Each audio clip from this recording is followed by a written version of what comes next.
order the Tuesday, January 19th, 6 p.m. public hearing on Council Order 2020-165 ordinance amending the municipal code, adding to Chapter 25, Departments, Article 11, Department of Social Justice and Equity. In accordance with Governor Charles D. Baker's March 10th, 2020 order suspending certain provisions of the Open Meeting Law, General Law, 30A, Section 20, the Ordinance Committee of the Quincy City Council is convening via remote conferencing services that will air on Quincy Access Television, QATV, Channel QATV 9, Government Access. Reading the Open Meeting Law. Pursuant to the Open Meeting Law, any person may make an audio or video recording of this public meeting or may transmit this meeting through any medium. Attendees are therefore advised that such recordings or transmissions are being made, whether perceived or unperceived, by those present and or deemed acknowledgeable and permissible. At this point, I'd like to ask anyone who's wishing to speak in favor or opposition to raise their hand feature. Or if you have dialed into the meeting, you may dial number 9 on your phone. When you are called upon, please state your name and address and limit your comments to 3 minutes. So we're going to start the public hearing. Again, it's for the Department of Social Justice and Equity. So I'm going to try to see who's raising their hand, and we're going to start with there's a lot of people raising their hands, so just bear with me. Sue Doherty, if we could start with Sue Doherty, please.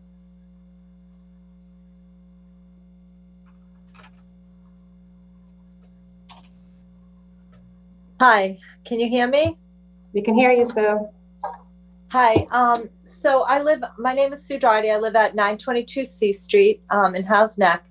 And I'm in support of this for a number of reasons. I think that a city our size, most cities our size, do have this sort of a department, and that it's really important to have oversight on making sure that people are being treated fairly, justly, equitably, and that there is a place for people to go if there's a problem in the city and they feel like they're being treated unfairly based on race, gender, disability, or any other issue like that, that they can go to that is apart from the department. So say it's a police issue or a fire issue or some other department issue, and who do they go to? So right now it's like they go to that department or they go to the mayor. That's it. So there's really no place for people to go with these issues. And I'm just going to tell a quick story about a person that was living in Quincy and left Quincy, who I got to know with some other people through a private Facebook page that's dealing with these issues. And her family felt they were being harassed. They're a Black family, and her neighbor kept calling the police every time they would light a fire pit, but didn't call on the white neighbors. The neighbor would call the police when they were playing music in the middle of the day. The neighbor had a video camera trained on their house into their living room. So she was feeling very harassed, and she made some reports and was told that she needed to document everything and that she could file charges of harassment. But she documented it, and it finally came to a point where the police officer that she was working with just said, "There's nothing we can do." And they moved. They left the city because, again, what do you do with that, right? So it's like, I was really upset by that, just on a human level, but also just the idea that this awful neighborhood could drive someone out. And I don't want to see that happening to people in this city. I think that we could do a lot to make it better by having a department like this. So that's all I'm going to say. Thank you very much. So I'm going to call on the next person. I just want to remind people when we're talking that we are not able to make commentary back to you. So this is definitely a public hearing. We do want to hear from you, and we do want to limit it to 3 minutes so that we can make sure everybody has a chance to speak. The next person that popped up, and I'm sorry if I'm saying your name incorrectly, it's Convery Valencius. Hi, I'm Convery Bolton Valencius. I want to speak in favor of this proposal. I think it's necessary. I think it'll allow our city to show leadership among South Shore communities. I think it's just like when our police force instituted Narcan. We saw a problem and we can fix it and address it. And I think we can do so in a way that will bring a lot of efficiency to our city processes. That is, I think that having such a department would allow us to have a place where citizens could say, hey, I think there's I've got an issue, And then folks who really know a lot about city administration can, connect them with the resources they would need to address that. So I think this is a really much needed step for us to move into the future, to be a leader among our local communities, to be responsive to our wonderfully diverse community, and to be efficient with our resources. Thank y'all very much for having this time for comment. Thank you very much. The next I had is Mike and, I'm sorry, I just lost the name, sorry. Mike and Cindy Cotter. Yeah, hi, this is Mike Cotter. I live at 5 Post Island Road in Quincy, and I just want to speak in favor very strongly of this Department of Social Justice and Equity. I think it's time that Quincy emphasized all the very positive things that we do and acknowledged the things that we need to do. And it's not enough just to say that we don't have the kind of problems that other cities of comparable size, have in the United States. We are, my wife Cindy and I are both members of Quincy for Transformative Change and part of the weekly standout for Black Lives Matter in Quincy Square. And I can tell everybody that we face every week a great deal of good response from pedestrians and drivers going by our standout, people of color and other white people who are approving of our standout for equal justice and equity in Quincy. And we do get quite a share of people who are very vociferous and profane, yelling out car windows at us, things I cannot repeat in public, that are very racist and very angry and very confused as to what our purpose is. We are not anti-police. We are for all lives that need to matter. All lives need to matter, of course. But this is it's been called many times a national time of reckoning racially in our country. And I feel that Quincy should, as many other communities, take the lead, and that this Department of Social Justice and Equity will be one more sign that we can do that. I'd also mention that I've tried to contact the Human Rights Commission. We have many boards and commissions in the city that are active. And as far as I can tell, at a very critical time right now, the Human Rights Commission is not active. I could be wrong about that, but that needs to be followed up on. So again, I'd like to emphasize very much the positive things that go on in Quincy as far as human rights go, and acknowledge what we need to improve on. And I feel like this office and this department will be a very important step in doing that. So thanks for listening. Thank you very much. Doug Gray. Oh, you're on mute, Doug. Hi, my name is Reverend Doug Gray. I'm the pastor of the First Church of Squantum, and my family and I moved here from Wisconsin almost 8 years ago. Excited that we would have the chance to be part of this wonderfully diverse and vibrant community. We've indeed found that, and our children have attended our very diverse public elementary, middle, and high schools here. But the darker side of diversity we have also found here, and that is some real racism and prejudice. Within the first week we were here, I went to the bank and listened to a bank teller chattering with a customer in Chinese. And I was thinking how cool it was that the bank takes care of everybody, regardless of what language they speak. And the white guy in front of me grumbled, not so under his breath, "Stupid, can't they talk English? What the heck are they talking about anyway?" I was so embarrassed. And then a young man with a backpack in front of the white guy turned and said, "They're talking about the weather." And then he turned back around. And I just loved that this young man gently put things back in perspective. And when I was looking for a place to, for someone to refinish our hardwood floors at the parsonage, I asked my neighbor for advice, and he said to go to a certain neighborhood, those people should be able to do it for you. And the way he said those people clearly indicated what kind of prejudice he had about them. And then in our neighborhood in the last year, we had this wonderful Asian American family shouted at by whites, taken to task for the color they chose for their house, and treated badly by so many in our neighborhood. It was shameful. It still is shameful that people were treated like that. And then at the same time, I have a transgender young adult child who is afraid to go to certain stores because of how they might be treated for their gender identity. And when I've hung out with Quincy cops and former cops, what I hear are more stories about those people. And then they will laugh about blacks or Chinese or Hispanics, only they don't use the polite words for them. And that's just astounding to me in this year, in this age.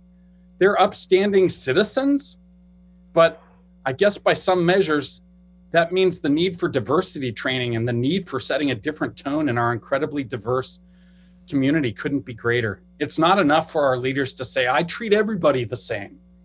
The forces of racism are well entrenched in our police force and our neighborhoods. Unlike many white people, I have a hard time seeing it sometimes because I don't face that kind of discrimination myself. But without a doubt, that discrimination is there.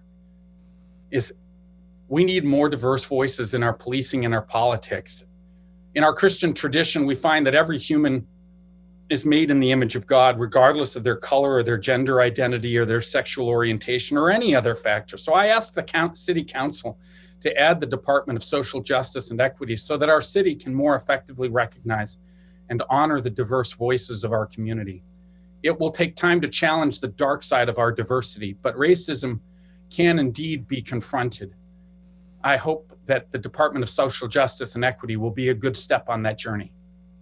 Thank you. Thank you very much, Doug. For the record, could you give us your address, please? Oh, you're on mute again. Sorry. I live at 176 Bellevue Road in Quincy. Thank you very much. I appreciate that. Next is, and I'm going to apologize again if I ruin this person's name, but Matt Valencius. That is me. I would like, can you hear me okay? We can hear you. Okay, If you can terrific. state your address for the record. Certainly. I'm Matt Valencius. I reside at 218 Harvard Street.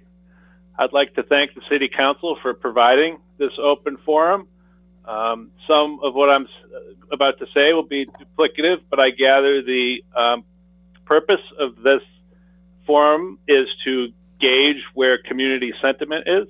So thank you for allowing me to prepond. And despite playing the banjo, as you might see from my profile picture, I am very much in support of this new department. The issues are real. I have experienced them. My friends have experienced them. We're going to hear from a lot of other people who have experienced them. And new solutions are needed because we've seen the ways that social media can weaponize and marshal the forces of evil. With DC very much on our mind, those people came from everywhere, every town. It wasn't one state that they were all from. It wasn't one town that they were all from. Some of the standouts in my mind are the person who was there that was a high school guidance counselor, the person who was there that was an Olympic athlete. So it's kind of a time where things are happening that don't seem to make a lot of sense, and there needs to be countervailing forces and guardrails and pressure in the direction of goodness. And I think this department would be it. Letters to the editor are not a solution. I'm not sure how the City Council itself would be able to address these issues without such a department to rely on. Given the size of our city and the vision of our city, the creation of this department, I think, is a modest expense to solve and address an issue that is critically important. And I think a city that's looking at its 400th anniversary, a city that's considering being its own broadband provider, a city that is considering bundling the purchasing of municipal utilities to save people money, could easily create a department like this. And I think it's the time for it, as you've heard me say. So I would appreciate if you consider it. Thanks for the folks who have proposed it and who support it. Folks that might be considering, I hope my words have helped sway you a bit. Thank you very much. Thank you very much. At this time, I just want to take one brief pause and turn this over to President Liang in regards to, we're having some technical issues in regards to being able to allow people in. So, Councilor Liang? Thank you. I just want to ask folks, I apologize. I did not realize this is the first time it's happened that our Zoom is maxed out. It's under my account and it is currently maxing out. And so I just want to kindly ask folks who had already spoken, if you don't mind tuning into QATV and logging off of here, just so we can allow other folks who do want to speak and log in an opportunity to speak as well. That'd be great. And in the future, I'll make sure that we have capacity over 100 to accommodate. So I want to, first of all, apologize. And secondly, thank everyone for their accommodation. Thank you, Madam Chair. Council President, this is not a terrible problem. I think we're having a lot of people who are coming to join to speak. So I'd like to move on at this point to Vicky Schnell. I'm sorry if I'm pronouncing your name incorrectly. I'm going in order, so I hope I'm trying to capture everybody. So Vicky, if you could. Hi, my name is Vicky Scow, 50 Bay State Road here in Quincy. I just wanted to bring up the point too that one of the ways that I'm speaking in support, strong support of this department. But one of the ways that cities value particular groups and people is where we put our money. And this is just a small little bit of money, but it would also say a lot about how we value people in our community. So if budget concerns are a concern, that shouldn't be what guides us. In fact, maybe we should make cuts elsewhere if we are concerned about that, because cutting this says what we value. So I wanted to put that out there too. But also, I'm a professor at Eastern Nazarene College in Wollaston, and we have a large student base of students of color who often feel unsafe when they come to Quincy. They commute from neighboring communities. They get yelled things walking from the T. They feel unsafe when they go to Quincy Center. So these aren't issues just out there. They happen to my students. And I think having an office that can help train people, provide other opportunities. It's not just an office for people to report their concerns to, which it needs to be for that too, but it can be an office of leadership, and it should be an office of leadership in racial reconciliation and racial equity within the city. And I think that this is a great opportunity for us to move in that direction. Thank you. Thank you, Vicki. Next, we have Kate Campbell. First, I just want to thank you for having this. I think it is so important. I just want to share that and echo so many of the sentiments. You know, I moved to Quincy 17 years ago when I married my husband, who is Chinese. And my husband had shared so many experiences that he had in Quincy that were not positive. Oh, we can't go to that restaurant. We don't go there. We don't shop there. And I didn't experience it. I didn't see it.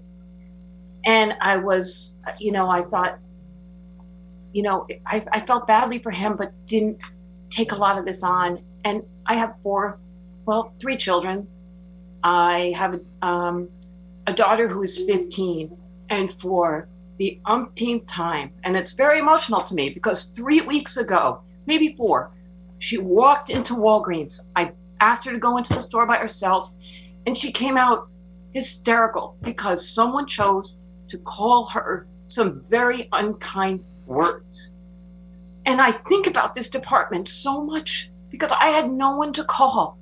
I called friends, but my daughter's 15, and this is probably the 4th or 5th merchant since she was 10 years old that she's had to deal with, who somebody chose who felt it would make them feel better to call her Corona, or call her that lousy Chinese slur, or to say, I'm sorry, we only accept money from our own kind. My kid's 15. I didn't have these experiences. I've adopted a brown child. I'm petrified, absolutely petrified. We have to do something to support the healing in this city. There is so much positive here, but it is devastating to have your child come out of a store around the corner from your house and scream at you for making her go to the store by herself. It's not acceptable. She's 15. And because she is Chinese American, someone felt it was okay to yell at her. And a grown man who knew much better but we've made it acceptable here. And the bottom line for me is I had no one to call. And I would like to be able to show her this is how you resolve situations like this. People are held accountable for their actions. And we need this department. We need this to be able to show our young people that we are making progress and there is resolution here. And this is how we solve these problems. Thank you, Kate. Moving on, we have Maggie McGee. Maggie, you have the floor. Thank you so much. It's really moving to hear all these experiences, and I have, some of my own, and have seen Confederate flags on trucks around here.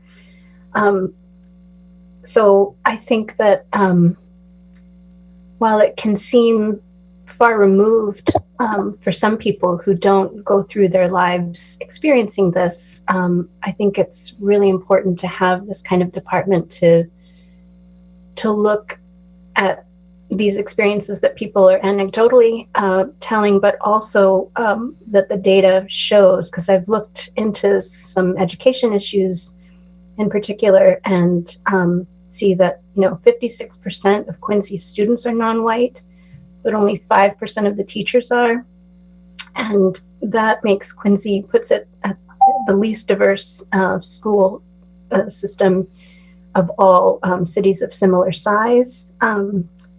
And despite making up only 5% of the population, Black people accounted for 26% of all arrests in Quincy in 2019. And in the schools where Black students are 7% of the population, they accounted for 23% of all disciplinary incidents in the 2018-2019 school year. And if you just even look at the population on the Boston side of the Neponset River, which is 45% Black, compared to 5% on Quincy side, you can just tell that it's not an issue that we don't have here. This is a problem. Something's going on all over the country. We have a problem, but also Quincy is not immune to these issues, and is one of 17 likely sundown towns in Massachusetts. So the history kind of goes back, and you can see that in the experiences people have been talking about tonight. So I think that we really need to have a department that will dig into the data and see exactly how people are being affected by policies, how we can make them more equitable. And I think that we should listen to these experiences that people are describing. Thank you. Thank you very much, Maggie, for sharing. Next, we're going to go to Jessica Whitney. Jessica, if you could state your name and address, please. Hi, my name is Jessica Whitney. I live at 2 City View Lane. Thank you for having this meeting tonight and for giving us, the residents, an opportunity to weigh in and kind of voice our concerns. I really appreciate that. And I really want to speak today really in support of the creation of the Department for Social Justice and Equity. I think that, just as a community member, it's really important for me to know that I live in a city that really wants to make progress, that wants to listen to constituents, understand the issues of racial justice in our city, and create programs and policies that will address racial injustice and create equity. I really think creating this department is really the first step. Creating this department is knowing that, yes, our city is going to listen to us and is going to really strive to understand, because there's going to be things that we can't understand. I myself, I'm not Black, so I don't understand the struggles and the injustice specifically that Black people face, or that here in Quincy, our large Asian population, I don't understand the issues that they face. But I, as a community member, want to listen and want to understand so we can work to create equity. And it's just really important to me that our city leadership and our elected officials are all working towards that as well. I think that this year, more than ever before, it's so clear that not just in Quincy, but across the entire country, we're just faced in, I don't know how else to say it other than a disease of racism everywhere. And it touches everyone. And even for white citizens, it still touches everyone, because, and non-Black people of color, because one way or another, it's affecting us. And I think we either work towards abolishing all of that and work towards rectifying that and toward creating equity, or we're just complicit in it. And that's just not the kind of city that I want to raise my children in. So I really hope that this passes, that this is created, and that the community is still able to be involved. We know that our elected officials are listening and really want to work towards making Quincy really a fantastic city that's equitable towards everyone and every resident, and not just a particular population. Thank you very much. Thank you very much, Jessica. Moving on to Lindsay Laguna. Hello. Thank you to everyone just for being here and for holding this. I've been a resident of Quincy since 2015. And I would say within my first few weeks of living here, I came in quickly to check out the place where I live. And then within the first few weeks, I could tell that compared to other parts of greater Boston where I have lived, or, compared to the other state that I have lived in before, the energy has really been different here. Just being a woman, especially a woman of color, the way, I had to deal with catcalls and just disrespect from, older white men in a way that I haven't in other communities that I've lived in. And I want to feel safe. Like, sometimes I have to pick and choose, when am I going to go to the laundromat? Because, I just don't want to be by myself at night with the chance that, I'm going to get, approached again by someone who just doesn't understand that I'm not interested in communicating with him, not even for small talk. And so I think, and when I remember when complaining about this to the business owner, he only did so much to help me. And so I think that, in situations like this, it's, people have brought up examples of interpersonal racism or injustice, but also it's about how are we going to hold businesses accountable? How are we going to hold organizations accountable?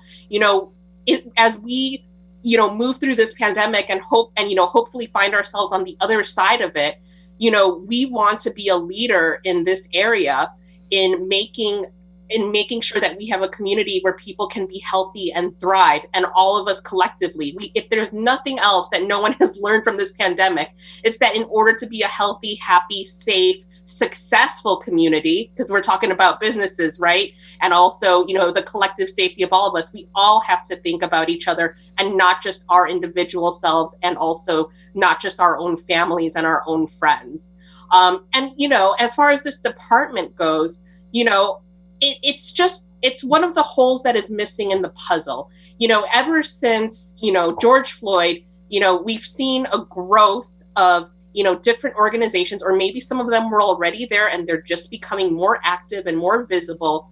And, I know that there have been those campaigns to email counselors, email the mayor, do the calls, do the petitions, do the protests, right?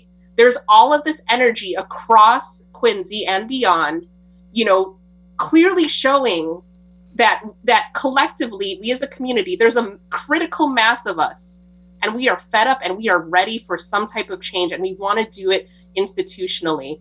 And so, I know that I've written my share of emails. I know that I have given my share of calls, and a lot of my other fellow community members have too. And I also know that there are people on this call who either they or their supporting staff have not been able to respond to all of us. So to me, that's showing that there is great demand and great need for this.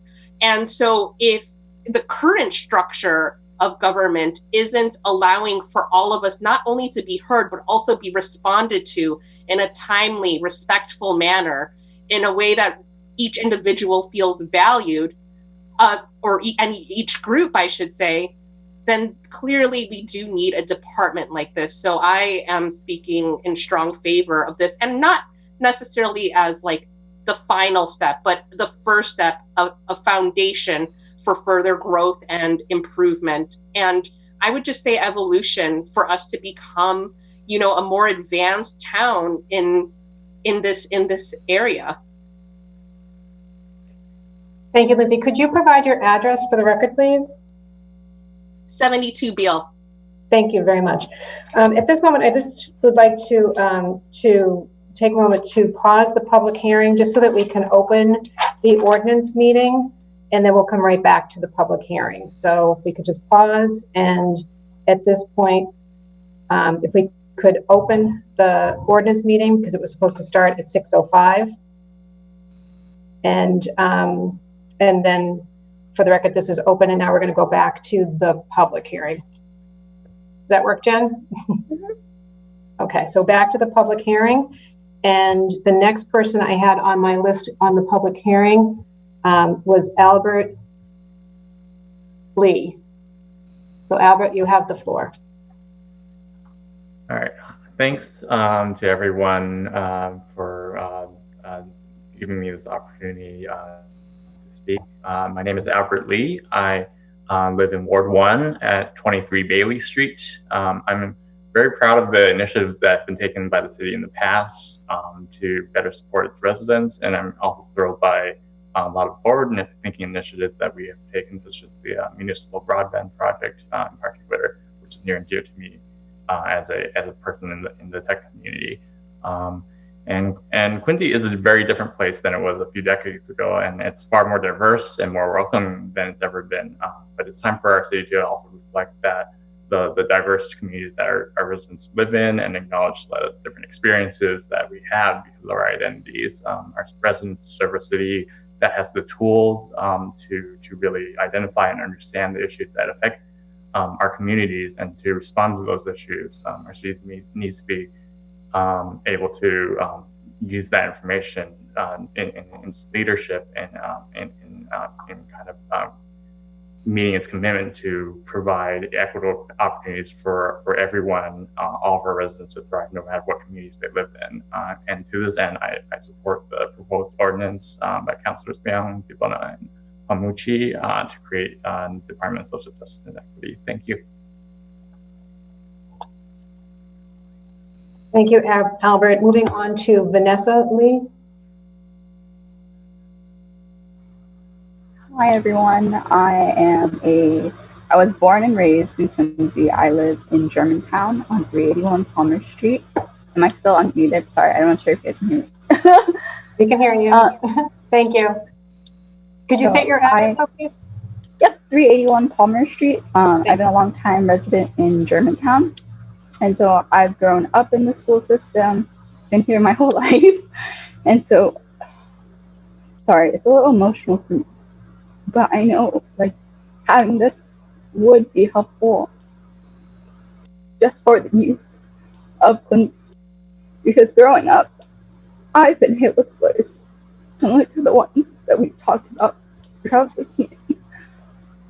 I would go through Quincy Center, just minding my own business, minding my own day, coming from class with friends, and I would be hit with these slurs just out of left bound.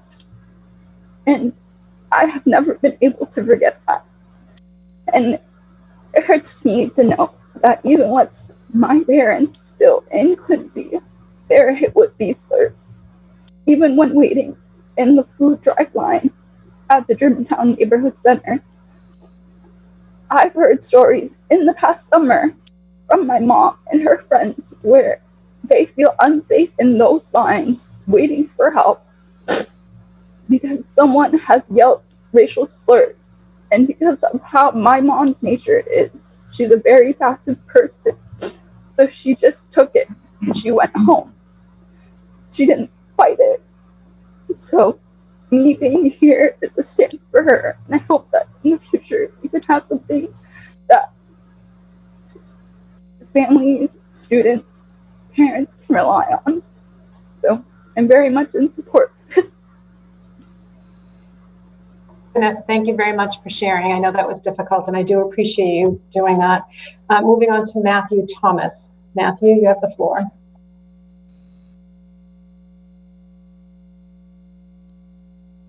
Matthew, you're not. Can you unmute yourself, please? Okay, thank you. Sorry. I think I unmuted myself at the same time someone else was unmuting me. That's not well. Hi, everyone. Reverend Matt Thomas, 22 Ruggles Street.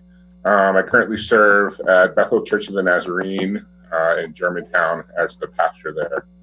And I wanted to speak tonight specifically in favor of the creation of this Department of Social Justice and Equity.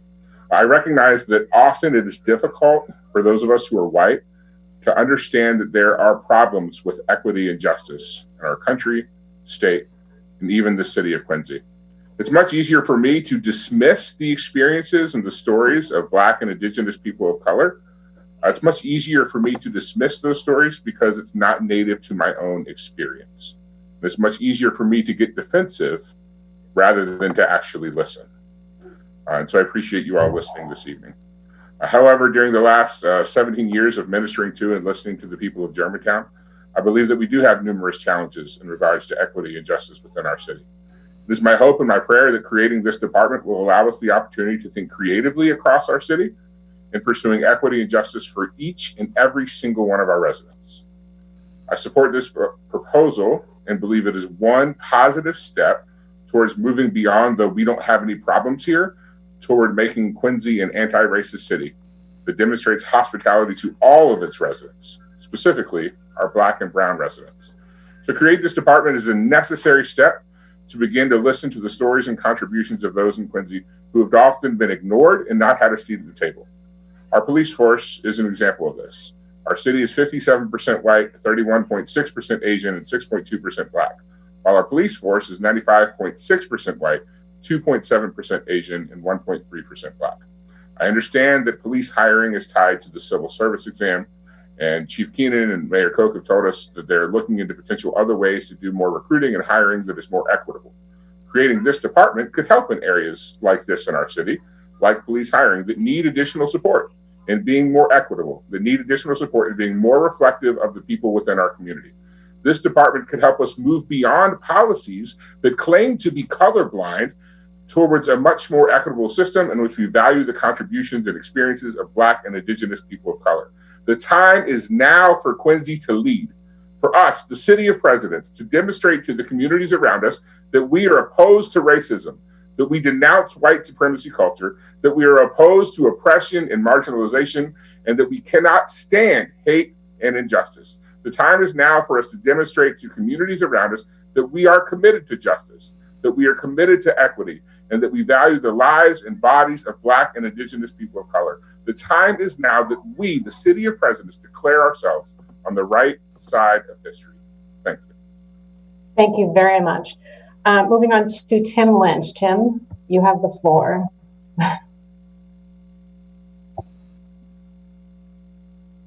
You could unmute yourself. Hi, good evening. I'm Tim Lynch. I live at 122 Park Avenue over here in Squantum. I have a number of instances. I've lived here since 1991. Back in the early 90s, my home was attacked numerous times. A picture window was broken, a hose was put in the window. I had a home invasion. All done by neighborhood kids. I was a single parent raising my 12-year-old nephew who outed me to the community, and they started attacking my home. And when I talked to the parents at the time, the word faggot came up a lot. Moving along, as we sit here this evening, my entire house has video cameras. I have floodlights going in each direction because, as Councilman Harris, Councilman Liang can tell you, my home has been repeatedly attacked in the past 10 months. I've had rocks thrown on one side of the house, damaging the house. I've had eggs thrown at the front of my house. I've had eggs thrown, a dozen eggs thrown at the back of my house this past weekend. On tape, I have the kids talking in the front of my house saying they're doing this because I am gay. I have given this tape to the City of Quincy Police. This is ongoing. This has been ongoing for 10 months. Other neighbors have had problems, but certainly not on the scale that I have. I am the gay neighbor. who is having this problem.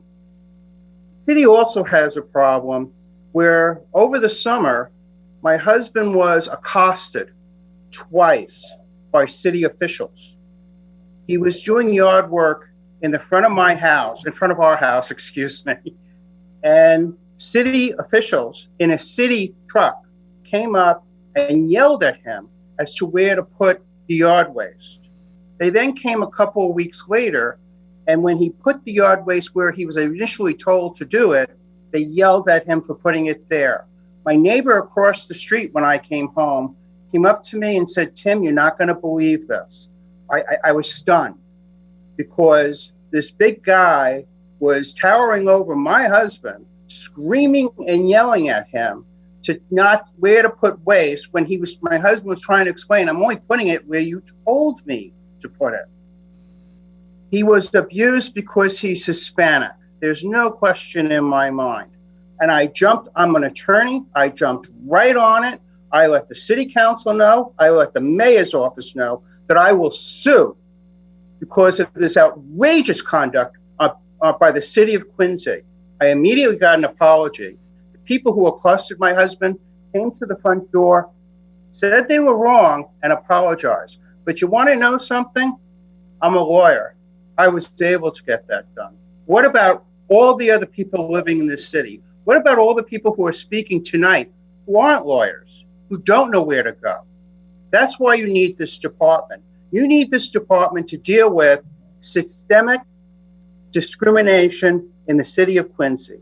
You need this department to mediate specific instances like I just told you about with the kids in the neighborhood, with the city officials attacking my husband for being Hispanic. You need this department to undertake public education. I personally believe most people want to do right. Most people want to do the right thing, but they don't do it because they are unaware of what effect they're having on other people. That's why you need this department. I hope you will do it. I hope you will bring Quincy in the 21st century. Right now, I have to go back to watching videotape to protect my home. Thank you. Thank you, Tim. Moving on to Theodore's iPhone. I don't have Theodore's last name, but Theodore, you have the floor. And if I can remind people, we are trying to keep it to 3 minutes so everybody is able to speak. So Hi, are you able to hear me okay? we are. Thank you. Okay, great. Can you state your name and your full name and your address, please?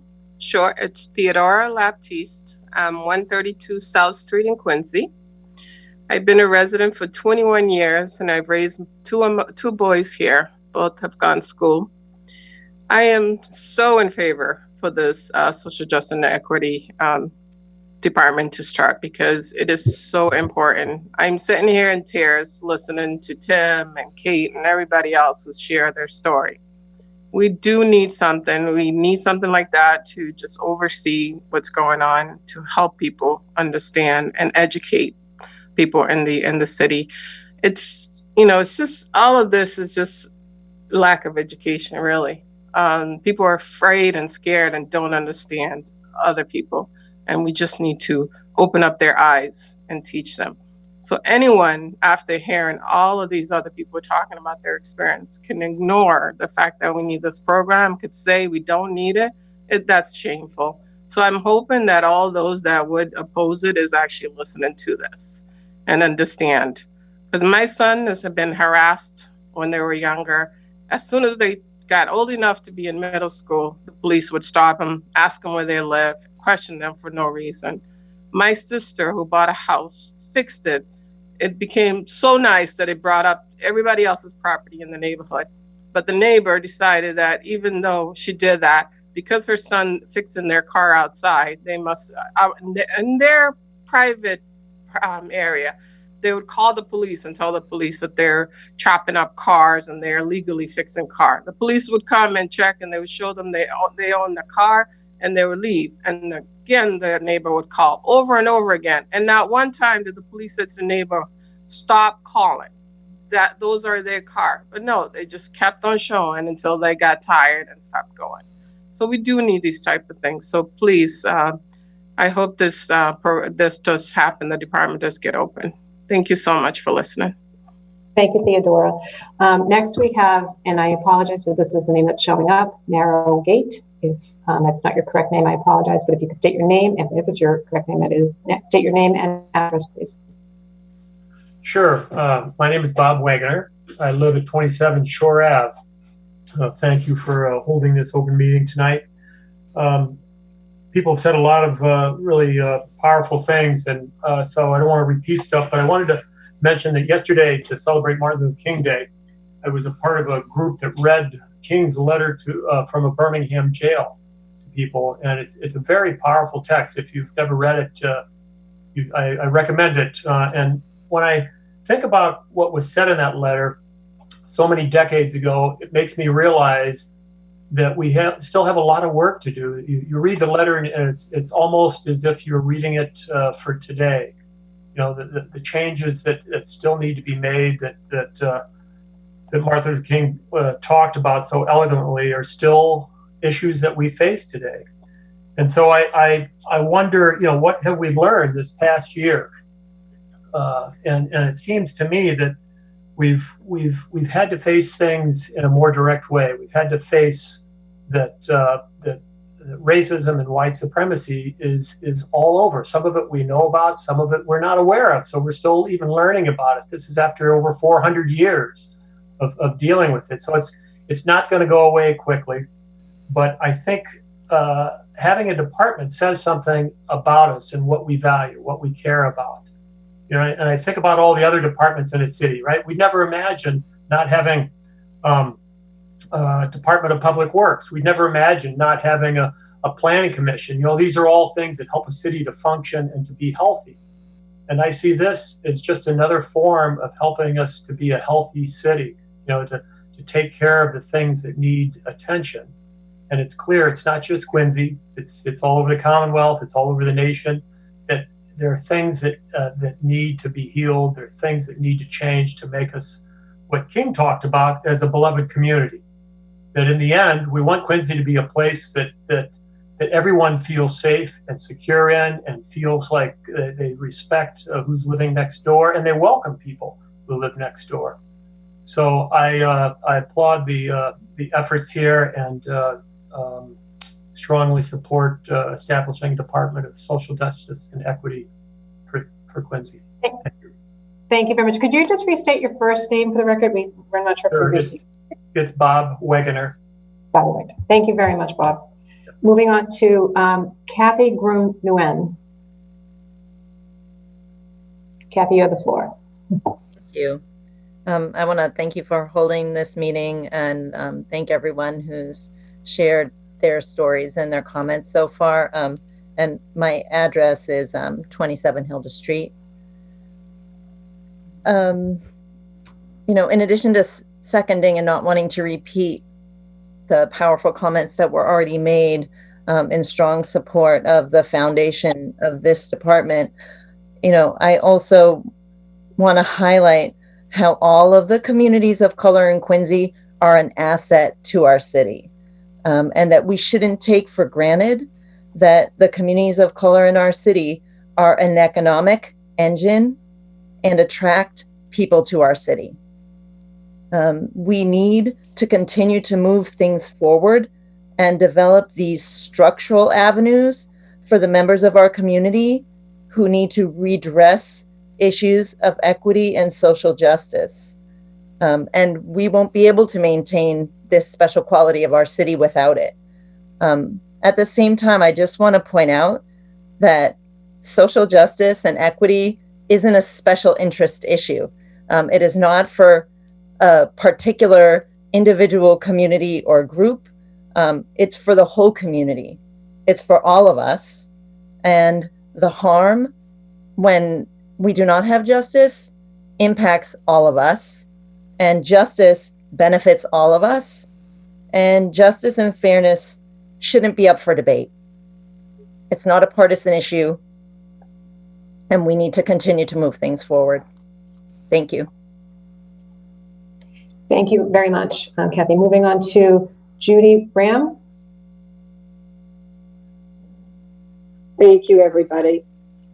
I cannot speak as eloquently as some of you already have, but I would like to share some stories. Obviously, I don't have the same experiences because of the color of my skin. However, my family and I have run into religious, not persecution, but I guess racism is what I would say, although probably not exactly the right word. When my younger daughter was in middle school, in her social studies class, the topic of the Holocaust was discussed. A child got up in her classroom and said that never happened. She came home in tears. Why would somebody say that, Mama? How can they say that? I did call the school. I did talk to the teacher. It was handled in the classroom, but I don't feel as a parent that I was smart enough at the time to do more than just that. These kinds of things continued. As we know, this past year, a swastika was drawn on Beechwood Knolls School. It's so hurtful and painful. And in addition to that, I have a grandson who is half Asian, and I really worry for his safety. He does not live in Quincy, but he spends a lot of time with his grandfather and me here. We take care of him while his parents are working. I want to feel that I can be comfortable taking him out and about, and that he will be comfortable and be safe in this city. I just hope that this office is implemented, and I hope that we can move forward as a community to make lives better for all of our citizens. Thank you, everybody. Thank you. Thank you, Judy. Could you just restate your address? I'm sorry. Oh. Sorry, 273 Adams Could you restate Street. your address? 273 Adams Street. Okay, thank you very much. Moving on to my due. Good evening. My due and the address is 1229 Hancock Street. I'm actually wearing a hat of a small business owner in Quincy, proud small business owner in Quincy, and I like to bring that perspective to the table. Being a business owner and also being Asian American, I serve a very diverse student body, owner of Walam Kung Fu and Tai Chi Academy. And like Kathy Broom Nguyen said, this is not a deficit way of looking at adding a department and then it's taking something away. It's actually adding this department will add asset to the community. So knowing that the clients that will come to my business, as well as other businesses in Quincy, that they're going to be having confidence in a city and in a community that will address issues of equity and race and social justice in a very structural and thoughtful way. We know that right now, as throughout the pandemic, it is a very, very hard time for businesses to just stay alive and to sustain and to thrive in the future. And just seeing what happened at the Capitol in DC, we know that white supremacy and we know that the issues of race and equity is no longer invisible. It's very, very forefront, and there's a lot of fear and a lot of will from folks who are uncomfortable and familiar, and they don't know what it's like or how to be living with diversity and living with others who are not like them.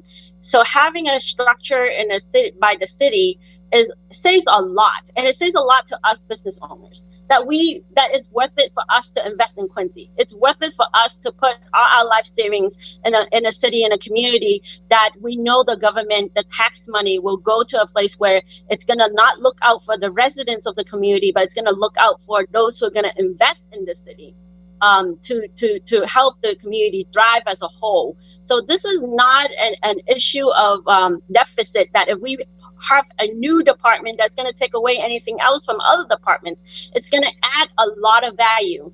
And I like to say that Quincy will not be the first city to have a department like this. There are many other cities and towns that do. So It is timely. The time is now, like Reverend Matthew Thomas said earlier.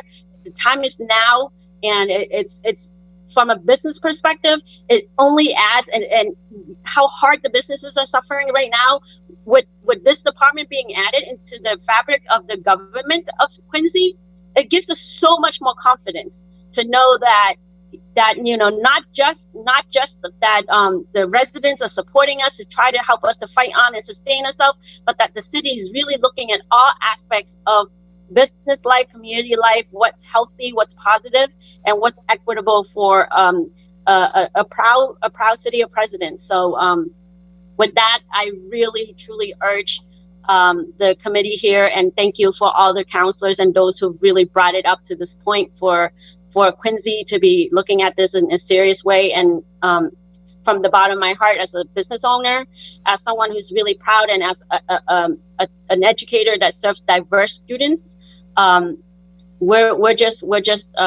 can't wait for this to happen. So thank you very much. Thank you very much, Ma.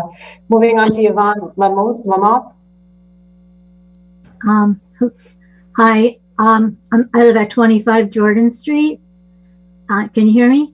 We can hear you, yeah. Okay, yeah. Well, I raised my own family in Cambridge, Massachusetts, where I taught and was in a very diverse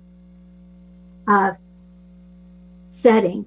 And integrated into the curriculum was appreciation for all people, which was an enriching education for all children. It's very, I know with testing it's become harder, but in times where there is no appreciation, it is maybe a way to begin teaching kids from a very young age, starting in preschool and in kindergarten, how to value everybody around them and how to treat people. And frankly, I went from there to South Boston High with its own history. And then when I came here as a retired person, spent time at the Y, heard such derogatory comments towards Asians, which shocked me totally. I just kind of backed away from a lot of, or I should say the lack of social interactions and culture here. And I think not getting to know people keeps people from building community. And that lack of community also keeps people from advocating for themselves. And I got involved again in what's going on here with the Weymouth compressor station, and not only social justice, but the environmental justice that's happening in the communities in Quincy is such a dangerous concern. Even so, today, the Federal Energy Regulatory Commission came out and finally acknowledged the danger to our communities here. And without having community, people are not even invested together to fight the dangers of the toxins and potential explosion. And there is still time to do that, but I really believe that building trust in community would help us advocate for ourselves and for the things that everybody needs here. So I feel it's essential. It's essential right now. It's essential people start to get together rather than harassing each other over terrible things. It's time to build each other up and to fight for what we need to survive in a healthy world, and inform each other and inform ourselves how we can get together, and especially around this toxic explosive compressor that is so damaging, to start building something together with our leaders here. So something has to be done. Thank you very much, Yvonne. Is there Robert Clark? Robert Clark had their hand up.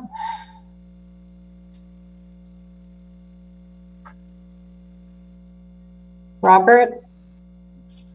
Okay, moving on to Tan Vo. Tan Vo? Hi, I'm here. Hi, how are you? Very good, thank you. Wonderful. Well, firstly, thank you for allowing me the opportunity to speak tonight and for holding space for all of us to share. I've been a resident of Quincy since 2011. I'm very invested in my community. I was actually made aware of this meeting through a Facebook post, so here I am. I just really want to emphasize I'm here to uplift and to lend a voice to those in our community who may not be as well versed in this body of work. I represent my parents, other first-generational immigrants, people of color, Southeast Asians, the Vietnamese community, the LGBTQIA community. I'm speaking for my family and for my generations to come after me. So a bit about me, I have a background in diversity, equity, and inclusion work. I'm a project manager for a Boston-based law firm.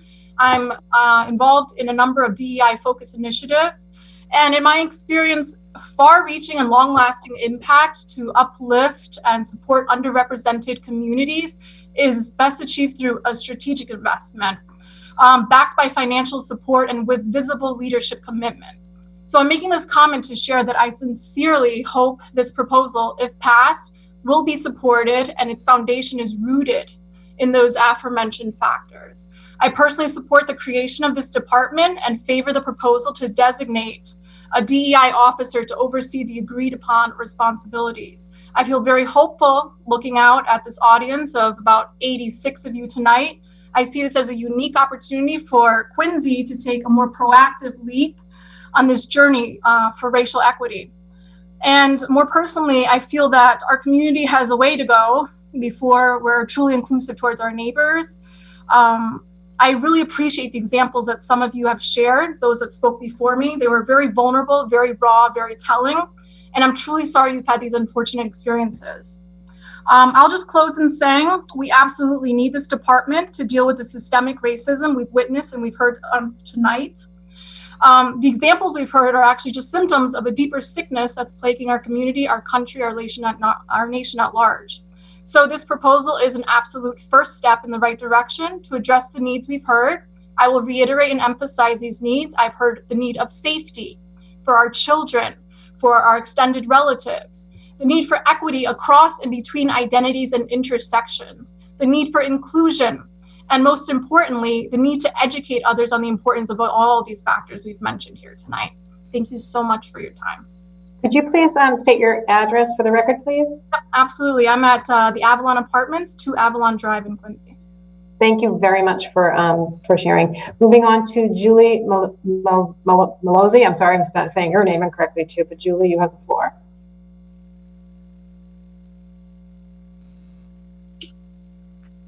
Thank you so much for creating the space for us to discuss this tonight. I live at 64 Ellington Road in Wollaston, and I'm speaking in support, as everyone seems to be, for creation of this department.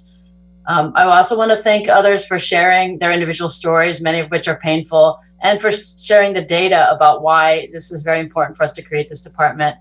I just want to emphasize that I feel like the creation of a department like this is a really positive step for our community. It's about unleashing the potential of about 40% of our residents of color, of our residents who are people of color.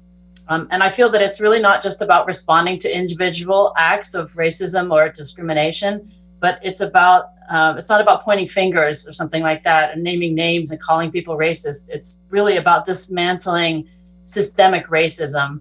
And it's a system that reproduces itself. So if we don't actively work to dismantle this system, it sort of continues. It has its own generational, hundreds of years of history behind it, that it continues to produce itself and to produce more racism and to produce basically unequal opportunities for different people from different groups.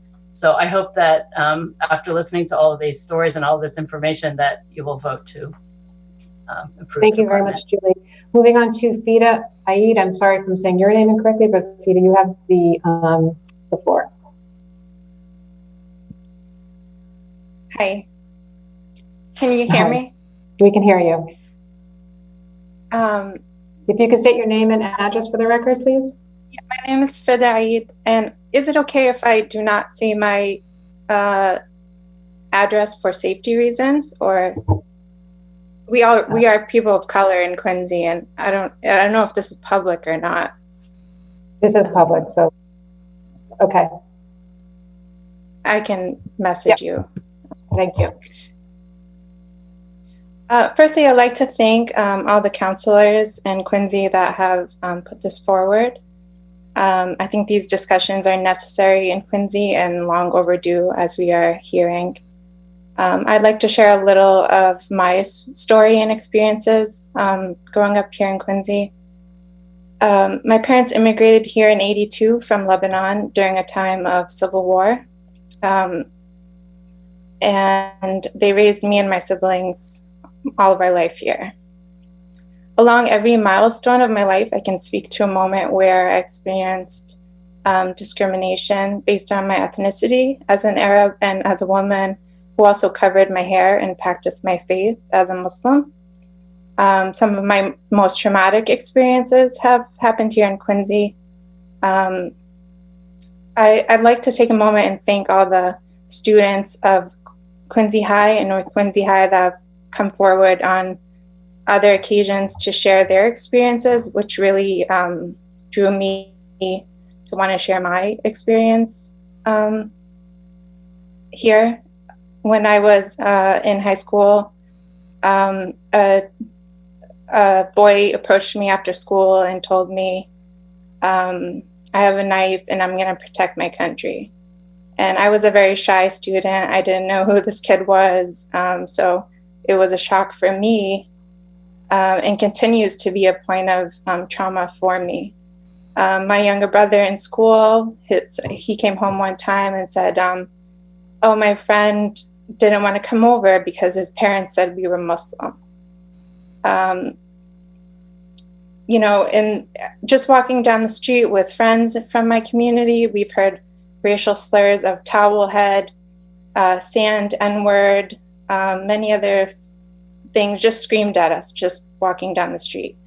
My husband, who's Vietnamese American, who also grew up in Quincy, he won't go to Howes Neck area because just walking down the street alone, there have been racial slurs yelled at him. These experiences are very hard for me to share, honestly, and I really hope that all the counselors are really listening to these experiences and understanding that this is an individual between people problem, but it's also deeply rooted in generations, and it's also deeply rooted in institutions. And there needs to be a place where accountability people can share their experiences, but also have accountability be there, because healing cannot happen unless we also address the problem. Healing only comes through education, through people speaking together, but also through accountability. And we cannot take those things apart. There needs to be a place where people can report acts of discrimination, not only from people, but from, at the people in the education system, people in city council, people in policing. All of these things need to have a place where we can share them. So that's all. Thank you so much for listening. Thank you very much. Moving on to Amy Chung. Amy? Hi. Hi. Thank you. Thank you so much to the counselors for making this space and time tonight. My address is 144 Phillips Street. And I also want to thank my fellow residents who shared many painful experiences with us tonight. I'm in strong support of the creation of the Department of Social Justice and Equity. I grew up in Quincy and I attended the public schools here throughout my entire time. A lot of the anecdotes shared by other residents of color really resonate with me, as my family and I have experienced similar situations with discriminatory and racist actions directed towards us.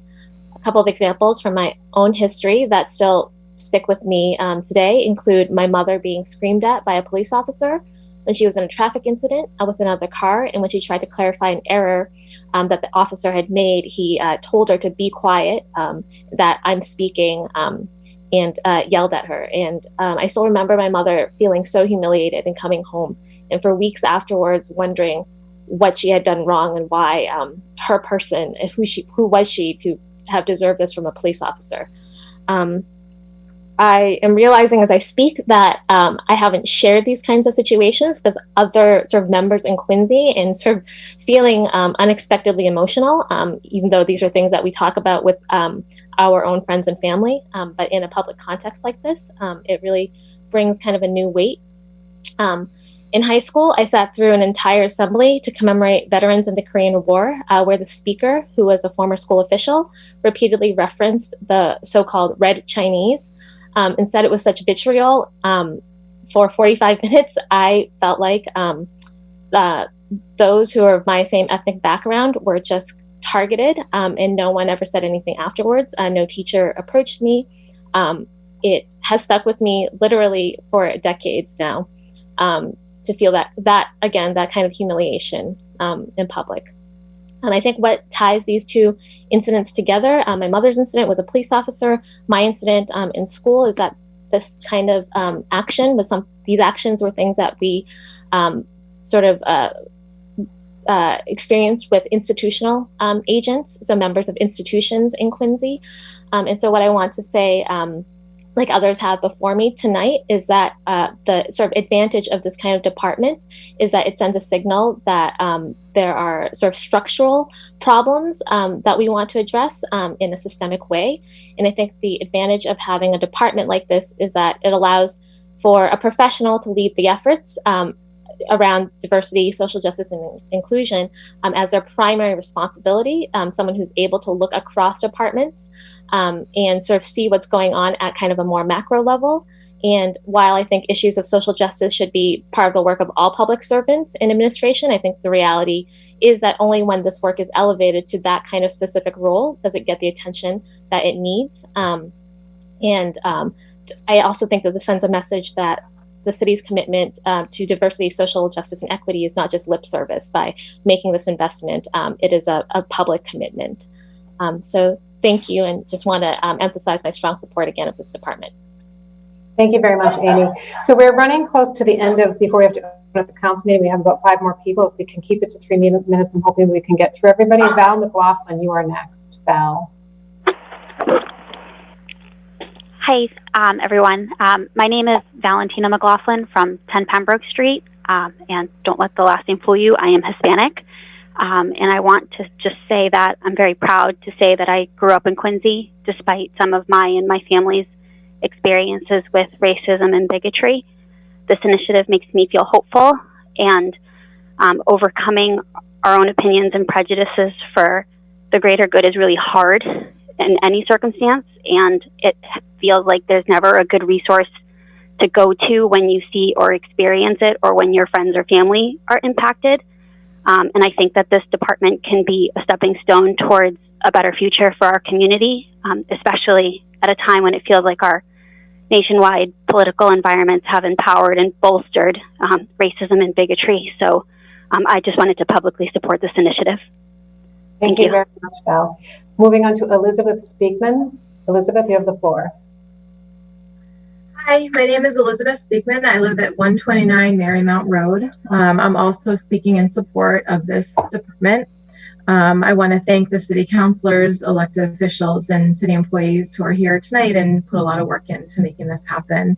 I believe that the role of government is to serve the community. And clearly hearing the stories tonight, as well as the listening sessions over the summer, there are ways in which our government can serve our community better. And I believe that allocating resources towards this type of department will show that we are putting money where our mouth is, and we are showing that we value all members of our community, and that we are willing to put resources and support behind the needs of all of those in the community. I also believe this should be a first step. I just want to echo that. This is a first step in a lot of other things that need to happen, but we clearly have a community of people who are willing to work hard and make the change that's necessary, and I think someone in a city department like this could really help move that forward. Thank you. Thank you very much, Elizabeth. Moving on to Thayer Rodriguez.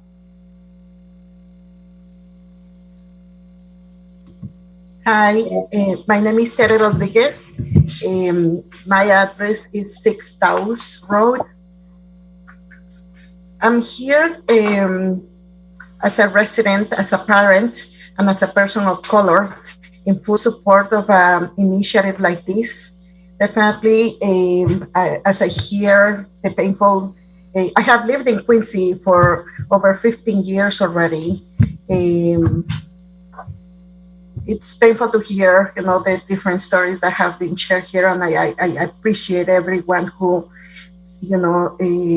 had the, the courage to speak. My husband is helping here, but I'm in full support because of different things that have already been said.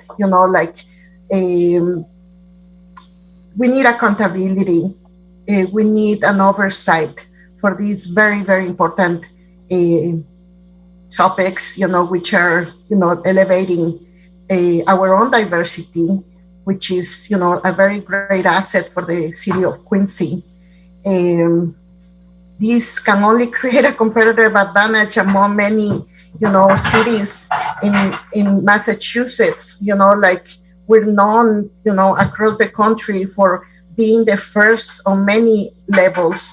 So taking a lead, as a city on such an important initiative can only bring very positive results.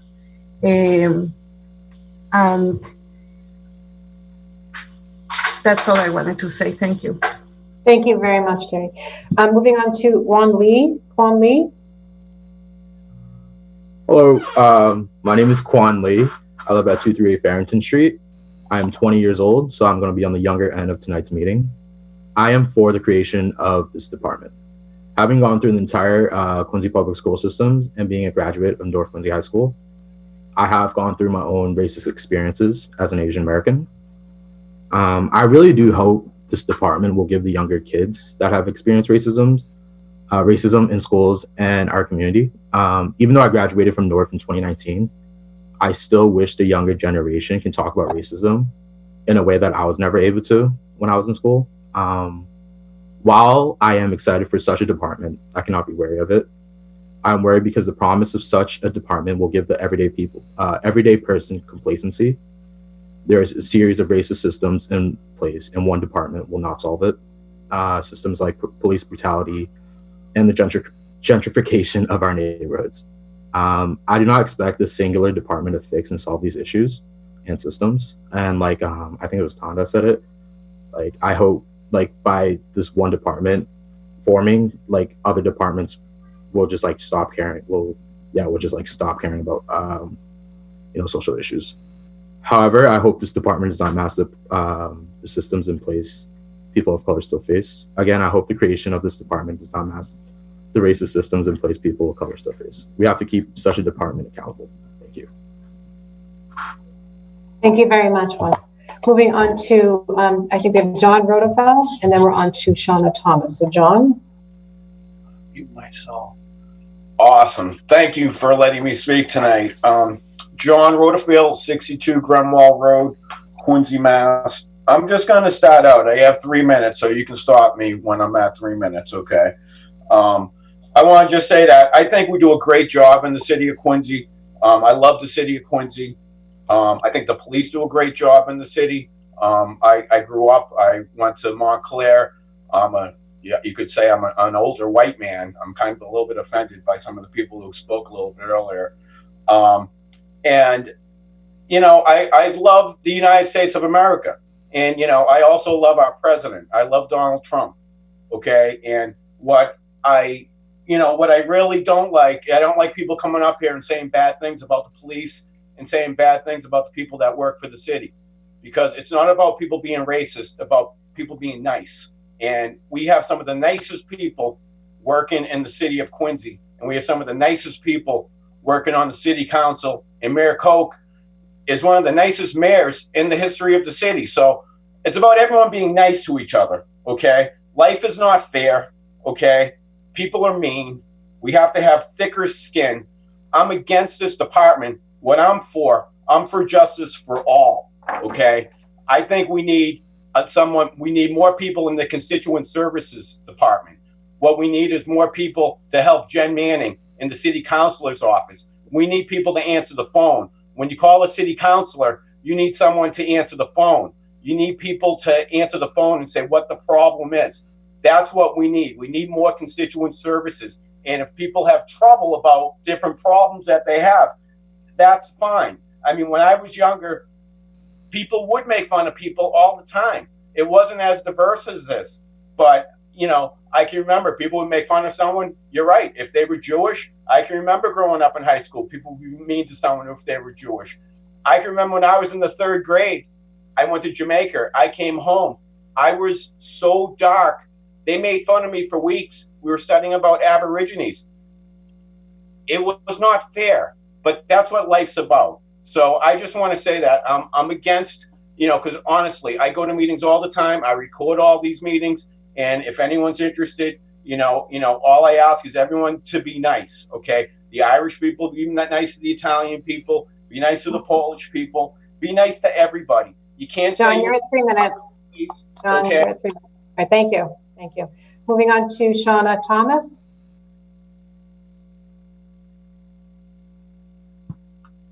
Hi, everyone. I want to say thank you for everyone for sharing their stories and their thoughts about the Social Justice and Equity Department. I'm at 1 City View Lane. I am in favor for the department, and I am hopeful that the department will not only look at, they will look at systems and other departments as a whole, and work to make sure that all departments are equitable and inclusive and representative of the community in Quincy. And I'm a mother, I have a Black son, I have a Black grandson, and I am all about for the people, okay? And just everyone being able to live together and be respectful and understand and be educated around other communities and cultures that are not like their own. So based on the comments this evening, I'm extremely hopeful and appreciative to be here tonight. And thank you. Thank you very much for your commentary. I'm looking around one more last time to see if there's anybody else who would like to speak.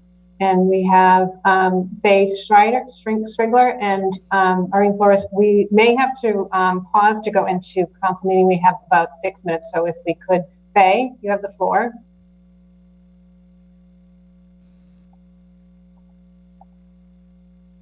Faye, you have to unmute yourself. If you could unmute yourself, Faye. Oh, wait a minute. There you go. My name is Faye Strigler. I live at 94 Elm Avenue, and I want to support the Department of Social Justice and Equity. First of all, someone mentioned earlier that he plays the banjo, so he thought it might seem like he wouldn't be supporting the department. Well, the banjo comes from Africa originally, and that's what education is about, is learning the contributions of all of the people that live here and live in this country. Second of all, I raised 2 mixed race children here, and they gravitated toward each other. They would find each other, and this was 30 years ago, but they kept a low profile. They didn't, they didn't go bragging about it.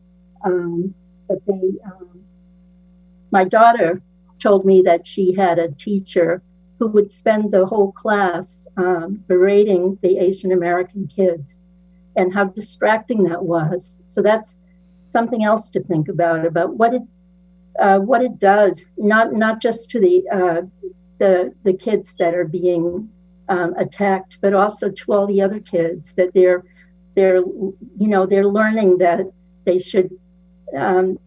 should be afraid to be themselves. And so that's another point I want to make. I'm a member of a Quincy Climate Action Network, and we work to deal with climate change. We've worked a lot with the city. I would hope that one of the things that this department will do is to look at the environmental justice communities that we have in Quincy. We have at least 3 of them, and they are communities where there are a lot of poor people, there are a lot of people of color, and there are a lot of people who do not speak English, and how those communities historically are overburdened with environmental pollution and the consequences of climate change.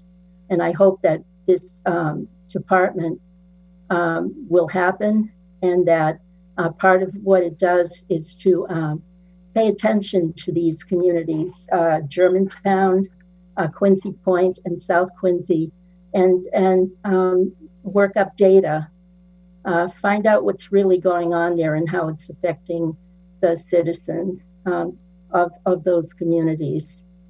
So that's all I want to say. I hope you will do that. I hope Thank you will very much, have Faye. the division, sure, department. Thank you, Faye. I'm going to go to Maureen Flores, and then we'll be we'll be adjourning just to open up the city council meeting, because we do have a few more. But Maureen, if you'd like to speak, and then we will come back to, I think there's 3 other people who'd like to speak. So Maureen, you have the floor. Yes, thank you so much. Last but not least, right? I just really want to thank you council members that have initiated this process, and from a past meeting shared your own personal stories that echoed what so many people shared this evening. So thank you, thank you, thank you. I am so much in support of this new road that Quincy can go down. We so need it desperately. People in this community don't think we are in a community that's racist, and we are. And I hope that is not taken as a negative, but it is something that we all need to open our eyes out. And I would actually say, for the white people in the room, like, it's our job. It's our job to help move this along and get this going. And I also work for a social justice agency, so we are super excited to have this on the table. So Dove is very much in support of this, and will help in any way that we can. Thank you. Thank you very much, Maureen. So we're going to, I have Lynn Johnson and Bill Zamzo to come back to, and we're not going to close out the public hearing, but we are going to adjourn to open up the city council meeting. So at this time, I'd like to adjourn and turn this over to Council President Liang to open up the council meeting in the next 2 minutes. So stay tuned. We'll be back on briefly after we open. Thank you.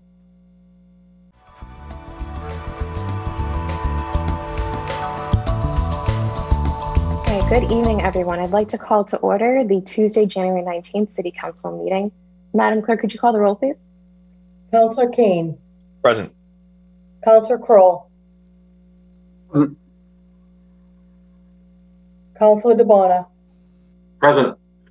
Councilor Harris. Present. Councilor Mahoney. Present. Councilor McCarthy. Present. Councilor Palmucci. Present. Councilor Phelan. Present. President Liang. Present. 9 members, you have a quorum. Thank you. I'd like to just ask everyone to mute themselves if they could, and just take a moment of silence to honor all of the women and men currently serving both here and abroad, as well as just keeping in mind all of the frontline workers throughout this pandemic.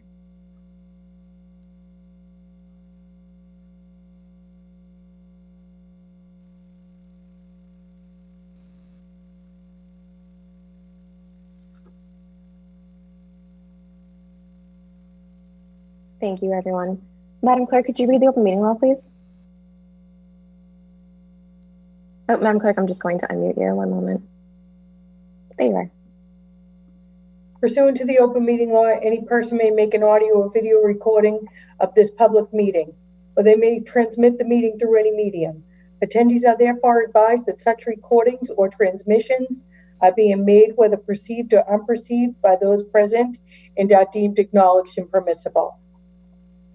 Thank you. And in accordance with Governor Charles D. Baker's March 10, 2020 order suspending certain provisions of the Open Meeting Law, General Law, Chapter 30, Section 20, the Quincy City Council is holding this City Council meeting via remote video conferencing services and is being aired on Quincy Access Television, QATV, Channel QATV 9, Government Access. Madam Clerk, first item on the agenda, please. Honoring of Speaker Ronald Mariano of the Massachusetts House of Representatives. Thank you. I'd like to turn this over to my colleague, Ward 2 Councilor Brad. Councilor, I'm going to unmute you as well. There you are. Thank you very much, Madam President. Before we kind of bring our guest speaker on to say a few words, stick with me, Madam President. I have what could be a new City of Quincy Jeopardy question.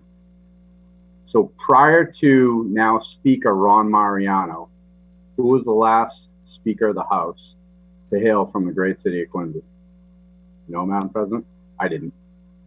Oof, you're putting me under the gun here. I don't know. It was John Hancock, close to 250 years ago. Let that sink in for a minute. Almost quarter of a millennium. I've had the pleasure to know Speaker Mariano long before I ran for elected office. Obviously, as we know, he was born and still lives in Quincy Point. And one thing that I've really cherished about Ron is just his ability to keep it real with people. I would think a lot of that has to do with his, training as a former teacher. And he's certainly been a mentor to me, like I said, just when I was volunteering at the local civic association, obviously up to and including tonight, which will be my last city council meeting. Ron has certainly been a steady influence on me, and I just think it's absolutely remarkable that he's sitting here with us here this evening as a proud representative of Ward 2. And I've gotten some telephone calls from constituents that couldn't be prouder of Speaker Mariano. What I've noticed over the years is that he's always taken the time to listen, and I think that is just such a glowing characteristic of an elected official. And, not only is he somebody that I had the pleasure of serving with for the last 9 years in elected capacity, but I sincerely consider him a friend. I'm excited that he's here joining us here this evening. Congratulations, Ron. And with that, I would turn it over to my colleagues before maybe the speaker says a few words. But couldn't be happier for you, Ron. Thank you, Councillor. So I'm just going to open it up to my colleagues for anybody who would like to speak before we go over to Mr. Speaker. Councillor DeBona, I see your hand raised. Thank you, Madam President. Thank you, Councillor Kroll, for bringing about the new Speaker of the House, Ron Mariano. Like yourself, it goes back in history with me. Just growing up in the city of Quincy and playing sports and playing basketball, and Ron Mariano was my 8th grade basketball coach for youth basketball, and we had some great teams. And I remember through the years, and I remember he was involved, got after teaching and coaching sports, and got involved in politics. And he is an instrumental part of why I even got involved, coming from an athletic background. I just want to thank him for all his hard work and becoming something that represents Quincy in a positive way. So thank you, Mr. Speaker, and I hope to see you soon. You're laughing in the background. Yeah, you look great. We also live more basketball players than the football players than any coach. But thank you, and thank you for all the conversations. I know we'll be looking forward to the future and doing great things for the state of Massachusetts and the Commonwealth. Thank you. Thanks. Thank you, Madam President. Thank you, Councillor. I'm just going to scroll through because a couple of folks do have their videos turned on. Councillor Phelan, you're up. Thank you, Madam President. Ron, it's great to see you in that position. I've worked with you on the city council when you were on the school committee, then when you moved on to state rep, and you've always had the community at heart. And I know that's going to bode great for the communities of Massachusetts because your background is so anchored in the community, so anchored down Quincy Point and in Ward 2 and the whole city.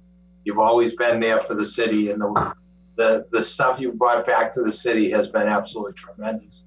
And we're very appreciative of it. And you can look around and see all the great things that happened in Quincy. And a lot of it has to do with our partnership with the state legislature, and you being the dean of the legislature right now. That's been very good for us. And then Ron, accolades. Great job. I know you'll do a great job. Thanks, so it's sir. been great working with you. So we keep going on and keep the partnership going. Thank you, Madam President. Thank you, Councilor Phelan. I'm going to keep just scrolling here through the screens to see if anybody else would like to speak. Bear with me, Mr. Speaker. Councilor Harris? Yes, I just want to say I don't know Ron very well, but the few times we met, he was always very cordial to me. But knowing work that he has done for the city of Quincy, it just it speaks for itself. And I just want to say congratulations. Thank you. Thank you, Bill. Thank you for what you do. Thank you. Thank you so much, Councilor. Keep an eye on that bridge for us, will you? Yeah. So Bruce is guarding it right now. Thank you. Thank you so much. Thanks, Councilor. Councilor Mahoney, I see your hand up. Thank you very much, Madam President. I just want to say congratulations, Ron. And I know you're a straight shooter, and you will make sure that the state and our city does well. So I want to congratulate you and wish you well, and I look forward to working with you. So thank you very much for coming tonight. Thanks. Thank you, Councilor. Let me just do one last scroll here. Councilor McCarthy? Yeah, thank you, President Liang. Ron, congratulations. Thanks, Dave. I broke in with you guys on a school committee. Yeah, it was a long time ago. It was 18 years ago, and I didn't have to talk for the first couple of years. There were plenty of people on there that could talk. So I kept my mouth shut for at least 2 years, Ron, before I started mouthing off. But great for you. Thanks. A great way. I know that you got the pulse of Massachusetts, the pulse of Quincy. You work well with us. And it's always great to have someone that we all know that we can reach out to if we need help. And I know you're the type of guy that you never forget where you come from. So congratulations, Ron. Thanks, Dave. Thank you, Councilor. Let me do again just one last row here. Okay, Mr. Speaker, before I turn it over to you, I actually would like an opportunity to say thank you as well. I don't recognize you without the mustache, that's throwing me off a little bit. But for those of you who don't know, I actually first met Speaker Mariano when I first ran for office back in 2015. I was just some kid in the city who was active in my community. I worked with my family's restaurant group, and I wasn't active at all in politics, even though I lived on the same street as a fellow councilor and our state representative. I just wasn't active, but decided to take a leap and to run for office. And when I did, he was one of the first people that stuck his neck out for me and supported me without any hesitation. And so I just hope you know that I wouldn't be here today without you and your support. What you did for me years ago. When I think you would have got that somehow. No, but I was a no-name kid. I was running as the only woman, as the only minority in a race, and you had no reason to support me except that you believed in me. And so it's a testament, I think, to the kind of person that you are, the kind of public servant that you are. You're kind, you're supportive, you're selfless, and Quincy and frankly the Commonwealth are really lucky to have you. So I'm looking forward to continuing to work together, and congratulations, Mr. Speaker. I'm going to turn it over to you if you'd like to say a few words. Thank you. Thank you, Nina, and you're very kind. But it was your time, and when it's your time, you win, and it was your time. I am here tonight more for anything to say goodbye to my partner in government at the local level, and that's Brad Kroll. As Brad said, I've known his family since they first moved down the point, which was a long time before Brad was even born. But the roots are deep, and Brad is a true son of Quincy Point, and he's been a pleasure to work with. We've gotten a lot of things done together. Never one to be cheap with the credit. He's credited me with things that I probably didn't deserve as much credit as I got, but he's been very, very great to work with. And I want you to know, Brad, that this is quite an honor for you, even though you may not think so. I'm about to send you a citation, one of those hard to get state citations, but you will have the first citation in Massachusetts with my name as speaker on it. They're just being printed. They're not done yet, actually. And we'll mail it out to you. So you have, number one, you'll have the first autographed copy. And I want you to have that as a testament to our partnership together through the trials and tribulations of trying to make the folks in Ward 2 happy, which has been our goal. Whether it was serving dinners at 1000 Southern Artery or standing out in the schoolyards or down at the Dairy Queen with our dear friend Dave Chu. So anyway, I am honored to be here. I thank you all for your congratulations and warm wishes, and we will continue to work together. I have great things going on in the city of Quincy, great things going on in the Commonwealth.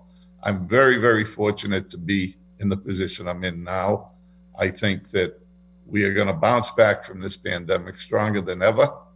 I think the new president understands that cities and towns are going to need some help from the federal government, and we will get that help.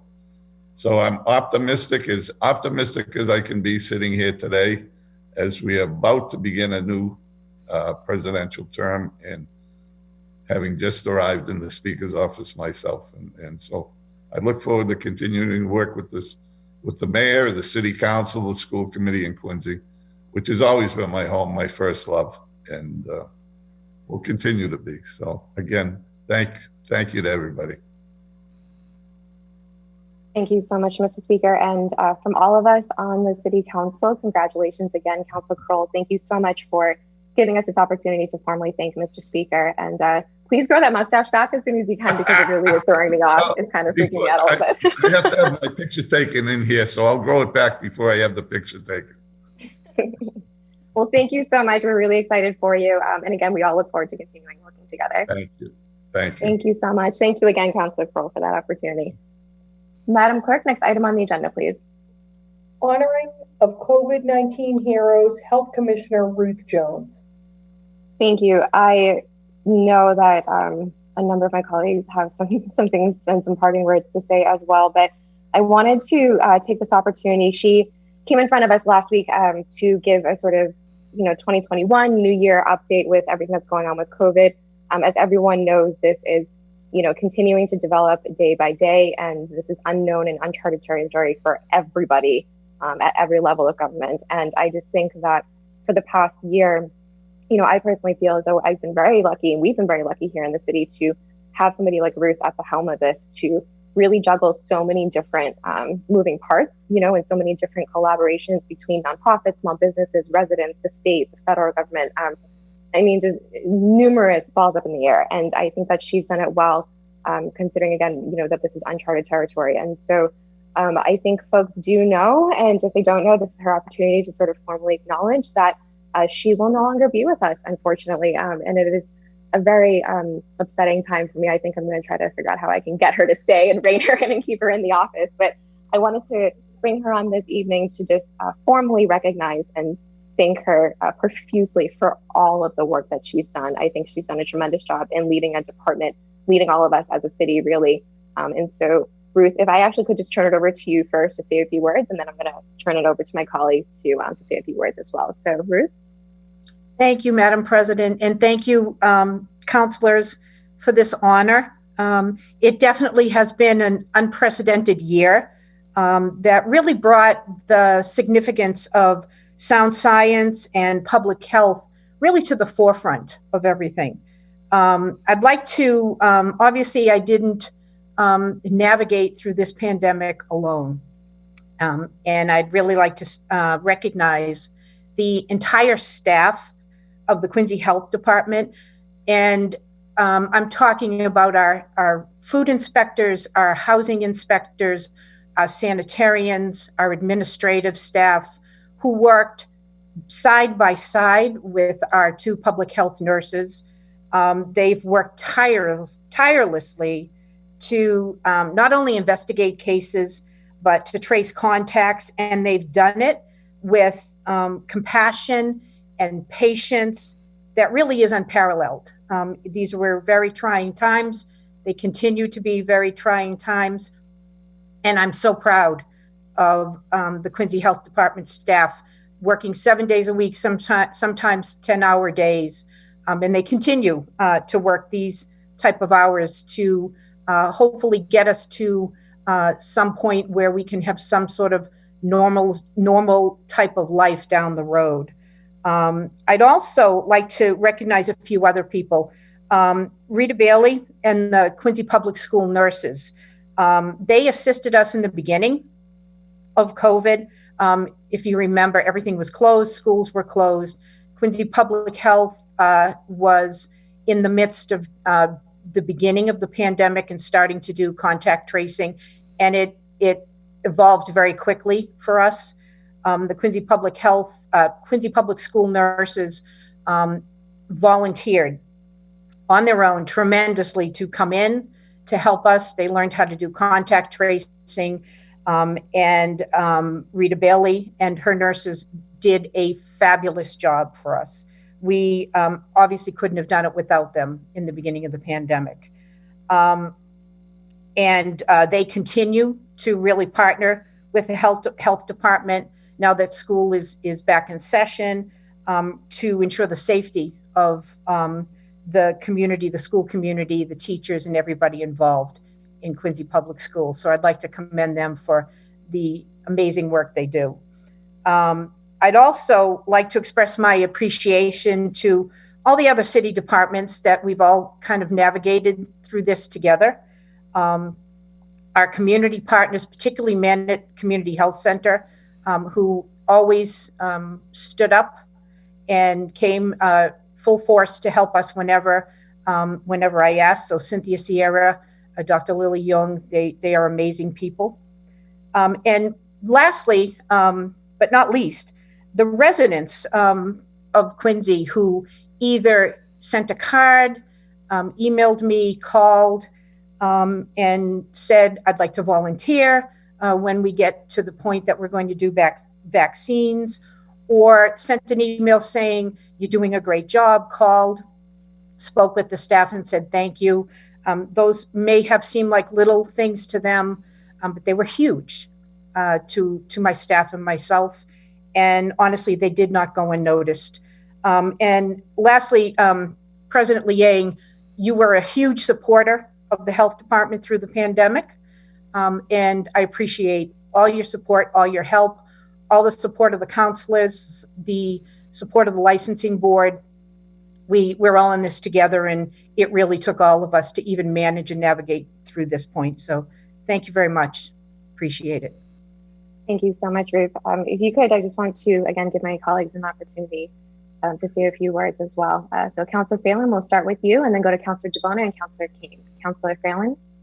Thank you, Madam President. Ruth, I've worked with you both as a department head and also as a city councilor. So I've been on kind of both sides. And the one thing I can say is, Ruth, you've been a true professional through this whole thing. You're a pro. You go in, you do a great job. Whenever I had anything to do, I could simply walk down the end of the beach to the health department, sit down in your office, and we solved a lot of problems that were happening in Ward 5. So for all the work, I'm sad to see you go. but I know there comes a time that came for me when you decide to retire and move on, and you certainly earned your retirement, and your dedicated work to the city is greatly appreciated from everyone in Ward 5. We thank you for your service, and wish you great luck in your retirement. Thank you, Chuck. Thank you so much. Thank you, Councilor. Councilor DeBona? Thank you, Madam President. Thank you, Ruth, for all your hard work. I remember over the last 5-6 years of being in the department, the health department, and then coming on as commissioner. And I know it was within your first week of being commissioner, I had the first call to call you on a Sunday afternoon about a rat call. And you were on it right away, mitigating it. You had someone out the next morning. You made this family, this couple feel so supportive of that. You were right on top of it. And, fielding calls on Sundays and now with the COVID over the last, 10, 11 months, you've done a fantastic job. And I wish you the best and congratulations on your retirement. And I just want to thank you for a great relationship we've had over the last few years. Me being a city councilor and you being up there, and I just want to wish you the best on any your future endeavors and to enjoy life. Enjoy life as in a retirement. And thank you so much for everything you've done for us, everything you've done for Quincy. Thank you so much. Thank you, I appreciate Madam that. Thank you. Thank you. Thank you, Councilor. Councilor Kane? Thank you, Madam President. As Councilor DeBona said before, we've ridden a wild ride from rats now through the pandemic, so it's an appropriate yet oddly sized bookend to end on. But I'm truly personally and professionally grateful for your efforts during this pandemic. I am just been truly impressed with your professionalism and organization, and just your ability to step up to really navigate this horrible thing we've all been going through. So I really just appreciate your efforts. I appreciate you and your team's efforts and your great work that you've done over the last year, and just know that you're going out on top because you've done such a phenomenal job. So whoever's coming in to fill those shoes is going to have a tough task ahead of them. I wish you all the best in your retirement, and thank you very much. Thank you so much. Appreciate it. Thank you. Thank you. Councilor Kroll? Thank you, Madam President. Good evening, Commissioner Jones. As I was listening to some of my colleagues here this evening, share their words of gratitude. I was trying to think, I probably met you back in 2006, and you're an all-star, quite frankly. And what always has amazed me, and you said it here tonight, is how much you believe in teamwork. There's no doubt whatsoever that you are a consummate professional. I know you're a registered nurse, I believe, by trade. You have quite a few designations after your name, and just the way that you've approached the job, I think, is extremely unique. Was that a weekly column that you held on the Quincy Sun for a very long time?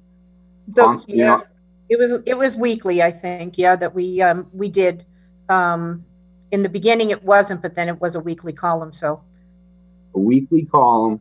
Yep. I mean, you are a frequent flyer on Quincy Access Television, helping people just understand all types of issues. And Councilor DeBona had mentioned it. And, again, I'm a big Ruth Jones fan.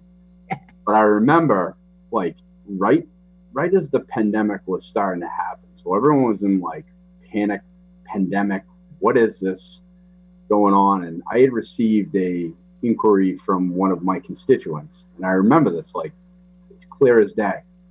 I sent you an email. It was regarding rodents, and it was about 10:30 that night. You're responding to me regarding that issue while you had all these other issues and uncertainties going on. And then Representative Marley from your team was on site at the constituent's doorstep the next day. Truly remarkable. You talk about a public servant. Amazing. It was glad to have served with you, glad to know you, and you did a huge service for the city of Quincy. So thank you. Thank you. Thank you so much, Councilor. Councilor Mahoney? Thank you very much, Madam President. Commissioner Jones, you are going to be sorely missed in the city. Your pragmatic approach to how we were dealing with some major issues in the city, not just COVID, but other issues, you were able to handle, and you handled it so professionally. And it's been a pleasure to work with you. And when I say I work with all of the departments within the city, you are one of the hardest working departments. And COVID has really highlighted, truthfully, how hard and how important your role is. It's public health, and the importance that we make sure that when we do find your replacement, which will be tall shoes to fill, that we find somebody who is able to really pick up and continue the work that you have done, because we're not out of the woods yet. And I am sad to see you go, although I know you have earned your time and you're ready. I'm much in the panel of Councilor Yang. If we could keep you, I think the city is going to be in. It's going to be very hard. Let's just say this. This is not a position that you can come into lightly. You do have to have the background knowledge, and it will be a hard position to fill. But I also want to make sure that people understand the true leadership that you have, because as you came on tonight, you recognized all of the people who helped you succeed, and you didn't do it alone, but you would fall on the sword if something was to happen within that department and lead in your leadership role. And it didn't go unnoticed, and you will be sorely missed. But I hope you get to enjoy some downtime, and and we'll check in with us every once in a while to make sure we're on the right path. I thank you from the bottom of my heart. I know you helped me in many different areas. I know the constituents that I had reached out to valued your input. You turned things around and really did help everybody that you could in the situation that they were in. So I thank you, and I wish you all the happiness and health in your future. So thank you. Thank you so much. Really appreciate that. Thank you. Thanks, Councilor. Councilor McCarthy? Thank you, Madam President. Hi, Ruth. And Hi. Yeah, thank you. Everybody in Ward 1, I know we had some situations like my fellow colleagues here in regards to different things, but you were always there. You stayed there too, as my colleagues had said, through the COVID, and handled the day-to-day issues that went on, which was very impressive. And I was always impressed when you sat in front of the school committee and got into statistics that school committee man Gutrow would always ask on different groups and different levels and cohorts. I think you were making it up half the time because I couldn't follow it. You did a great job, though, Ruth. Thank you. Thank you. And I know Mrs. Mahoney said stay in touch, but if I were you, I wouldn't pick up the phone. One of us might have an issue. So I would forget everything she just said about staying in touch. Go and relax and have a great retirement.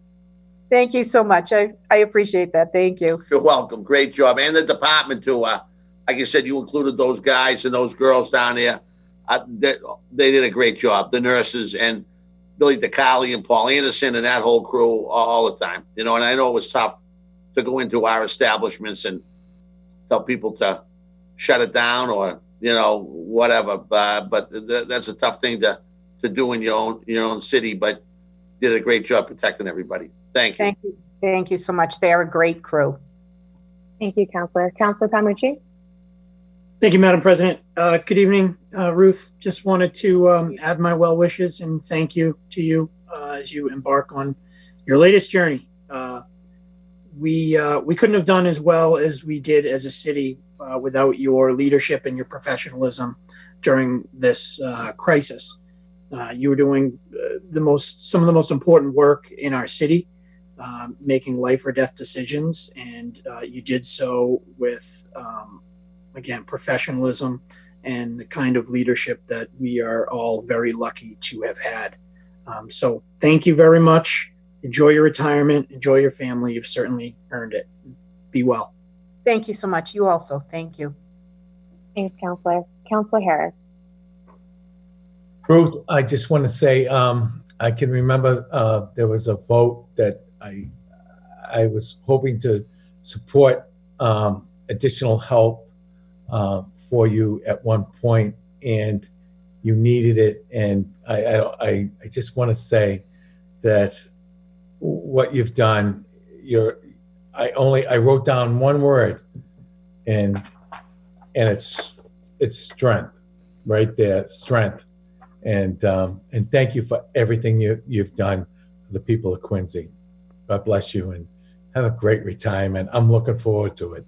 Thank you so much. Thank you. God bless.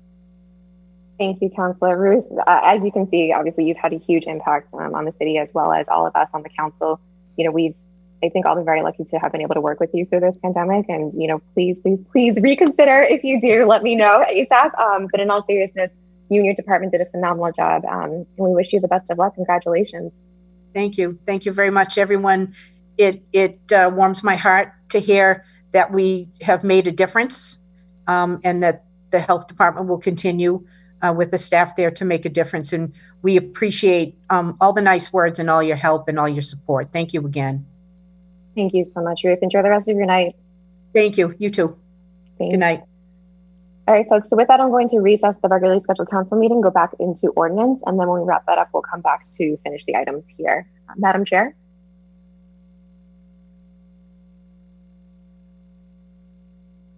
No, I'm just going to unmute you. Hold on 1 second here.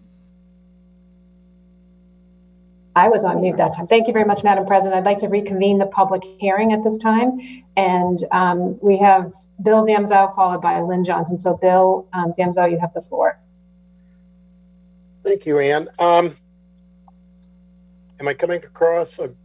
You are. Okay. Bill Zamzow, 356 Washington Street, Quincy. First off, I fully understand the goals of this proposed commission, and I wish it well, the proposal well. At the same time, I must note that I worry that this effort at outreach is putting the cart before the horse, when looking in is what's really needed. Across departments, school teachers, 5% minority, police department, less than 5%. Fire department, I have no numbers, but I can guarantee you it's got to be well less than 5%, which is essentially minuscule. And then when we look at blue collar field workers, same thing. I'm not calling for quotas, but these numbers have been pretty much stuck for over a dozen years, while the local demographics have changed greatly. And then there were the mayor's gobsmacking statements made in the wake of one of last summer's always respectful and responsible Black Lives Matter rallies. Accordingly, I have trouble imagining how providing the mayor with essentially a patronage hire to head this proposed commission is going to work. I just don't. And I say this on a personal note. Allow me to add the following. I was once kicked out of a public meeting by the police. I can't begrudge the officers because they came in at the request of senior department personnel in the department holding that meeting in what can fairly be described as retaliation. Even so, I complained to the chief, and he was not exactly aces in his follow-up. Ironically, the meeting had to be reheld for entirely different reasons, and I was able to make sure I was able to attend that meeting. Also, while the person who called the cops in has been very polite to me since, he's never apologized. This is just wrong. And on another occasion, a senior police officer, out of the blue, laid into me and threatened me with arrest over ultimately something that was a problem with the police department, not me. Again, I complained to the police chief, didn't get very far with that. And I missed the opportunity to reach out on a civil rights complaint because I didn't know the timeline. But again, things happen. Karma came along and that officer is no longer on the force. Now, again, I'd like to see this project work. And I can only imagine what minorities have done because, as the council knows, I'm an old white guy. God knows what goes on, but I watch my friends, children of color that I view as like nieces, nephews, grandchildren, whatever. And I hope this commission works, but I'm not confident in the structure by hanging it essentially under the control of the mayor's office. There's a pattern of practice here that's gone on for years. Maybe something could happen, but I hope you can appreciate my concerns. Thank you for your time. Thank you very much, Bill. And moving on to Lynn Johnson. Lynn, you have the floor. Thank you. I am in support of this. Lynn Johnson, 29 Sycamore Road in Quincy. I'm really struck by Councilman Kroll's acknowledgement of Speaker Mariano taking the time to listen. And I want to thank everybody who's here tonight for taking that time to listen. It's been a really important conversation. I'm really humbled by the courage of those who spoke in favor of the Department of Social Justice and Equity. You know, it's not hard for a woman of my descent to speak up in Quincy. Their courage is notable, and I'm really very impressed and like I said, humbled by that. And so there's really nothing more important for any of us to hear, for those of us who are really willing to listen anyway. But I do want to share a comment from the Reverend Martin Luther King Jr., which I read in today's paper. It's just very timely for us here tonight. There is such a thing as being too late. We still have a choice: nonviolent coexistence or violent co-annihilation. This may well be our last chance to choose between chaos and community. I choose community. I choose community with all of you who have spoken tonight and who are present at this meeting.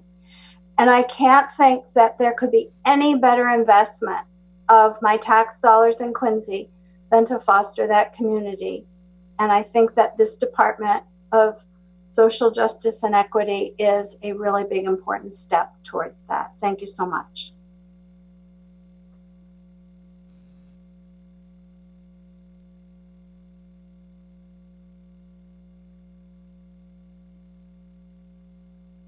Oh, Counselor, you're muted.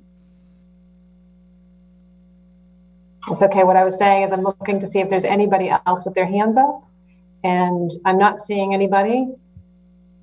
I'm going to just take a quick look. Okay. And I'm not seeing anything. Moving on, in the written correspondence we have received by the clerk of committees, communications that have been shared with the council and have been made part of the record. I believe we have over 22 written correspondence that have come in, all of which were in favor. And this evening we had, if I kept track correctly, I think we had 35 or 36 speakers this evening. Looking around once again, I don't see any more. So seeing no further public comment, I'd like to close the public hearing at 8:09 p.m. and move into the ordinance committee. If I could, I'm going to ask Madam Clerk if you could take a roll call, please. Councilor Kane. Present. Councilor Kroll. Councilor DeBona. Present. Councilor Harris. Present. Councilor Liang. Present. Councilor McCarthy. Present. Councilor Palmucci. Present. Councilor Phelan. Present. Chairman Mahoney. Present. 8 members. You have a quorum. And if I could, I'd like to take out of order this evening and go to order number 2020-131. If I have the right one here. I'm sorry. 165, I believe. Yep, 2020-165, ordinance amending the municipal code, adding to Chapter 25, Departments, Article 11, Department of Social Justice and Equity. And to open this up for discussion, I'd like to invite Councilor Palmucci to speak on the ordinance. Thank you, Madam Chairwoman. I just wanted to share something. My great grandfather, Carlo Palmucci, fled to this country in the face of the National Fascist Party led by Mussolini rising to power in Italy. He lived on Penn Street in South Quincy, and he worked as a laborer in the quarries. He didn't speak English, but he worked hard, saved his money, and eventually he brought my great grandmother and his children over, once he could afford their passage. He sought a better life for his family in America. He sought a better life for his family in Quincy. And without a doubt, he faced struggles to acclimate here, and at times was made to feel unwelcome. A foreign-born, non-English-speaking immigrant from a small goat-herding village in the mountains. Culturally, he didn't fit in, nor was he easily accepted into the community, with certain places specifically off limits or forbidden to him entirely because of his low status. When his brother was killed in a workplace accident because of unsafe conditions, he had no recourse. He couldn't turn to the government. He had no power. He had no voice. He wasn't seen. A poor, illiterate man who was seeking nothing more than a safe place to raise his family. The Palmucci story from 1928 is no different than the Lee family story from 1965 fleeing communist China, or the Wen family story from 1975 after the fall of Saigon. People come to Quincy for a better life. We are a city built by immigrants and comprised of the fortunate descendants who reap the benefits of freedom and opportunity. That's my family story, that nearly 100 years later, I have the opportunity to serve as a leader representing that same neighborhood that Carlos sought refuge in. That's the reason why I support this legislation, because Quincy has always been and must always be a city with open arms and a loving heart. This legislation does nothing more than codify that principle and put someone in charge of ensuring that we carry those ideals forward for the next 100 years. We don't need this ordinance because unarmed black men are being shot and killed in Quincy. We don't need this ordinance because people have crosses being burned on their front lawns. And we don't need this ordinance because of rampant police brutality. Those are not problems we have here. We have a well-trained, compassionate police force who I'm proud to stand behind. This isn't about that. This is about acknowledging that we can do better and committing the resources to better understand how we can do that. Figuring out why our black students make up 7% of our school population, yet account for 23% of disciplinary actions. How do we grow our teaching staff to look more like the students they teach? Determining how we can get the ranks of our civil service positions like police, fire, DPW to better reflect the diversity of our residents. Quincy does a lot now, a lot, but we can do better. We can create a position tasked with engaging with the community to help determine why someone feels like it's okay to fly or drop a neighborhood with white supremacist propaganda in our city. And more importantly, we can create a position tasked with working with those harmed by such things, like the little girl who opens her mailbox to find that propaganda and wonder why someone hates her and brings that to her home. We can develop programming through this department. We can develop programming that celebrates our diversity and builds on our city's successes, embraces our differences, and rises above hate and division. This isn't about what we do wrong, but about what we can do better. To those who say we don't need this, I ask, what harm does it cause then? What harm comes from creating this position in the next budget? Next spring, seeing something like this take fruition and trying to do better. Together, trying to build an even better community than the great one we all know we already have. So on behalf of Carlo Palmucci and the many others like him living in our city today, I move for positive recommendation of this ordinance as amended and submitted to the council earlier this evening by Jen. Thank you, Madam Chairwoman.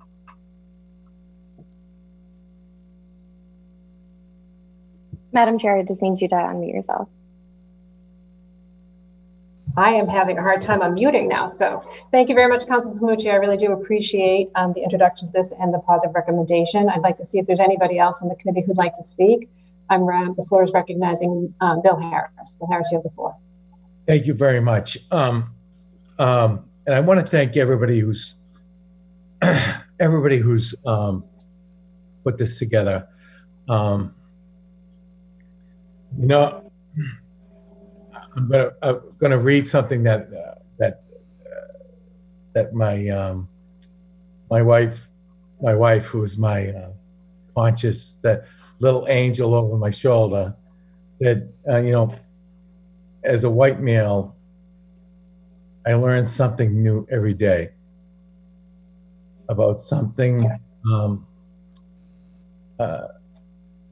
that my adult children, who are very adult, I'm getting really old for this job.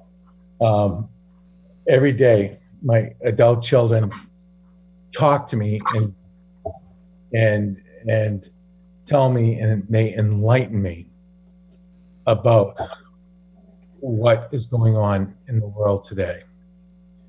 Yes, as Council Palmucci has said,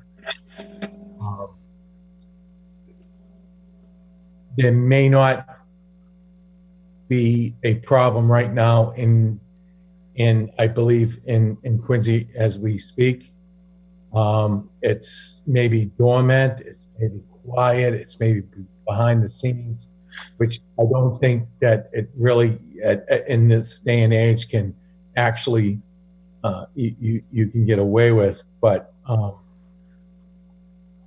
I want to read to you one of my constituents wrote to me today, as one of my constituents wrote to me today about, and it has if you go through the list of folks that spoke today, not many of the folks were from Ward 6. But I really need to, it really hit me really hard as I was going through it preparing for the meeting today.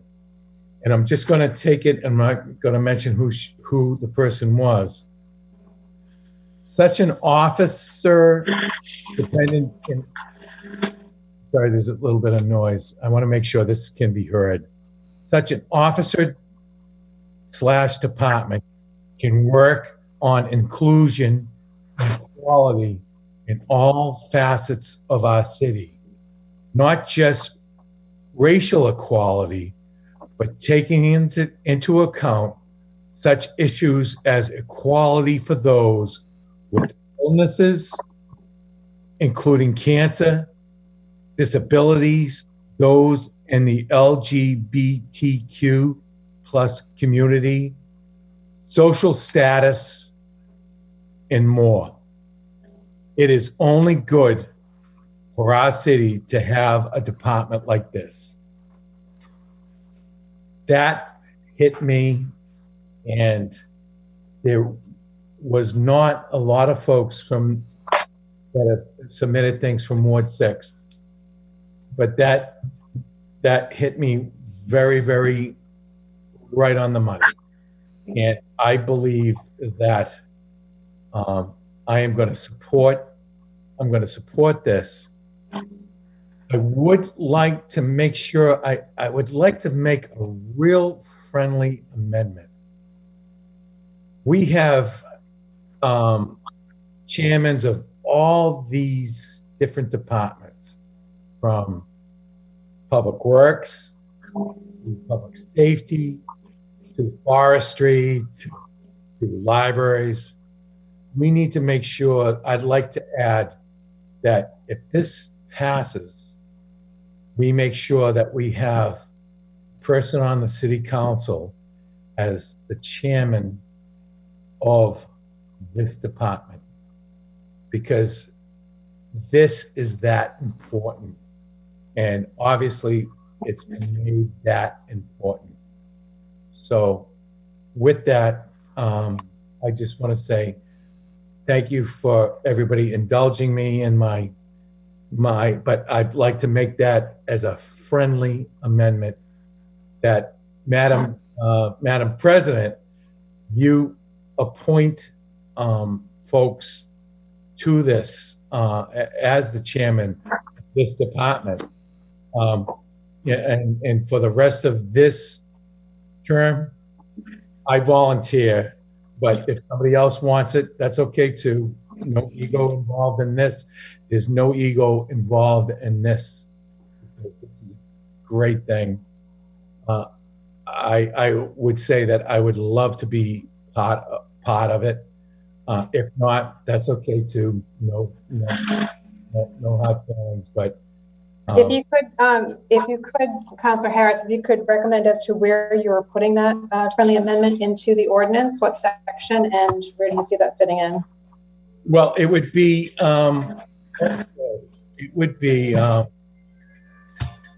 just I guess it would have to be at the end of it, because it would have to be that there has to be a department. We have all the departments that are involved. Council Mahoney.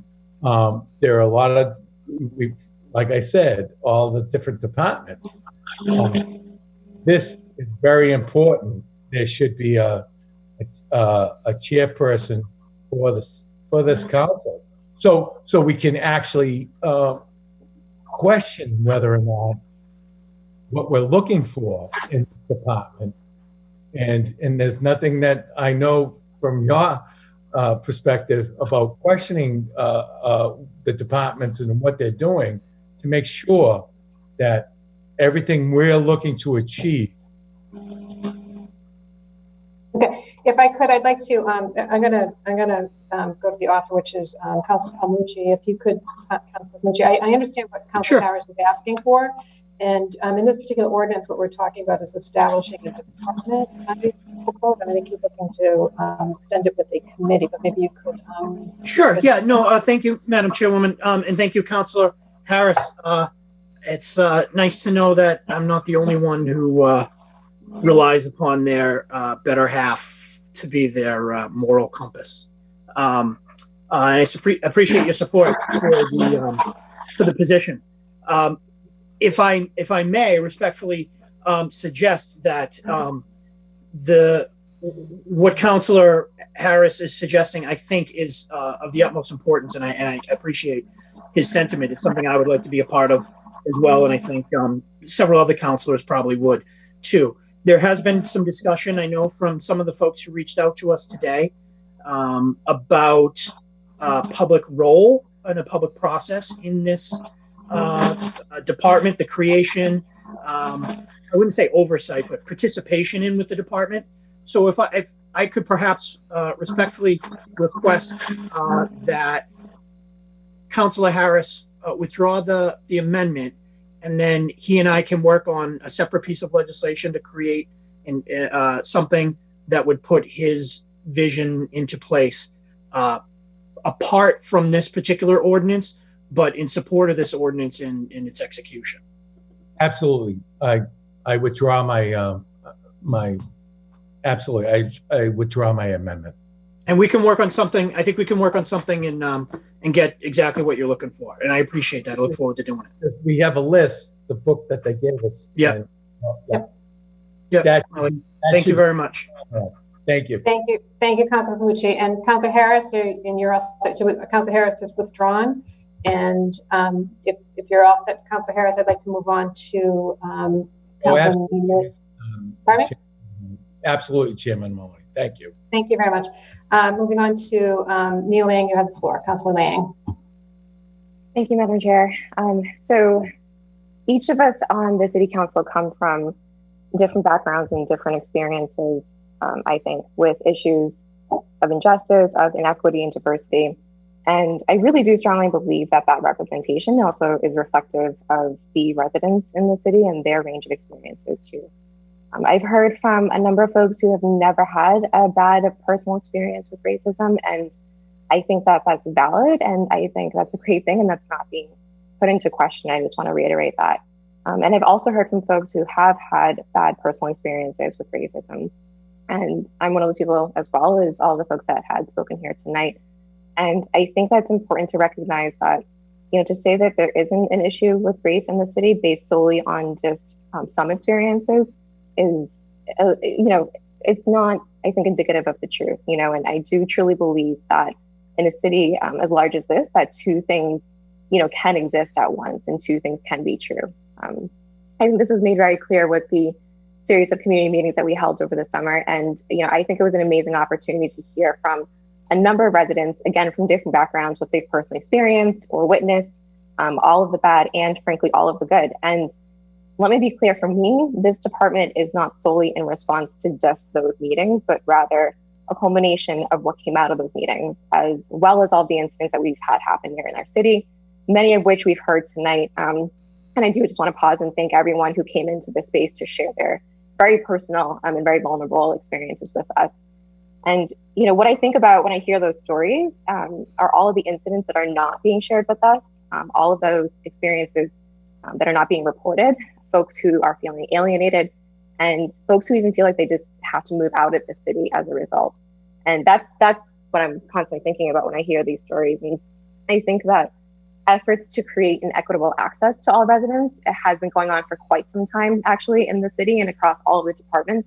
And I've seen these departments do phenomenal work. I mean, right now in the planning department, there's a behemoth of an effort going on being led by Melissa Pond to create language access for those who have limited English proficiency, as well as those who are deaf and hard of hearing. And so there are, again, you know, significant efforts being made across departments in the city right now. But my concern is that if there is not a singular focus on this work, that unfortunately it has to be secondary and therefore it's not sustainable. This creation and the creation of this department, I think, will help to establish a dedicated focus on this effort and will also serve, you know, ultimately as a bridge between every resident of this city and all of the work that these departments are doing and everything that's going on in city government right now. And I think that that is a good step in making sure that all residents feel confident that our government is working with them and for them. Ultimately, I don't think that there's a downside to demonstrating a united commitment as a community to be more inclusive, more equitable, and more accepting. We've said it time and time again that our diversity is one of our strengths, and I truly believe that the creation of this department is a testament to our belief in that. There is always going to be room for growth, always, personally, professionally, specifically within city government as well. And I think that the creation of this department is an important step in that direction. We certainly can't let the perfect be the enemy of the good. And there is going to be, I think, a learning curve with this first step, but that's the beauty of government and how this works, is that it's a process and we can always go back and continue to improve upon that. So again, I think it's important to take this first step in showing that we are willing to challenge ourselves to grow, to continue to improve. And I don't think that this is something that will end with the creation of this effort, but rather begin. So I'm just really grateful to all the people who came out tonight, as well as submitted, you know, letters of support and shared their experiences. But I'm most thankful to all of my colleagues for their work and commitment on this. And so before I just, you know, move it on to the next person, Madam Chair, I just would like to also offer a friendly amendment if Councilor Palmucci is accepting of that. I'd like to add a line under the qualifications of Director of Department of Social Justice and Equity. Based off of all the feedback I've heard with engagement in the community directly, I want to offer a friendly amendment to add a line that says, after the assessment of existing conditions and the frequent communication, after those two bullets, to add a third one there that says organizes community-led processes to identify additional strategies and programming opportunities. So that's a friendly amendment that I'd like to add that line in there if Councilor Palmucci will accept. I accept. Thank you, Madam Chair. Thank you, Councilor. Thank you, Councilor Liang, and thank you, Councilor Palmucci. Moving on, I have Councilor DeBona has the floor. Councilor DeBona. Thank you, Madam Chairperson. I'm happy to co-sponsor this, and I'm happy to support this Department of Social Justice and Equity. I want to thank everyone that spoke tonight, all the public input, and their real stories and experiences with racism, not just themselves, with others. I want to thank everybody that put written comments in and all the emails that everybody reached out to myself and the other council members. It was very emotional tonight, listening to this, listening to folks that may have not even spoken about this in public, speak about it tonight. It was real.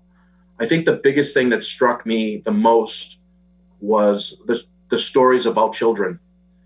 You know, these type of racist comments and slurs, some folks, they live a whole lifetime with these comments as a child. It just, and listening to President Liang last meeting talking about, well, what are you? It brought me right back to when I was a kid. They said, well, what are you? Well, you know, my dad's Italian, he's American, my mother's Thai. Well, you're not white. It just brought me back to the childhood memories of a story when Councilor Palmucci was talking about going over a friend's house and you can't come in the house because you're not white. I think a lot of the racial bigotry is passed down from generations. A lot of parents that are racist can pass this slang down to their children. And at the end of the day, I really don't want the experiences some of us have gone through to go and happen to some of our children. I think, and that's the biggest thing for me, having a big Asian population of children in our Quincy Public Schools, listening to some of the younger folks speaking tonight about their experiences. These aren't made up. These are real experiences. And to hear about other folks talking about accountability and oversight, I'm happy to be part of this. I'm happy that Councilor Palmucci and Councilor and President Liang had me come in on this with them. And I was debating about whether I take a stand on this or sit back and say, yeah, maybe that's not. It's very important. It's very important for our city. It's very important with the changing every day, with the world around us. And it's just listening to everyone. And maybe you haven't experienced a racist comment to yourself. Maybe you haven't ever experienced it. But let me tell you something. It doesn't go away. It resurfaces at some point. Something triggers it, and the next thing, and a lot of stuff that was spoken about, and listening to President Liang, it just resurfaced a lot of things as a kid, growing up and just trying to be accepted, you know. And it could be a cruel world out there, and if there's anything, not only for our adults, for our children. If anything, and you're contemplating whether you want to support this or not, and you're saying to yourself, well, I don't know if this is a big problem in Quincy, and I don't know if these councilors have the right authority to try to bring this in, and maybe start thinking about other folks. Maybe start thinking about our children. We have a very diverse, and that's what I like about Quincy High School. You walk into the cafeteria and you see basically United Nations. You see all these flags up from all these different countries throughout the world, and Quincy High School has become this of all nationalities, of all races. And I think we need to take it a step further on a city council level and as a city. And I know a couple people reached out to me recently that weren't supportive of this. And I was a little disappointed because we have to move the city forward. And I hope you have an open mind for the folks that are kind of contemplating whether we should have this in the city of Quincy. Just have an open mind and have some willingness to listen to others. And that's why I'm happy to support this with my fellow councilors. I'm happy to hear everybody tonight. But the emotion on folks tonight, I mean, I think you had 100 people on the waiting list, waiting to get on to talk tonight. And I don't know, Councilor Mahoney, how many folks did put written input or spoke tonight, but this was quite a bit, more than the usual meeting. So I want to thank you for Mr. Chairperson, for putting this forward and really giving everybody the opportunity to speak tonight and really, managing the time control to get everybody in. So thank you, Madam President. Thank you, Madam Chair, and looking forward to any more discussion, any more questions people have. So I'm happy to support this tonight. Thank you. Thank you very much, Councillor. Moving on to Councillor Kane. Councillor Kane, you have the floor. Thank you, Madam Chairwoman. What a absolutely moving evening. To see so many people come out and really share their hearts. their experiences. We don't get that often. So this is a very real and visceral time, I think, for all of us. There's a lot in my mind, and I sort of don't know in what order to say things. I first sort of approached thinking about this department from a number of perspectives. I think it's a great time for discussion, and I think that in this crazy political time that we're living in, there's a lot of rhetoric all over the place. And so when something like a Department of Social Justice and Equity comes before the City Council, I'm a little weary because I want to make sure that this department in any form or shape actually has the ability to be effective. And so, when I look at this, I'm supportive on its merit and in the spirit, but I don't think it goes far enough. I think, you have to excuse me, it's sort of like emotional, and there's just many things to think about here. As Councilor DeBona just alluded to, we all have our personal experiences. I grew up here in Quincy, and I don't want to belabor any more sob stories or anything like this, because I understand the world is a cruel place. But certainly, my father is a person of color. He married a black woman from Quincy who came from a legacy of generations of residents from Quincy, and they were Irish and had their own discriminations that they suffered. And my father was the first black person to run for office in Quincy. I was the first black person to win. And interestingly, because I know where I live, when I ran for office, I never used the term black because I didn't want to put people off, because I know how people think. And racism and discrimination, which those two words are nowhere in this document. It's quiet and it's blind, and it's not something that you can just legislate away through this Department of Social Justice and Equity. And so, I heard so many unbelievable perspectives tonight, and most of them were around experiences of racism and discrimination. And I'm not sure that that's what this department's going to do. And I don't want to lead people to believe that that's what this department's going to do. I understand that on the surface, the Department of Social Justice and Equity will make people feel better about their interactions with government. If I haven't personally, or if, I can't speak for anyone else, but I hope that, I'm in a place that I'm representing the interests of the constituents from varying backgrounds. Ward 3 is a very diverse ward. We have a considerably sized East Asian population, most of whom are not as politically active. And that's what I think this is about. I think this is about politics. And so we're creating a department here that on its surface and in its spirit seeks to have what I think is an outsized influence in its actual effects to the government. So is this government going to have any enforcement capacity? Because what I think and what I'm hearing from the people who provided their experiences tonight is that they're looking for enforcement of some kind. And so I don't think that department's going to have this. Is this just a department that's going to be taking calls and reports and creating a list? What then of a list that's being created of people who are being accused of racism and discrimination? What happens then? What do you do with that list? And, furthermore, of these terms that exist in this document, social justice, equity, inclusion, and it's listed a plenty in here, they're not defined. And so I don't know what standard we're being held to and at what point this department will achieve success. And so while, again, in its spirit and on the surface, I'm supportive of this, I think we have more work to do.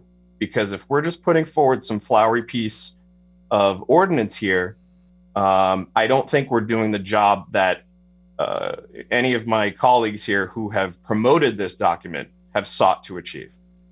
So I hope we're willing to take a step back and actually put some teeth into this document and to devise appropriate solutions to whatever solution we're seeking. I don't know what the outcomes we're seeking other than, promoting diversity and equal opportunity. I don't know what that means. And so, I hope we can take a step back and just even have more debate, create some ideas before we move this forward. Thanks for the opportunity to speak. Thank you very much, Councillor Kane. Opening the floor up now for Councillor Phelan. Councillor Phelan, you have the floor. Thank you, Madam Chairman. I'm gonna support this measure to set up the department. I supported the resolve. One of the things I'm going to say is, going all the way back to the 1980s when I first came on the council, there was an equal opportunity officer, and several things came out of that. The Germantown Human Rights Commission, the North Quincy Human Rights Commission. Several of these, I was on these committees. We worked. The police had a dedicated people in the department, Lieutenant Casey, who looked into these cases. And so setting up this department is not unusual. As a lot of people said tonight, and I was very touched by listening to the stories, I guess this is one of the things to work on these issues. You really have to start the conversation. So I congratulate President Liang and Councilor Crowell and Councilor Palmucci and Councilor Mahoney, who started the conversation with this series of meetings over the summer. And I think those were effective in coming up with ideas and places to move. I think the city this size should have somebody in that role, and I think the spirit of the law. But I do agree with Councilor Kane. I remember when we put this in, a similar position in back in the late 80s, and a lot of fanfare, a lot of flower, and it went good for a few years, and there was some changes made and some different things happened. But then we got to the 2000s, some budget cuts, and the position was gone. And obviously now we're here to this day. We've gone through a real awakening here in the country, where we're all sitting there thinking and listening to people. I remember listening to some of these same stories back in the late 80s from people, and a lot of them were very similar to what I'm hearing today. So I support this measure, and I think we need to move forward. But I also kind of think with Councilor Kane that we have to realize that this is only a start, that we have to continue to move forward on these issues. And so I congratulate our chairman for holding this hearing tonight. I think it was a great thing. If we're going to vote tonight, I'm ready to vote on this, and I'm going to vote for it. But I think this shouldn't be the end of the conversation. This should be the start of the conversation. I think by making it a city department, we put it so it's something that just can't be done away with when we get those tight times when money's tight, where things can be cut off. I think it's something that is important, that needs to be looked at. And I'm not casting any dispersions on anyone. A lot of our city employees do a great job, and they work very hard. Police, fire, the DPW all do this. But I think that this is a timely thing that needs to get passed. I got overwhelming support from people in my ward, from either calls or emails. So I think this is definitely a time to move this forward and put this into action. And I think by making it, I congratulate the members who brought this in, because I think making it a department is a way to make sure that this position stays and that we move forward to do this. Because over the years, we've had several starts, but then there's been a quick stop. So I think this is important enough to keep going. Thank you, Madam Chairman. Thank you very much, Councillor Phelan. Opening the floor for Councillor McCarthy. Councillor McCarthy, you have the floor. Thank you, Chairwoman. As I think spoke at the last meeting, I had concerns with this department from the basis of not seeing or not hearing a lot of things that the folks said tonight, and I still have not seen any statistics in regards to some of the points that would be brought out with this department across the board. Folks, and I listened to everybody who was here tonight, but one of the things, and I wanted to ask a couple of questions. I think Councilor Palmucci might have been I know it was co-sponsored, but I think Councilor Palmucci was the author of this. A couple of things that Councilor Kane just said. One of the items here is develop and conduct annual surveys of residents and city employees. I'd like to ask Councilor Palmucci, what does that mean? If I could, Madam Chair. Council Palmucci, if you'd like to respond. Sure. Yeah. I mean, I think what that particular provision speaks to is engaging in the community and employees in the city to not to make sure, but to see what if any issues there are. I mean, I think we, when we were brainstorming on what we were going to do with the Kincaid Park, we had a planning meeting and an ice cream social in the park, and we took a survey of area residents as to what they wanted to see in that park. So a survey is kind of just exactly what it sounds like. It's asking people what they think, and I think it's incumbent upon that person who's in this role, really from a broader perspective, to with the help of this body and with the administration, to create a framework within which they can learn about what sort of things need to be addressed, see if there are any particular hotspots in terms of neighborhoods or departments in the city where perhaps additional training or programming may need to be conducted. One of the things that came up, I think I had said previously, in our Be the Change community discussions that we had over the summer, was that someone had talked about an experience they had where there wasn't translation services available for students in the Quincy school system. And we didn't poo-poo them or anything. They spoke, they shared their story with us. And after the fact, we know that there is that service available. So when I say that Quincy does a lot on these issues, we do. But if folks who need those services don't know that, then we're not doing enough, right? So when I talk about surveys, that's one of the things that this position can check in with people in the community and in the city workforce. So the type of questions that a resident would be asked in the survey: do you have any racist? Do you have any issues in your neighborhood? Are you going to go? I'm trying to get an idea of someone who's truthfully going to answer this survey or give you the answer that you want. Well, I don't think anybody wants a specific answer. It's a quest for knowledge. So like we had a public hearing tonight, I didn't want to hear those stories, but it's a quest for knowledge and understanding about the experiences that people who are different from me have had. And I think that's what a survey would allow the opportunity for people to speak to that. Whether they've been discriminated against, what ideas they may have for programming, or what certain aspects of their particular culture do they think would be nice to be highlighted in some sort of events or community programming. So I think there's all sorts of questions. It's not like, have you now or have you ever been a member of the Communist Party? It's not stuff like that. It's more trying to find out what people want and what people are interested in, and what concerns they have. And if I could, Councilor Palmucci, also maybe the interconnectivity of other areas that we may have the solutions for, to be able to generate knowledge of what is accessible within our community right now, or within our government.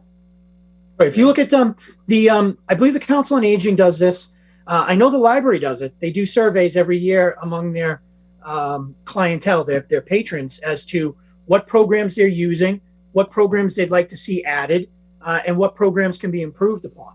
So it's just a way to better the things that we're doing, learn more about the folks and the opinions that they have in the community and their experiences.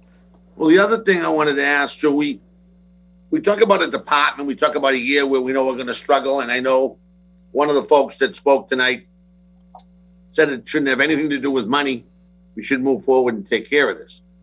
And I see, Councilor Palmucci, you mentioned, in the ordinance and then in the responsibilities, I see constituent services. Why wouldn't we build a position into constituent services that would start to take care of this? We all keep saying it's a step in the right direction. This is a leap into a very vague ordinance of responsibilities that I don't know and I don't want to speak for Councilor Kane, but we're two different people, but he he kind of made a point that you'd like to see it succeed if it was going to work.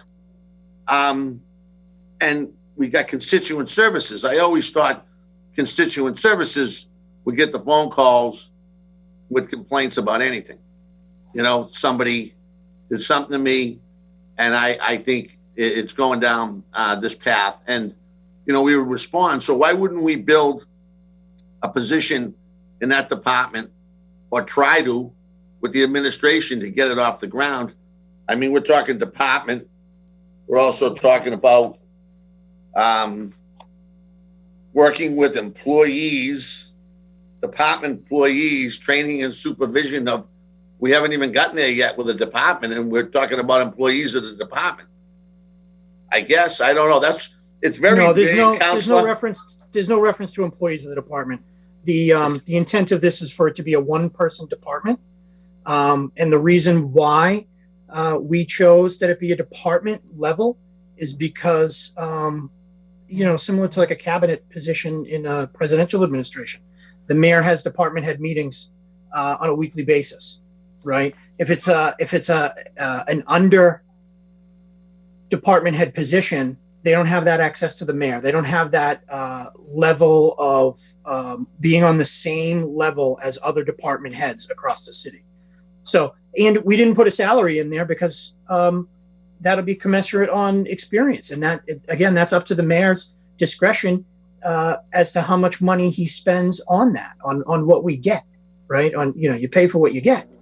So we don't prescribe in there that it should be $150,000 salary. We don't say that it should be a $25,000 salary.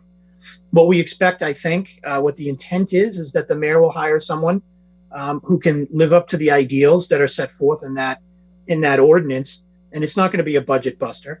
I don't anticipate, and I've discussed this with the mayor, I don't anticipate this being created tomorrow. I expect that this would be something that would be in the next annual budget to create that department. And if we can fill it, even on a part-time basis, if that's what it has to be, because we're in some financial constraints, then so be it. But I'm never one to say don't take a step forward because you don't reach the end, right? Well, every step forward gets closer. With the constituent services point, the reason you're looking for a department head is that if there was a person in constituent services totally dedicated to this subject, the mayor wouldn't connect with this person. That's what you're saying. No, that's not what I'm saying. I'm saying you need. It'd be harder to connect. No, not necessarily. I mean, I think the mayor's good at reaching out to people, but I think it's when you go and travel between the different departments and try and create programming and have some sort of oversight's too strong a word, but being able to step into a department and take a 360-degree look at what's going on and being able to work with another department head to create policies and programming to address issues as they arise, I think that person needs to be on the level of a department head. It just speaks to the importance of the position, really. That's what it is. And we all do constituent services, I mean, I think every job in the government has to have, in the city government has to have constituent services. Councilor Yang would like to speak on this point, if that's okay with you, Councilor McCarthy. I'm all set, Councilor Mahoney. Thank you. Councilor Yang? Thank you. Yeah, first of all, thank you, Council Famuji, for taking all the questions. I know you worked very hard on this ordinance, and so I appreciate you stepping up and responding. With respect to, constituent services, this is something that I've been, again, thinking a lot about as well. And I just want to clarify that I think that, we could argue that everything is constituent services, right? Like trash pickup, DPW, library services, like these are all constituent services. But, specifically for me with this department, it creates an opportunity to have someone who is well-versed and educated in this kind of work. You can't just drop somebody in here who is willing to provide constituent services. You need to have somebody in this position, again, who is educated and knows how to conduct this kind of work. Being in this space and saying that you are open and welcoming does not mean that you can train or create programming around it. I mean, I've been sort of working in this space a little bit on my day job, but that by no means makes me an expert, right? That by no means means that, I should be the person to go to talk about justice and equity, right? That doesn't make me I would hope anyways, a bad constituent service person. But, I think those two things are different, right? Like you can provide constituent services, yes. And, this can be sort of in addition to that, but particularly for the creation of this department, again, it codifies that whoever is in this position and subsequently in this department is focused and educated specifically on how to do this work and how to conduct the programming around this work. And that's for me where the difference is that we have, different departments across the city, and all of them, again, are providing some sort of constituent service, but they do have a specialty, and so would in this department. So I just wanted to add that in there as well. Thank you, Madam Chair. Thank you very much, Councilor Yang. Councilor Kroll, you have the floor.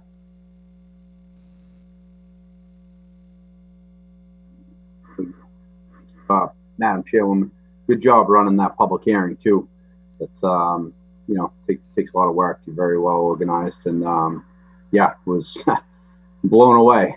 It takes a lot of courage to come and participate in those public dialogues. And as we were, having similar conversations over the summer, I quickly realized, or quickly came to the same conclusion. As I'm processing, because everybody knows that's sort of the way that my brain works. One thing kind of jumped out at me, and I can hear where the chairman of the finance committee is forecasting maybe challenging revenues or the ability to fund the headcount, and what right now we would categorize as the unknown. So I had an idea. Back, it's probably 2 years or so ago, maybe even longer. I don't recall the exact time, but this body unanimously supported, and we entered into what is called the AARP Livable Communities Program. And I had to do a little refresh here because it's been a while, but that program basically puts forward what they refer to as the 8 domains of livability. And essentially what they're driving towards is, having a well-functioning community that, and I'm going to look at my phone here so I can share it with you.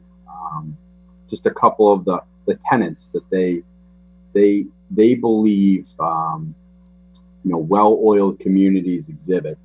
And it's social participation, respect and social inclusion, work and civic engagement, communication and information, community and health services. Those are just several of them. And I share that with you, hopefully from a timing perspective, as I step away here today. Here's maybe something for the council to consider. If we are looking at a budget crunch of sorts, we don't even know what that is next year. I do believe the importance of this position.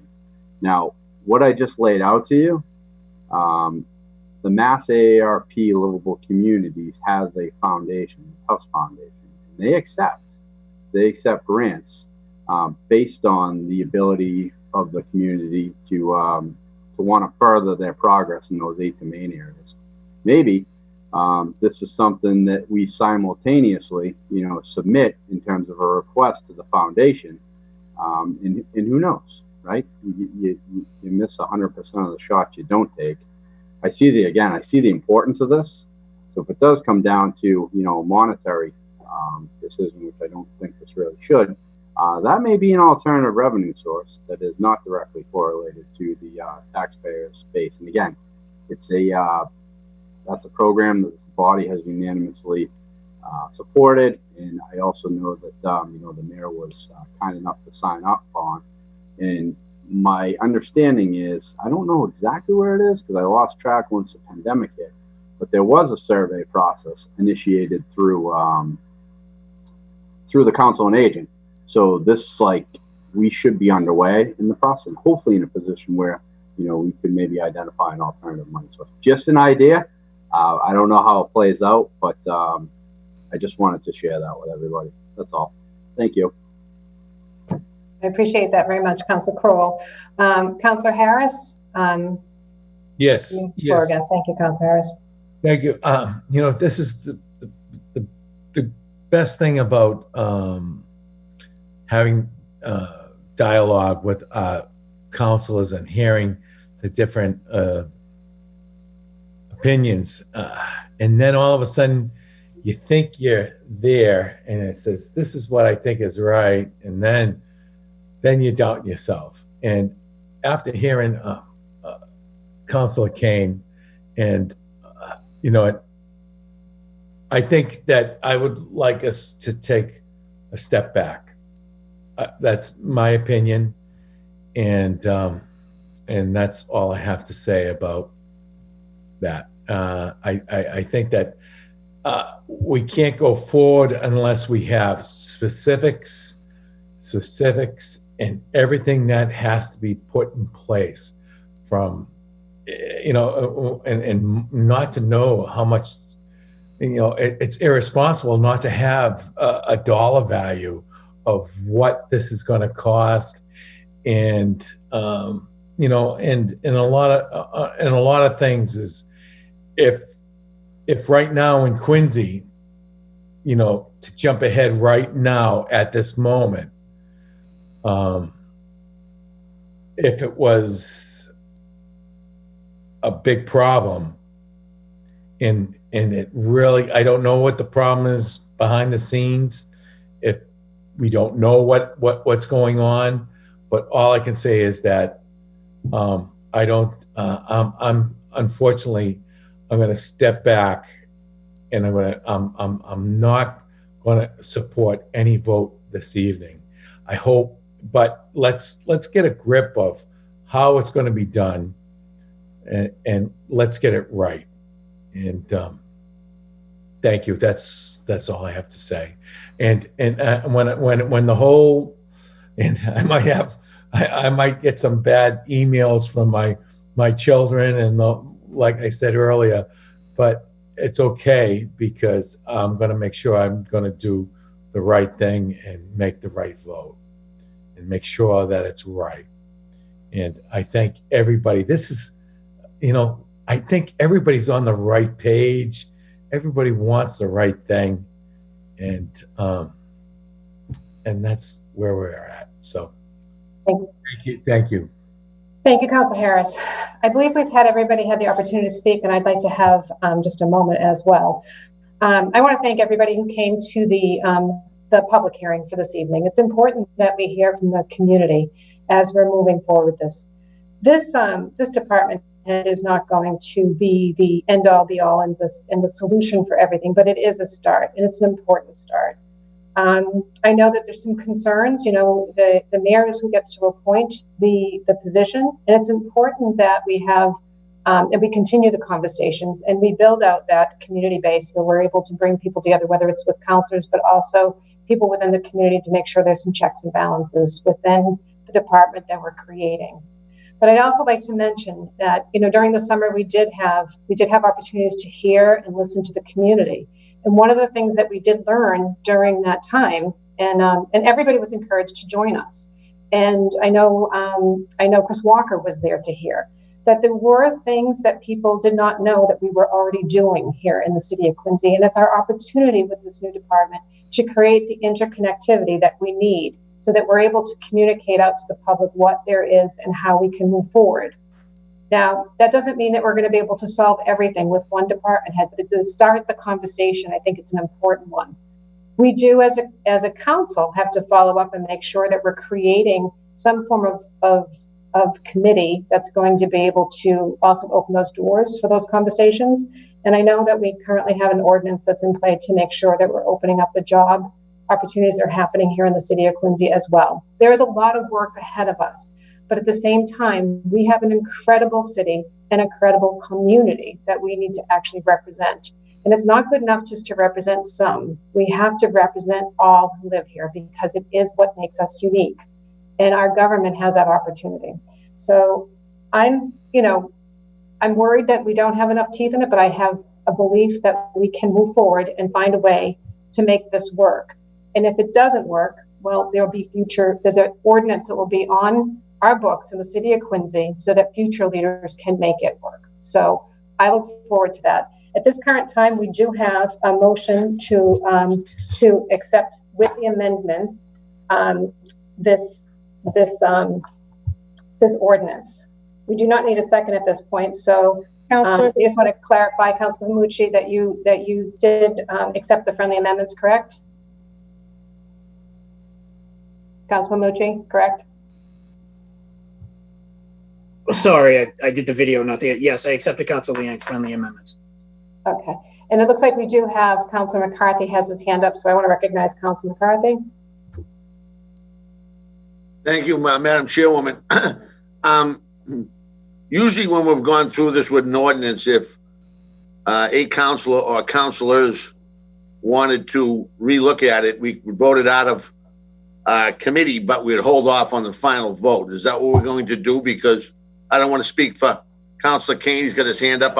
I'll yield to him now, but I wanted to see what we were doing. And I certainly want to back that up because it's happened quite a few times the last few meetings. Well, what's happened quite a few times the last few meetings, Councilor Harris? I'm going to go there. Well, you're accusing something, so I think it's important that you're on the record as to what you're suggesting. I'm just going to back up what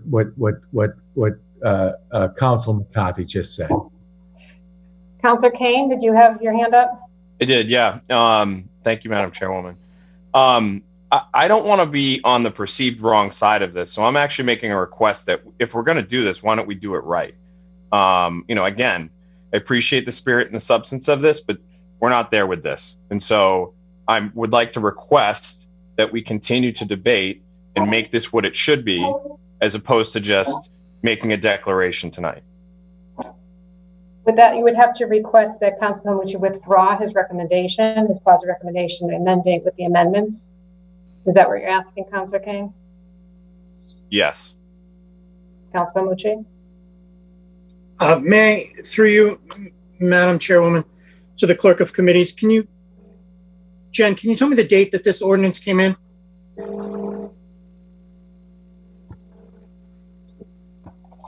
The first meeting in November, which was, I believe, the 11th or 12th. Okay, thank you. No, I quite frankly, I don't want to withdraw it. I don't think that we should let the perfect be the enemy of the good here. We started, Councilor Mahoney, Kroll, and Liang and I started this conversation in June of this year, getting feedback from residents. All councilors were invited to attend. Councilor Phelan participated, came and attended. So this has been an ongoing process for the last 7 months. This isn't a rush to do anything. We worked on this. Before I introduced it in November, I sent it out to all councilors asking if they wanted to co-sponsor it or work on it with me. There's been plenty of time for folks to make amendments to this if they wanted to. The time to do that has existed for the past 7 months. So we can always amend it moving forward. If there's something that meets your approval, Councilor Kane, you can introduce that. I'm certainly happy to work with you on it. But I think the time is right. I think folks want to see this body take some action on these issues. And while it may not be perfect, I think it is progress. And so I decline to withdraw my motion. Okay, So with that, we have through you, Madam President, Madam whatever you are, typically it's been customary for my colleagues to honor a request to put a hold. So I'm very surprised that you won't do that. And I just think it's very disingenuous. So again, I've made my statement clear. I suppose you're correct. I can make further amendments later, but I don't think this is good enough. You all set, Councilor Kane? Okay. Councilor DeBona, and then Councilor Yang. Thank you, Madam Chair. Coming into my 6th year of being up here at the City Council, and completed five years up here. A lot of the folks have come on with me in 2016. And I'll tell you, when there's some positions that want to be voted on, and new hires, and new departments, let me tell you something, you usually get it. You know what I mean? I can go down the line with the different departments that have come in. I mean, we once didn't have a natural resources. We got a natural resource. I was very supportive of that. Emergency management, we really needed that after the storms. Supportive of that. Economists, put that in there for a few years, bumped it up, moved it around. Warden, tree warden, we're having problems with trees. There's all kinds of positions that have come in over the last 5 years. Some of them I debated. Be honest with you, these are big positions with big payrolls, but I still was supportive of them and supportive of the people that are in those roles. You know, I like the debate tonight. You have 9 city councilors up here with a lot of different input. I like a diverse city council. I don't like a slam dunk 9-0, everybody's rah, rah, rah. And I like the debate tonight. This is what it's all about. Different input from different councilors. And I would just like to, talking about a department head and whether it should be in constituent services, I would like to have at budget time, someone come up to the city council and talk about this at budget cycle. Okay, so how's this position going? How's this doing? How's the input you're getting? How's the data on this? Do we need to tweak this? I mean, if at anything, at least start off with, I know it's a budgetary year, at least start off with a part-time gig, at least. Maybe this isn't a job description today for $100,000. Maybe it's something that's a little bit lower on the totem pole. Maybe in the middle. I know Councilor Pamush, you talked about 25,000. He talked about 150. Maybe something around 60. Something that's not going to break the bank, but be effective for us right now. I think this is an important position. After what has happened in this last year that transpired in 2020, talking to Quincy police officers about and first responders about what had happened in the city of Quincy with all the different protests and stuff, and making sure that it was safe in our city, and what has happened on both sides of the spectrum in Washington, with different organizations coming in, Antifa. This relates to all of this. So I think there's a need for this, and I talk about needs and wants. I think this is a need. We have to take a proactive approach upon what's going to happen for the future. And I agree with Councilor Kane. I think we need to move, get a little bit more dig into it. However, I think this is a start tonight. I think it's the start of a city council that's going to step up to the plate and be a little bit more proactive. So I would like to support this tonight, but at the same token, I'd like to see us work on this and see what the mayor wants to do with it. If it passes and what he wants to do, but I think we should start with something. Starting with nothing, I don't think solves the issues that's going on. Listening to the folks tonight, 2020 has been an unbelievable, unreal year. I mean, it's something that I never thought would happen on our country has happened, and I just don't want it to escalate. in the wrong direction by not doing anything. And time is of the essence on this. So I'm willing to vote on it tonight. I know that Councilor Kamen wants to move and have a little bit more teeth to it, but I think we can work on it. But it's up to the will of the person of Councilor Palmucci moving this forward. And I'm going to be supportive of this tonight if it's a vote, a roll call count on it. But I would like to see more done to it. I do agree with Councilor Kane. I don't think there's enough, but I think it's a start. And for me, a start is something moving in the right direction. So I want to thank all the councilors for speaking tonight. All perspectives. Listen, I don't always agree with everybody up here, but I respect your point of view of it. And if we can respect each other's point of view of things, I think we can work as a council on issues that will relate to the people and the constituents and the citizens of the city. So just listening to everybody tonight, I mean, I understand it, and I feel I put myself in your shoes of what you feel about the ordinance in the department, and I'm putting it in the hands of putting myself in an empathetic situation where I'm trying to see it from your point of view of how you're speaking. So it's the will kind of Councilor Palmucci right now, whether he wants to roll count, and up to you, the chairperson, to see what you can do. But I'm going to support this tonight. I think it's something in the right direction. So thank you. Councilor Yang? Thank you, Councilor DeBona. Councilor Yang? Thank you, Madam Chair. So, I'm struggling with this. I think that there were some really strong and valid points brought up and concerns around this. And I have deep respect for all of my colleagues, and I think all of you know that. My concern with this is that, you know,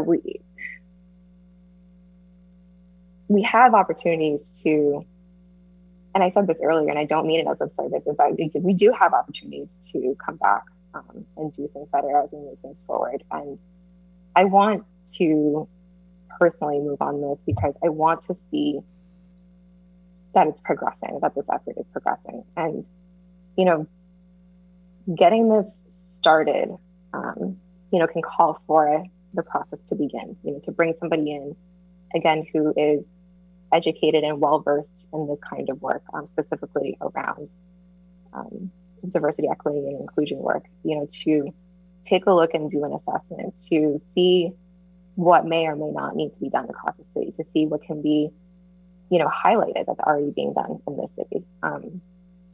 You know, moving on this isn't going to magically create a department overnight that's going to be absolutely perfect. And I think there's a lot of legwork that still needs to be done before, you know, real impactful work is going to begin that we can see the results of.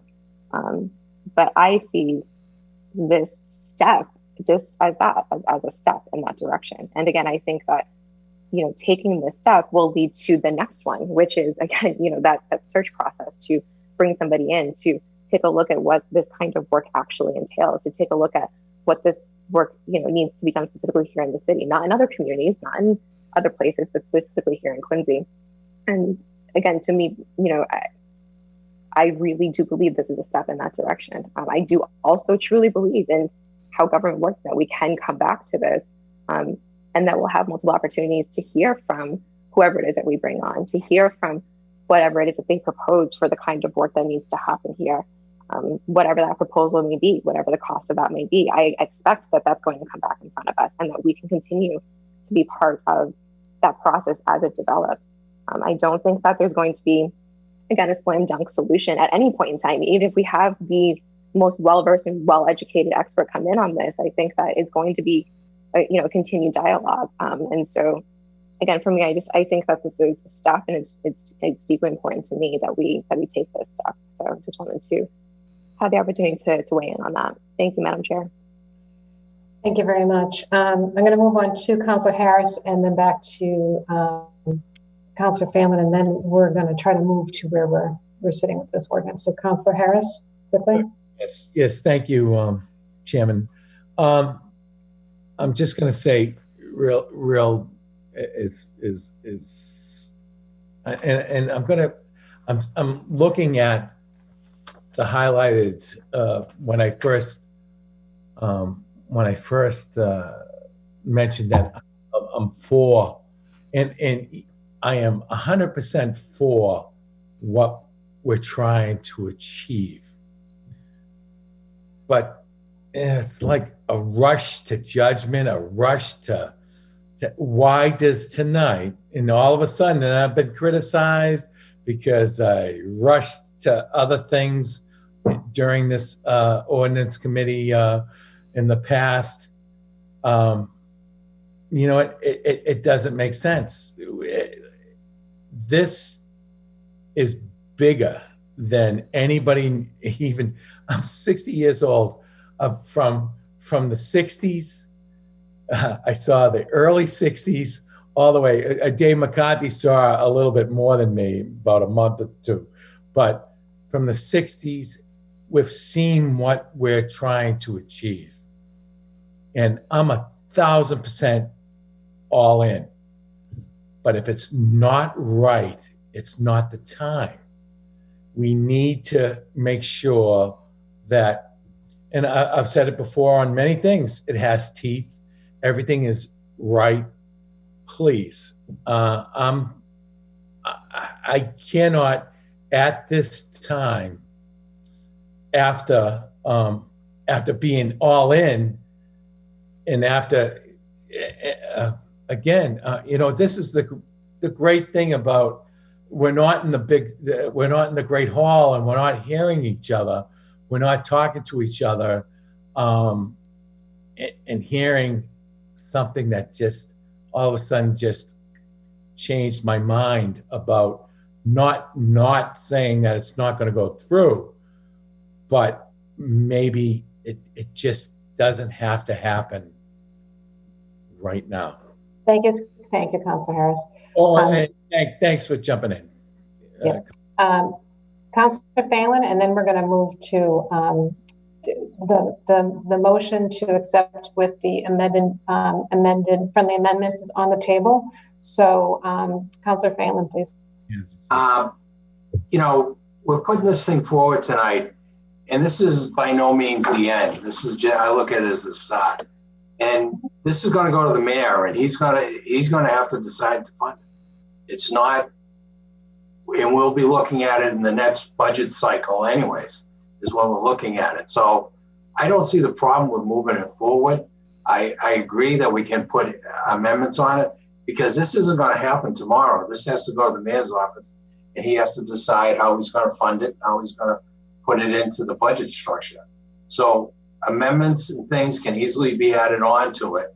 And, I already made my statement, and I promised that I would vote on it tonight, and that's basically what I'm going to do. I think we're putting in a position that used to be in the city for a long time. So I think we need to do a start. We need to put some action on it and get it moving.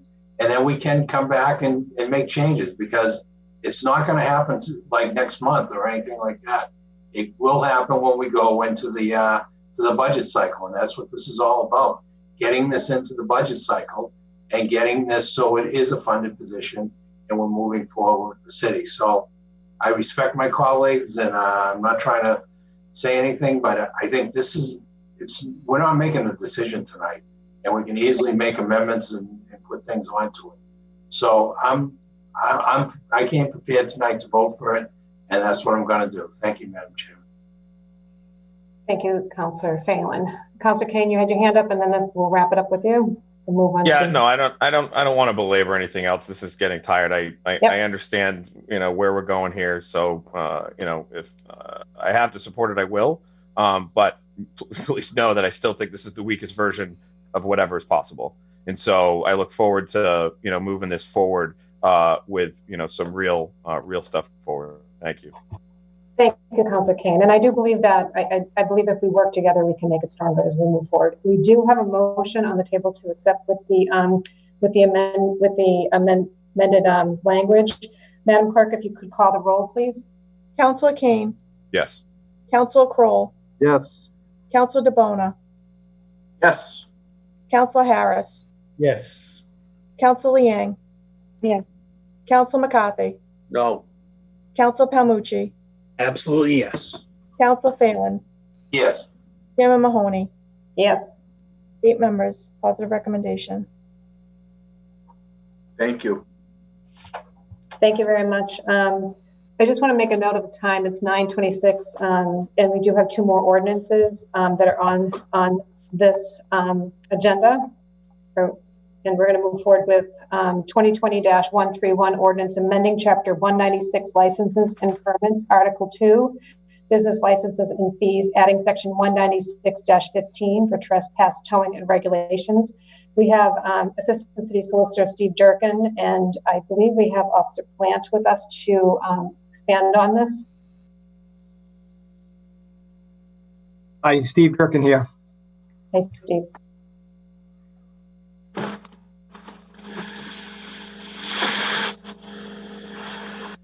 Steve, if you could just quickly just kind of go through what the ordinance is and what and why it came to be. And Okay, yes, Counselor, as you said, there are 2 ordinances before the council. These are both offered by Mayor Koch at the urging of our police department. I was contacted some time ago by Officer Plant, who I think is present tonight on Zoom. And I know both of these ordinances have Officer Plant's support, as well as the support of Chief Keenan and Captain Dugan. Captain Dugan as well has contacted me several times because he is particularly supportive of these. So one of them is the trespass tow ordinance. And the reason for that is apparently it's been a problem in the city for some time, where private property owners will tow vehicles, maybe without any postings that vehicles will be towed. Maybe the postings won't be prominent. Maybe the postings won't be at both entrances or all entrances to the parking lot or to the private property. And another problem is some of these private property owners have relationships with tow companies that come and take these vehicles out and bring them to inconvenient places in contravention of state law. And those places could be in Brockton, they could be in Boston somewhere. So this ordinance, which Officer Plant can speak to better than I, offers some uniform and reasonable standards to kind of get a handle on this. These regulations are strict. They're in compliance with state law. They don't conflict with state law, but they add some teeth, including fines payable. Sorry to interrupt. I move positive approval. I've read it. I don't know if anyone else needs to hear more, but I've read it and I'm in favor of it. So I move positive recommendation. we have a positive recommendation on the floor. Does anybody else have any questions or anything to add? Not seeing anybody. With positive recommendation on the floor, would we like to move this to Madam Clerk? Can we call a roll call for vote for this? Sure. Councilor Kane. Yes. Councilor Kroll. Yes. Councilor DeBona. Yes. Councilor Harris. Councilor Liang. Yes. Councilor McCarthy. Yes. Councilor Palmucci. Yes. Councilor Phelan. Chairman Mahoney. Yes. 7 members.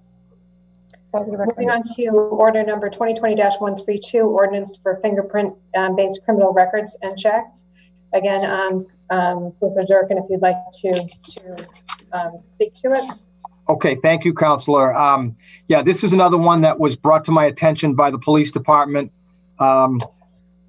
We have a licensing process that involves operators of hackney carriages, cab drivers, hawkers and peddlers, solicitors and canvassers, people who go door to door. Hawkers and peddlers are people who you might see along a parade route. These people are all required to be licensed. And the Quincy Police Department wants to be able to fingerprint these individuals, do criminal records checks, make sure that they are suitable to receive a license, and it has a fee of $100, and it's consistent with state law. And actually, the state police has urged the Quincy Police Department to introduce an ordinance like this and get it enacted so that the city actually has authorization to do what they would like to do. Move favorable Motion to approval. approve. I'm sorry, motion to approve. I didn't see who that was by. Councilor Palmucci. Thank you, Councilor Palmucci. We have a motion to approve. Is there any questions or commentary on the motion? Okay, seeing none. Madam Clerk, could you please call the roll? Councilor Kane. Yes. Councilor Kroll. Yes. Councilor DeBona. Yes. Councilor Harris. Councilor Liang. Yes. Councilor McCarthy. Yes. Councilor Palmucci. Yes. Councilor Phelan. Yes. Chairman Mahoney. Yes. Recommendation. Sorry, Councilor Harris, yes, Okay. Councilor Harris, yes. 9 members. Well, I want to thank everybody for all the 3 ordinances that we've had in discussion this evening. All 3 have had are moved to positive recommendation at 9:32. At this point, I'd like to close the ordinance committee at 9:32. Thank you very much. Thank you, Madam Chair. So we're going to go ahead and open back up the regularly scheduled council meeting. Madam Clerk, if you could just unmute yourself and read the item on the agenda that we're going to next, please.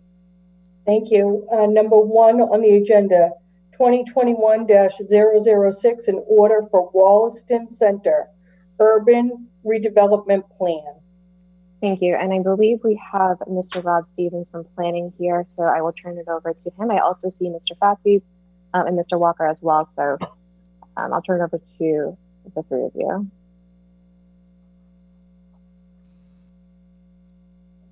Thank you, Madam President. I'll turn it right over to Rob to keep it moving.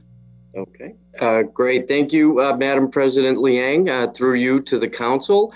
My name's Rob Stevens. I'm the Deputy Planning Director here in the city, and I'm excited to be able to bring to you tonight this Wollaston Urban Renewal Plan. I have with me tonight Jeff Fasher. He's the principal at BSC Group. He'll be making some remarks. Both Jeff and I have planned a PowerPoint presentation to start that conversation on what this plan is all about with you tonight. With that, I believe I have the ability to share screen, Council President. You do. Okay, fantastic. If you bear with me for a moment.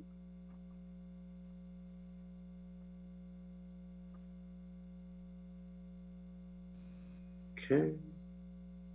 And do we have the PowerPoint presentation up, Madam President? We do. All right, fantastic. So the Wollaston area is an area that's been on the mayor's mind since he took office. Over the years, we've done a number of different initiatives in this area, whether it's walk shops, doing parklets. We've also worked with graduate students to take a look at the area to see what type of possibilities may exist. But, you know, before I jump into that, I do think it's important that both the council and the audience know what urban renewal is. And urban renewal exists under Mass General Law. It's Chapter 121B, and it allows for municipalities to plan and designate areas, analyze the needs of those areas, and plan for the redevelopment of those areas. Here in Quincy, urban renewal really comes to us in the modern form through the Acts of 1973. That created the Planning and Community Development Department where I work. And, you know, that is definitely the 70s were a start of a big sort of modern development movement here in the city. Later, you know, a few years after 1973, there was a flyover done of the city. And there's also a number of plans that were developed at that time. We take a look at those plans and in the development of this Wollaston Urban Renewal Plan. And it's really informative to do that. And one of the things I came across is this 1977 flyover. Now, you will hear a lot of information tonight, but I felt seeing this picture first is a good way to start into this subject matter. And the things that jump out to me on this page is the Wollaston T Station and that beautiful parking lot with no cars in it. It's important to know that this T station at that time was less than 10 years old, and it's now the T station that has been replaced. So there's been at least 3 T stations at that location. We also see the Clay Towers, which is down in this area. That was a development that replaced a municipal parking lot at that time. One of the differences, that we have here is not a lot of city-controlled land. It is, something that's a bit of a departure from what we saw in Quincy Center. So we got, and just for bearing's sake, this is Hancock Street along here, Beale Street on the connector, and Newport Ave up here on the edge. There is one detail I do want you to pick up on, and I added a graphic. It's a yellow circle that picks up a dark spot on the picture. That's a puddle. So through the beauty of Google Earth, I went ahead and tried to mimic that same exact shot from 1977 to take a look at what's occurred. What we do see is on the corner at Dunkin' Donuts was developed in the last 40 years. And then we had one multifamily building that was developed in the last 40 years. We still see the Clay Towers. We see the Wollaston Station that's up. It's in construction in this picture. We all know that it's up and running at this point. Couple of things that you don't see is the Wollaston Theater. And obviously we had the catastrophic fire of buildings over on Newport Ave. So I'm just going to step back real quick to have folks sort of take a look at 1977 again. And then I will jump forward again to, current day. I also want to point out the circle again. It's the same puddle. It's been there for 40 years. I think most of us that know Wollaston know that area up behind the CVS floods regularly. And this is an issue that is not just in this one location, but it's important for the whole area. So, tonight we're presenting an urban renewal plan. Let me see here. And how did we get to what you're looking at tonight? Well, we were here in front of this body a number of years ago proposing a North Quincy TOD zoning overlay district. We had recognized that the MBTA had sought redevelopment partners for that site and wanted to position the city in the best way possible to maximize the value and the investment that would come forward. At the time, we had proposed a TOD overlay zoning district for North Quincy, and we put one in there for Wollaston. I think the comments we got back from this body was Wollaston is a bigger neighborhood than just the station site. We'd like to see something more comprehensive. So what have we been doing in the planning department? Well, we went back and we thought that we really needed to get the community's feedback, the community's input. We went ahead and organized 2 public meetings in 2018 and 2019 that were extremely well attended, and we were able to gather a lot of information, a lot of folks' ideas and thoughts for Wollaston, and those ideas and thoughts form the foundation of this plan and why we need to do it. The other thing that we look for in an urban renewal plan, as I mentioned, is you look at historical reports and studies, and we examine our current plans and policies, what's going on there now.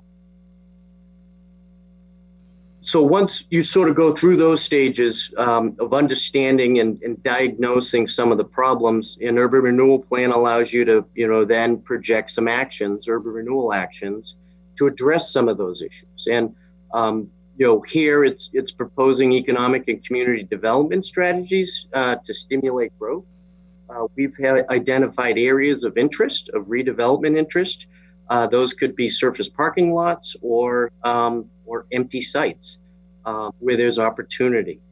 We also wanted to expand the land use tools in the toolbox. That includes, land acquisition, land disposition tools. It also includes, and we're proposing in this plan, expedited permitting. And we'll do that through what we've referred to as the Certificate of Consistency review process. It's a process that was developed in Quincy Center, and a process that's worked well in Quincy Center. And we're looking to just recreate that same expedited permitting review process here in Wollaston. The plan also allows us to target public improvements and investments. There's a reason why I pointed out the puddle and the two pictures 40 years apart, and that is we know that there is stormwater drainage. I had the chance to work on the city's update to the hazard mitigation plan, and as everyone would imagine, with all of our coastline, sea level rise is the number one issue in the city. But I would also argue that our stormwater infrastructure is a 1A issue in the city. And the way I view it, stormwater affects the entire city, where some of the coastal infrastructure is limited to some of our coastal areas. So pursuing engineering solutions for the stormwater of Wollaston is the key public improvement we're stating in this plan at the time. Very similar to what we also saw when we started to look hard at Quincy Center and ultimately relocated the town brook. We need to solve, as a city, the stormwater infrastructure in Wollaston to unlock new development. The other big issue big item that the plan allows the city to do is prepare a plan, budget, and identify funding sources. There is a budget we've identified and a price tag along with it. We've identified a number of funding sources. I would say that in the plan, I would say those are our normal funding sources that we're pursuing all the time, whether it's state and federal opportunities. But this plan is also recommending the development of a second district in the city. It is not something that's prepared already. We felt that that financing strategy and moving to that program would require further debate and discussion within the urban renewal plan conversation, and it would have its own approval process if it's deemed to be a worthy strategy moving forward. So as I mentioned in my earlier remarks, I am joined here in this presentation with Jeff Fasher, the principal at BSC Group. Jeff has been with the city for a number of years, helping with some of the Quincy Center elements, and we're really grateful to have his firm's efforts helping us take a look at Wollaston. Although Jeff will be speaking, I do want to acknowledge our partners at Woodard and Kern that helped with an analysis of a lot of the subsurface utility areas, as well as our partners at Granite City Partners. With that, Jeff, I would hand this presentation off to you, at least the mic. I will continue to share my screen and help Jeff with his words as he moves forward. Thank you. Okay. Thank you, Rob, and thank you, members of the council, for asking us to appear tonight and update you on what's going on with Wollaston. So what you have here in front of you is a fairly recent aerial photograph of the Wollaston neighborhood. And as you may expect, the area that is more clear and outlined in blue is what is being proposed as the Wollaston Urban Revitalization District. And Rob, if you can go to the next one, just to orient people. So the district boundary was developed to really take into account the opportunities that exist along the main commercial corridors within this neighborhood. So we've outlined those major corridors in yellow. On the upper right-hand side is Hancock Street. On the lower left-hand side is Newport, and then perpendicular to both of those is Beale Street, which goes through the heart of the neighborhood and connects both of those commercial corridors. As Rob mentioned earlier, one of the main reasons for establishing an urban renewal area and an urban renewal plan is economic revitalization. So we certainly wanted to capture the main commercial corridors within the Wollaston neighborhood. And then we went a little further to the southeast because there are areas of opportunities there, which I will get to in a minute. So if we go to the next one, Rob, this is what you mean by areas of opportunity. So a couple of them I think are probably fairly obvious to everybody in attendance. Rob referenced them earlier. The areas in red are 2 vacant areas. The one on the right-hand side is the location of the former Wollaston Theater, which has, as we all know, been demolished and has been a vacant lot for quite a number of years. And then in the red on the left side is the area where buildings were demolished after that catastrophic fire Rob mentioned. So those are right in the heart of 2 primary blocks within this larger area, highly visible locations, and are certainly a negative effect on the neighborhood because they have been vacant for so long. The areas in blue we identify as opportunity areas, and we just want to make the point that this plan we are presenting to you tonight and will be discussed over the next few months is the beginning of the planning process for the Wollaston area. So we have identified in red those areas that are of immediate concern, and then also identified areas in blue which we know represent development opportunities down the road, and we will be continuing to look at opportunities to add to the development potential of this neighborhood. We've got a couple areas in blue that are the MBTA parking lots. The thought is it's a lot of pavement devoted to parking, which is necessary, but they're also very valuable investment and real estate investment pieces of land right in those particular locations. Kind of in the middle, we have an oval around the area behind the CVS, again, another large parking lot that offers some redevelopment opportunities. And then over on the kind of upper right side is the area next to the Quincy Housing Authority housing complex. Right now that area is, obviously they have the tower and then a land around it devoted to parking. And the Housing Authority has been looking into opportunities to add even more housing to their parcel in this location. So if you go to the next slide, Rob. As Rob mentioned, we did get a lot of community input, and I need to give extreme kudos to the staff and the citizens of Quincy for coming out to these Wollaston neighborhood meetings. We had a tremendous turnout both times, and we all pulled together and were able to make adjustments because the crowds were so large in order to get meaningful input both times. And thanks to that input, we've been able to identify some planning principles that are being applied to this Wollaston plan. One being certainly the community's interest in keeping and enhancing housing, jobs, shopping or retail opportunities, recreational opportunities. There are actually no public parks within the area identified. And also realizing that this area has great access to transit at the Wollaston MBTA station, which is obviously a major asset to this neighborhood.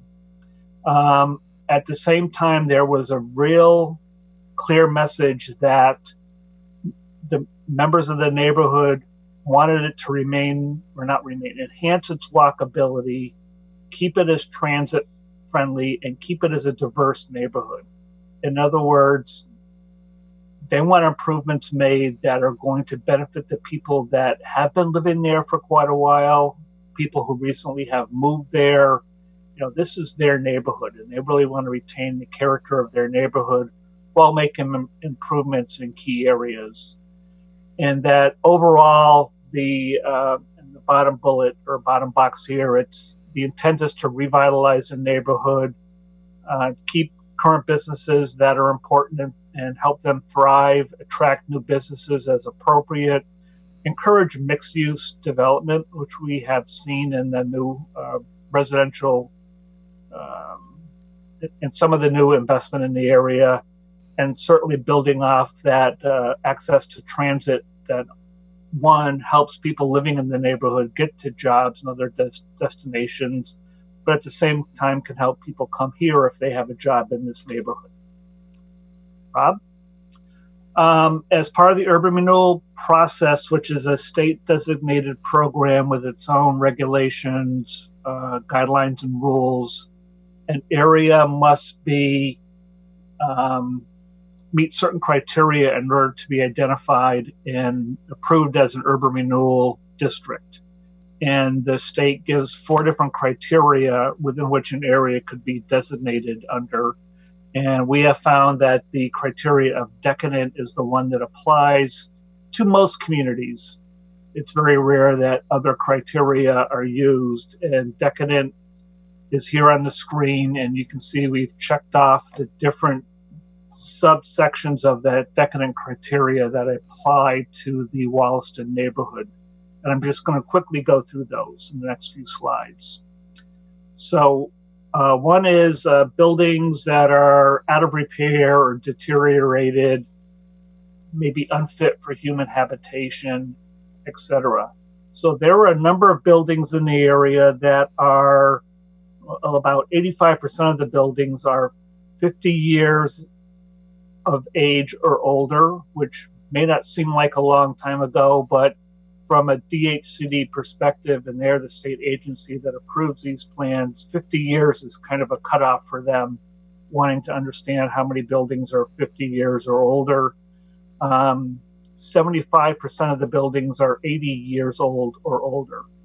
And old doesn't mean bad, but old is a thing we look at, because if buildings are older and they have not been kept up to date, then they, in many cases, are not meeting current code issues, do not have current utility and other services that would be necessary for businesses to move into them and operate in a modern technology, and therefore they're either underutilized or vacant buildings, or large portions of buildings that are vacant. We also, and referred to this earlier, buildings have been torn down and not replaced. We certainly have that at the Wollaston Theater location, and at Newport Ave location, and in some cases in the locations where we're seeing large parking lots, which parking is necessary, but in many of those cases, in many of those lots, there used to be buildings. We talk about the scale of the buildings and the parcels, and there are a couple of different criteria that fall under this category. Either very small parcels which don't support current needs and developer interests. Sometimes developers are looking for larger parcels, and that's why we look at the size of parcels. In many cases, it's important to assemble smaller parcels into a larger parcel to create the mass necessary to attract investment.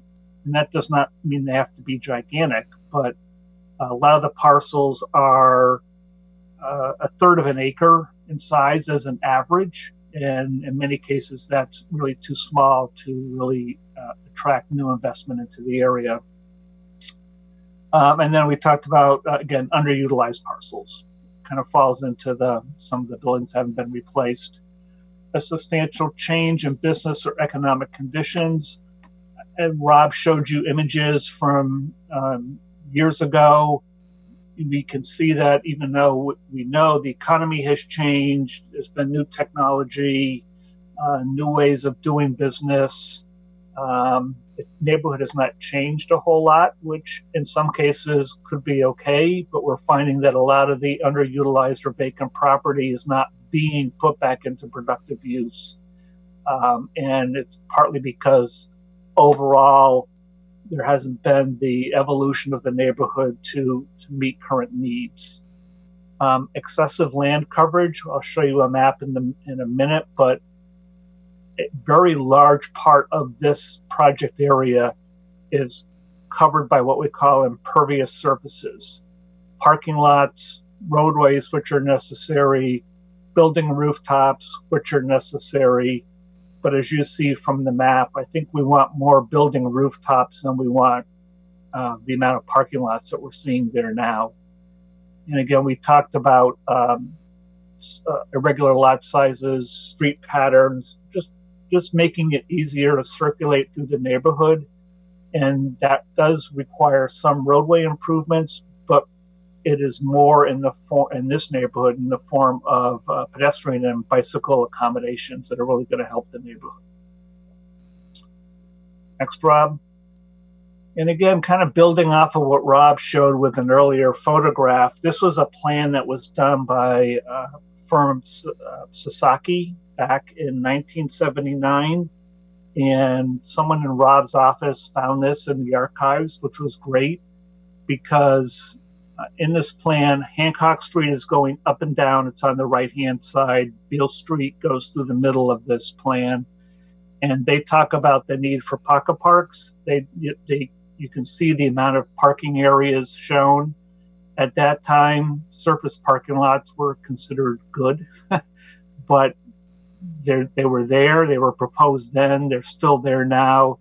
And that's an example of one of those uses that needs to evolve with time, especially being close to a T station. So we found this study very interesting and that it pointed out a lot of issues then that still exist today, 40 plus years later. This is a diagram I was mentioning earlier that shows the amount of impervious area within the project area. So the dark gray are paved surfaces, and you can see a lot of those paved surfaces are off the streets and they are either parking lots or vacant lots. The light gray are building rooftops, which are okay to have those as an impervious surface. We want buildings. If they were green roofs, it would be even better. And then the very light color is the little smattering of greenery here and there throughout the neighborhood. So a lot of hard surface areas within this neighborhood, which does not lead to what we call a healthy environment or a healthy community. The next slide shows the beginning of the action items. And as I mentioned, this is the first step in a revitalization process for the neighborhood. So we have identified key parcels as a starting point. The area on the left in the red circle is off of Newport Ave. It includes the parcels where there was fire damage and the buildings were removed, but it also includes everything else in that block except the city's fire station, with the idea that it may be necessary to assemble parcels to have a larger footprint to attract investor development in that area. The other large circle and orange type building footprint is the location of the Wollaston Theater parcel, as well as the abutting Santander Bank parcel. And there's a small residential parcel behind the bank there. Again, trying to create a larger parcel to attract or provide the area necessary to attract investment. I want to make it clear, these are just diagrams. When it actually comes to implementation, they may not be configured this way. It may end up being smaller parcels that are attracting investment. It may be building footprints that are of a different shape or size. But one, the state requires we show what we think is possible there. So with these existing market conditions, we think multi-use buildings of about this size and character would be appropriate and would attract interest in this neighborhood. They would be self-parked, parking on site, primarily residential on the upper stories with a mix of retail and other commercial on the first floor or first couple of floors. And right in the middle, the circle right in the middle is a parcel that's in the middle of the parking lot that's behind the CVS building. Right now, there is a building there, Enterprise Car Rentals located there. That may be something people can relate to. But that's the location where Rob showed that puddle that keeps existing, that low drainage area that has not gone away for years after years after years. So that has been identified as an acquisition area so that the city can address the stormwater drainage issues. It's a low point in the neighborhood, so it would involve bringing stormwater into that area and installing a pump station to pump the water out of the area so it doesn't back up and flood the areas. And that is really a critical step that the city needs to take regarding stormwater management so that anybody coming in looking to invest in a new building or rehabbing an existing building will understand that the flooding potential is being minimized by the city. Speaking of public infrastructure improvements, the next slide shows graphically all the other improvements being considered what we call the public realm. So in light green, it would be roadway improvements, as well as the utilities within those roadways. Many of the utilities are very old, as in over 100 years old for sewer and some of the sewer and water in this area. City has done an assessment of that thanks to Woodard and Curran. And we know there is a great need for infrastructure improvements as well as roadway improvements along all these green streets, pedestrian circulation being improved, bicycle accommodation. The orange circles are intersections which need to be improved either with signals or pedestrian crossings or both.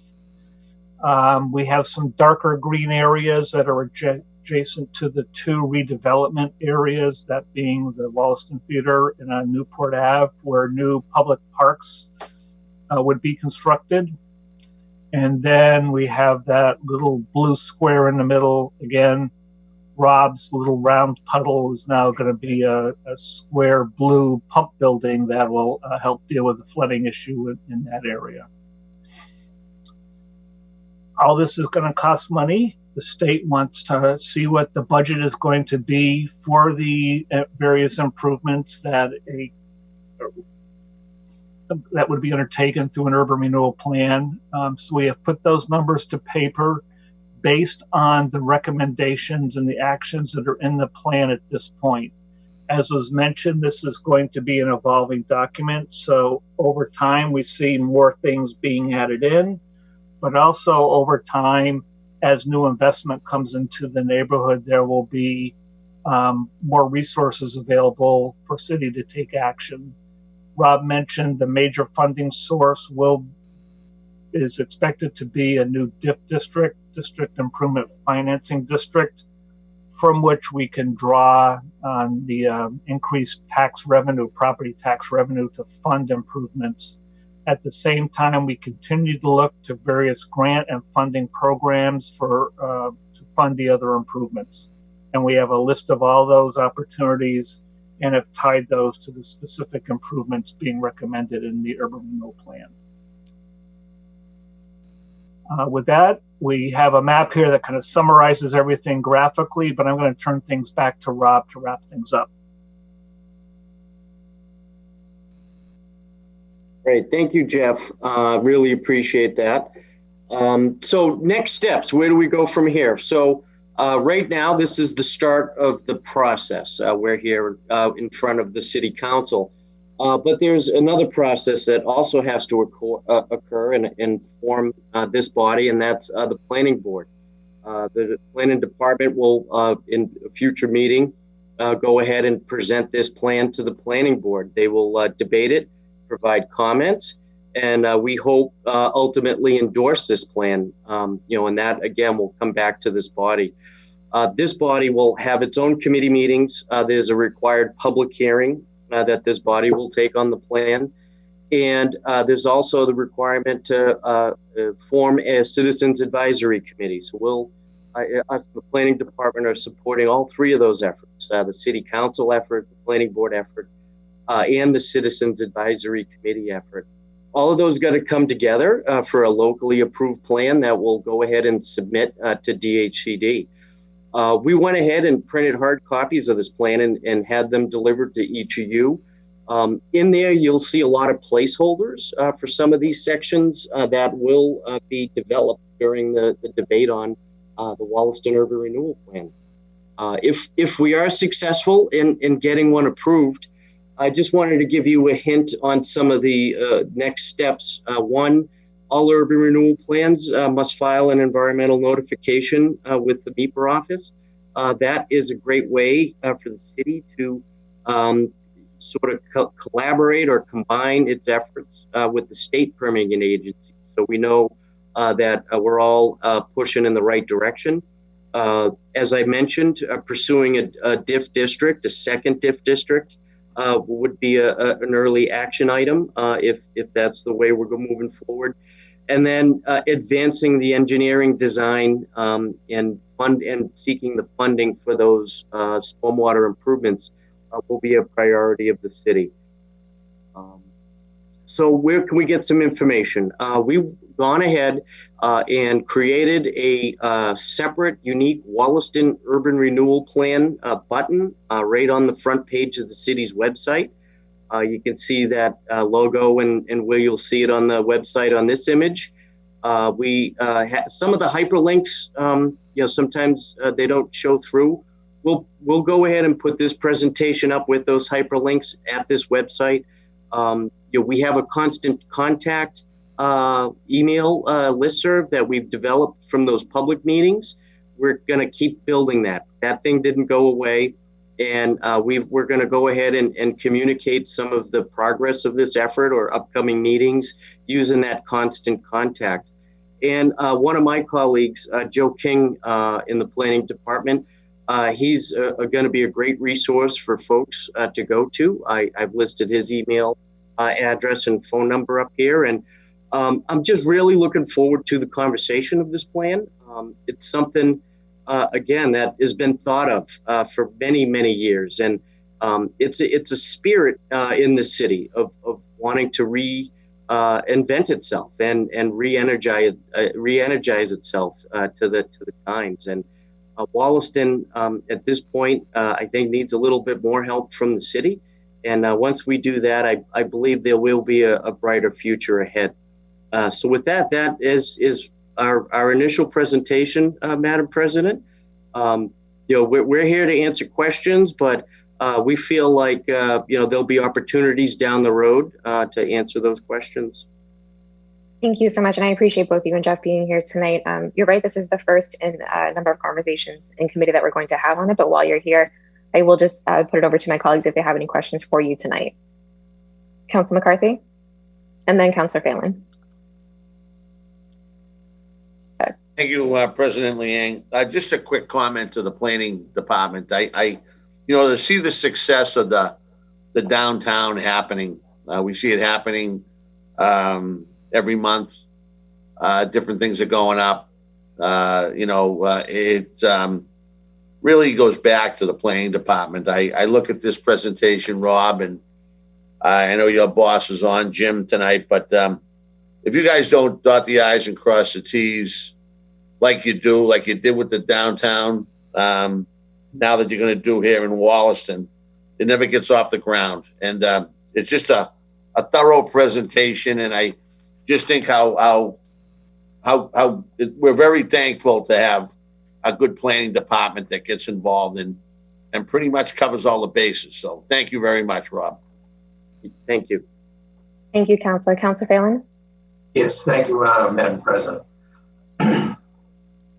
Thank you for the presentation tonight. It's something I think when I ran for office that I brought up that I wanted to be part of, and also include that part of this is going to go right through Ward 5 and also to Ward 3. So obviously I'll be working with Councilor Kane on this because this is obviously a real crossover here, and I look forward to that. One thing I will say is we've seen a lot in the city, but one of the things that really is needed is the infrastructure, the drainage. Where 80 Clay Street used to be a marsh that I used to play in and catch frogs and bring them home to my mother, who would then throw me out of the house. So I know the area. That was a swamp, and now it's all pavement. So I'm not surprised that it's flooding, and need for a better drainage system is pretty dramatic down there. But we're going to be looking for it. I'm going to also be looking for members to join the Citizens Advisory Committee and work on these. And, I know sometimes we say we don't like parking, we don't like the pervious parking, but I got to say a couple of buildings that have gone in that didn't have parking have become nightmares for me because everyone has cars who went into the building and said they weren't going to have cars, and everyone has a car. And they go out in the street where they've created a lot of parking problems around the area. So I know there's a lot of discussion to go, and I'm going to reserve that. I did get some calls from people who were a little concerned. I don't think we're changing a lot. We're going to have parking regulations. We're going to also talk about height regulations and keep them basically the way they are and not going up too high. And I think there's going to be a lot of give and take, and that's why I look forward to working through the process, putting this in committee, and also and then the planning board have a go at it, and also look and see what the citizens. That's why I'm anxious to get a citizens advisory board started and start getting input from the people who live and work in the area. I also have to, as a conflict of interest, announce this. I've already sent a letter to the solicitor's office, but I am an owner of property in Wollaston Center. And I'm just going to be, this morning I sent the letter to the law office for an opinion on them. So when it comes to voting, so just in the act of full disclosure, I wanted just to let everyone know, do that publicly, and let everyone know that I have done a letter to the solicitor's office for a decision on what I can and can't do when it comes to the rezoning of the revitalization of Wollaston. Most of it will not be affecting my area. We have Limehamel Funeral Home. So I don't think it will be, but I'm going through the process. And since we're here, I'm going to make full disclosure to everyone that I do own property in Wollaston at 650 Hancock Street. So I'll be working with the law office to go through that issue, and we'll work that out, and I'll get a decision from them on what I can and can't do on this. So, Madam President, thank you. Thank you, Councillor. Any other questions or comments from my colleagues? Okay, seeing none, I believe we're going, Councillor Mahoney, go ahead. I'm going to just unmute you there. That's okay. Yeah, not so much comments. I know that we will have further discussion. I noticed that on the diff, is there an approximate amount that we're thinking about for the diff, or because it was hard to read the numbers? I was just curious to know. Through you, Madam President, I think what you'll see is the creation of the diff district first, Madam Councillor, prior to or simultaneous with the first request. We have no set number at this point that we're looking at. Well, with that, I know we're going to have many more discussions in regards to this, so I'd like to make a recommendation to move this into ordinance. I think we're going to be doing a joint committee. Is that right, Council President? Yes, Councilor Finley, we're going to also do a joint committee meeting to yours as well, right, for downtown and economic development. I see you nodding. Okay, great. So there's a thank you. So there's a motion to move this to both ordinance and downtown and economic development. All those in favor? Aye. Any opposed? Okay. Thanks again, Rob and Jeff. I'm sure we'll be having many more conversations moving forward on this. Okay, You're so welcome. next, Thank you. Thank you. We are going to be approving the meeting minutes from the previous meeting at the next one. So the next one will just be approving 2 meeting minutes. With that, I'm going to now move over to communications and reports from the mayor, other city officers, and city boards. Councilor Mahoney, you had communication. I just had a quick question for Mr. Walker. Understanding Ruth Jones, has she completed her final day, and what is the status for potentially a new head of the department? Just everything that's going on with COVID, I just wanted to check in with you on that. Sure. Through you, Madam President, her last day was Friday. Unfortunately, we did have a candidate that had begun with the transition with the city and ultimately did decide they did not want the position. They decided not to take it. So we are now working through that process to find the replacement. We've been meeting with the staff. That staff is incredibly capable, and we don't expect to miss a beat. We've met with them. We met with them this morning, and outlined the mayor's expectations and the mayor's confidence in that group to get through this transition period as we find the right candidate. Yeah. I just wanted to check. I didn't realize that, but I do appreciate the update on that. I did want to check because it's a critical role for every community right now, as I'm sure you're well aware, with COVID and all the transitions that we're having. So if you could keep us posted on that, and obviously if there's, normally if we did have any concerns or questions, we went right to Ruth.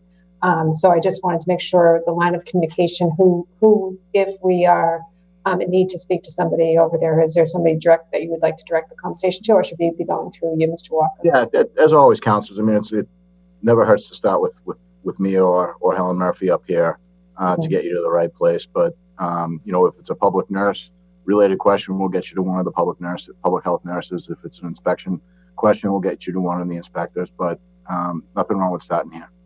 Yeah, well, definitely keep us posted because, as I said, it's a critical role. It's probably not the easiest role to replace, and it's unfortunate that we've lost Ruth Jones, but it's a critical time in the city in every community because it's proven it's going to prove and as we go forward prove to be a very important role in all communities. So thank you very much. Thank you. Thank you, Counselor. Okay, so. Next, we're going to go to you, Councilor Kroll. Thank you, Madam President. Good meeting tonight. I'm looking at the time now. It's about 10:17. I thought I was going to get Rule 24 tonight, which hasn't happened in a while, but glad I didn't. So tonight's the night. I do have some prepared comments. I'll share with the body. Saying a prayer that I can get through. All right. So, bring this up. All right. Service. A service rendered in the public's best interest. As I sat here writing an epilogue to the last 9 years of my life, I can't help think about these two words coming into this business in the first place.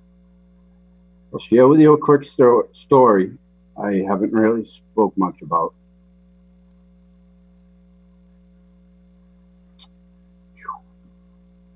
When I was debating whether I was going to run for this open seat back in 2011. Yikes. The position had opened up, and I really wasn't sure of myself, whether or not I even had the guts to actually run, never mind win. I had snuck into the old, outdated, freaky floored city council chamber to sit in silence and take it all in. I had, wow, this was harder than I thought. I practiced this too. I had this overwhelming feeling, which I can only describe as the grace of God. And I remember thinking about public service.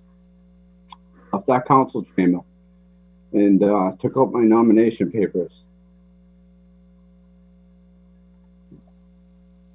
The next day,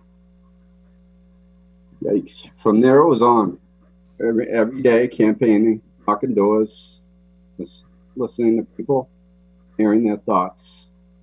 At night, go home and look at my notes and think about what I could do to help if I was elected. I had a hard race for the primary, but emerged the victor with a slim margin of 54 votes. Just based on those 6 months, I became a believer in what this job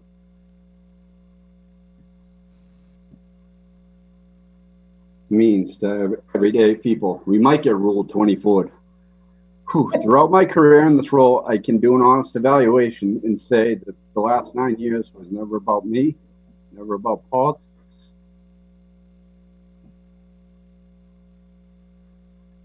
And always about the people I represented in the city.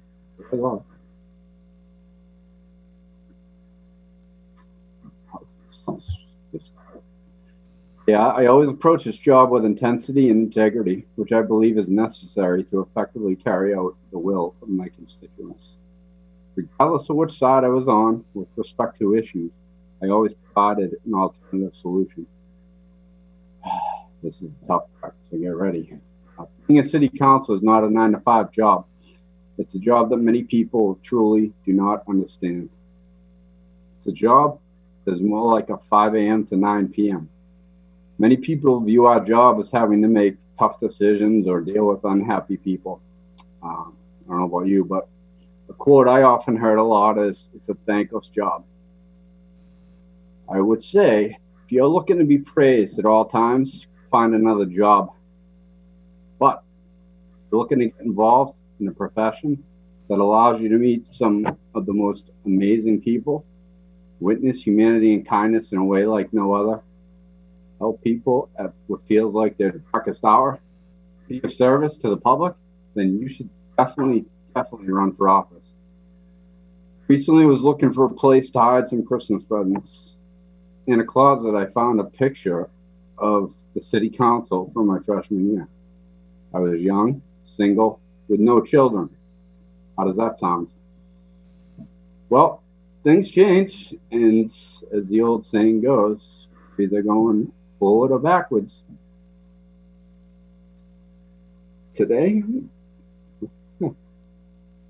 my family is growing, and that's where I need to be. All right, this is the fun part. I wish you all continued success in your new roles as guardians to the city of Quincy, and I'm sure our paths will cross again in the future. Who knows? Maybe I'll start showing up at public hearings as a tax-paying citizen. Wouldn't that be something? Seriously, God bless you all. It's been a pleasure to serve with you. Thank my wife and parents and kids. That's it. Can we all just unmute ourselves, please, and just give him just the biggest round of applause, please? Wow. Counselor, thank you so much. I do want to turn it over to my colleagues, who I'm sure want to have some words to share with you as well. So Councilor DeBona, we'll start with you, then Councilor Kane and Councilor Phelan. Councilor DeBona. Brad Kroll, brother. What a night. What a night at City Council. Brad, I'm going to miss you, buddy. I can truly say not only of your colleague of mine, but you're a true friend. The amount of conversations and rides that we took together to talk about certain votes on the City Council, and it's unbelievable. What an emotional night. I know how you feel. You know, my first start was Ward 2. I was a constituent of yours. I coached the Quincy Point Panthers. You came to a lot of our games. You were very supportive all the years I coached over there. My time on the school committee. One thing about you that was really great is you involved others. You always involved me with neighborhood meetings, inviting me to go to 1000 Southern Artery with you, different events that were going on in your ward. I really appreciate your help. I'm going to miss you, buddy. Those conversations, I know it'll be a little different talking about certain conversations, but those conversations driving you home. I don't know if you knew this, pre-COVID, I was driving Brad Kroll home after every meeting. We would sit outside of your house for like an hour after the meeting and just talk in front of his house and about all kinds of things, not just city council, but life. I wish you the best. I know you'll be around. You put the interests of the constituents and the citizens. You did a fantastic job in Ward 2 as a city councilor. I mean, you went above and beyond as a councilor. So I want to thank you all your service, what you've done for Ward 2. I can remember these trees. Remember the trees from the Fort River Bridge all the way down Washington? You got those trees in. All the things that you've done for Ward 2. But I appreciate everything as not only as a colleague, but as a friend. I'm looking forward to your future endeavors, and I wish you the best, brother. It's always sad to say goodbye to fellow councilors that were on before me. But thank you so much for everything that you've done, Brad, and I hope we will have some new conversations in the future. So thank you, brother. Take care. Thank you. Councilor Kane. So I think I had different words to say before I realized that Noel DeBona took my spot as the driver home and the one who got to talk to Brad after council meetings. I feel like I was I got second fiddle there, but I appreciate Brad's words. That was very nice, Brad, to see such an emotional side right there with such vulnerability. And I think you did a great job in the time that I've worked with you in bringing that on a pretty regular basis and really being there for your constituents. I know how much you've cared about this role and about the work that you do. And it has been a pleasure learning from you in that respect. When I decided to first run in 2015, you get a lot of calls from people running for office, but Brad, he really stayed in touch. He was genuine in his offer to support with any advice or counsel along the way. And I appreciated that. We too became friends, and I value his friendship to this day. Thank you for being such a wonderful colleague and friend. This isn't the end, of course, but I don't want to see you show up at a city council meeting. We know what you have to say already. And I wish you all the best with the growth of your family to come and the endeavors that you seek to achieve going forward. Congratulations. Councilor Phelan. Thank you, Madam President. Through you to Councilor Kroll. Brad, one theme is coming out of this from all the councilors, that one of your incredible gifts was your ability to listen, to call and ask advice. I remember getting called several times as a department head saying, what do you think? And that's, to me, that's a sign of not just a politician, but a statesman who's willing to look at every issue and do whatever he thinks is best for the people of Ward 2 and his constituents. And Brad, you certainly did that your entire time as a councilor. I was always very impressed. This is my second time on the city council. I left after the birth of my son. So Brad, 30 years from now, you can come right back here. But seriously, Brad, I wish you a lot of luck. You've done a tremendous job as the Ward 2 councilor. And I've been very impressed with you since the day you got in office. Your commitment to the people of Ward 2, your commitment to the city of Quincy is second to none. And I'm sure I'll get a call from you once in a while. I'll call you and we'll exchange some thoughts, because I think you got a little bit of the political bug still. So you're going to want to know what's going on in the city. And it was great being a colleague, only a year, but it was great being a colleague with you. Thank you, Madam President. Councilor Mahoney. Thank you, Madam President. Brad, it's been an honor working with you. When I first came on the council, you were the council president. We had lots of conversations, and you always did listen, and you were always compassionate and respectful, even if we weren't on the same page, which sometimes that does happen.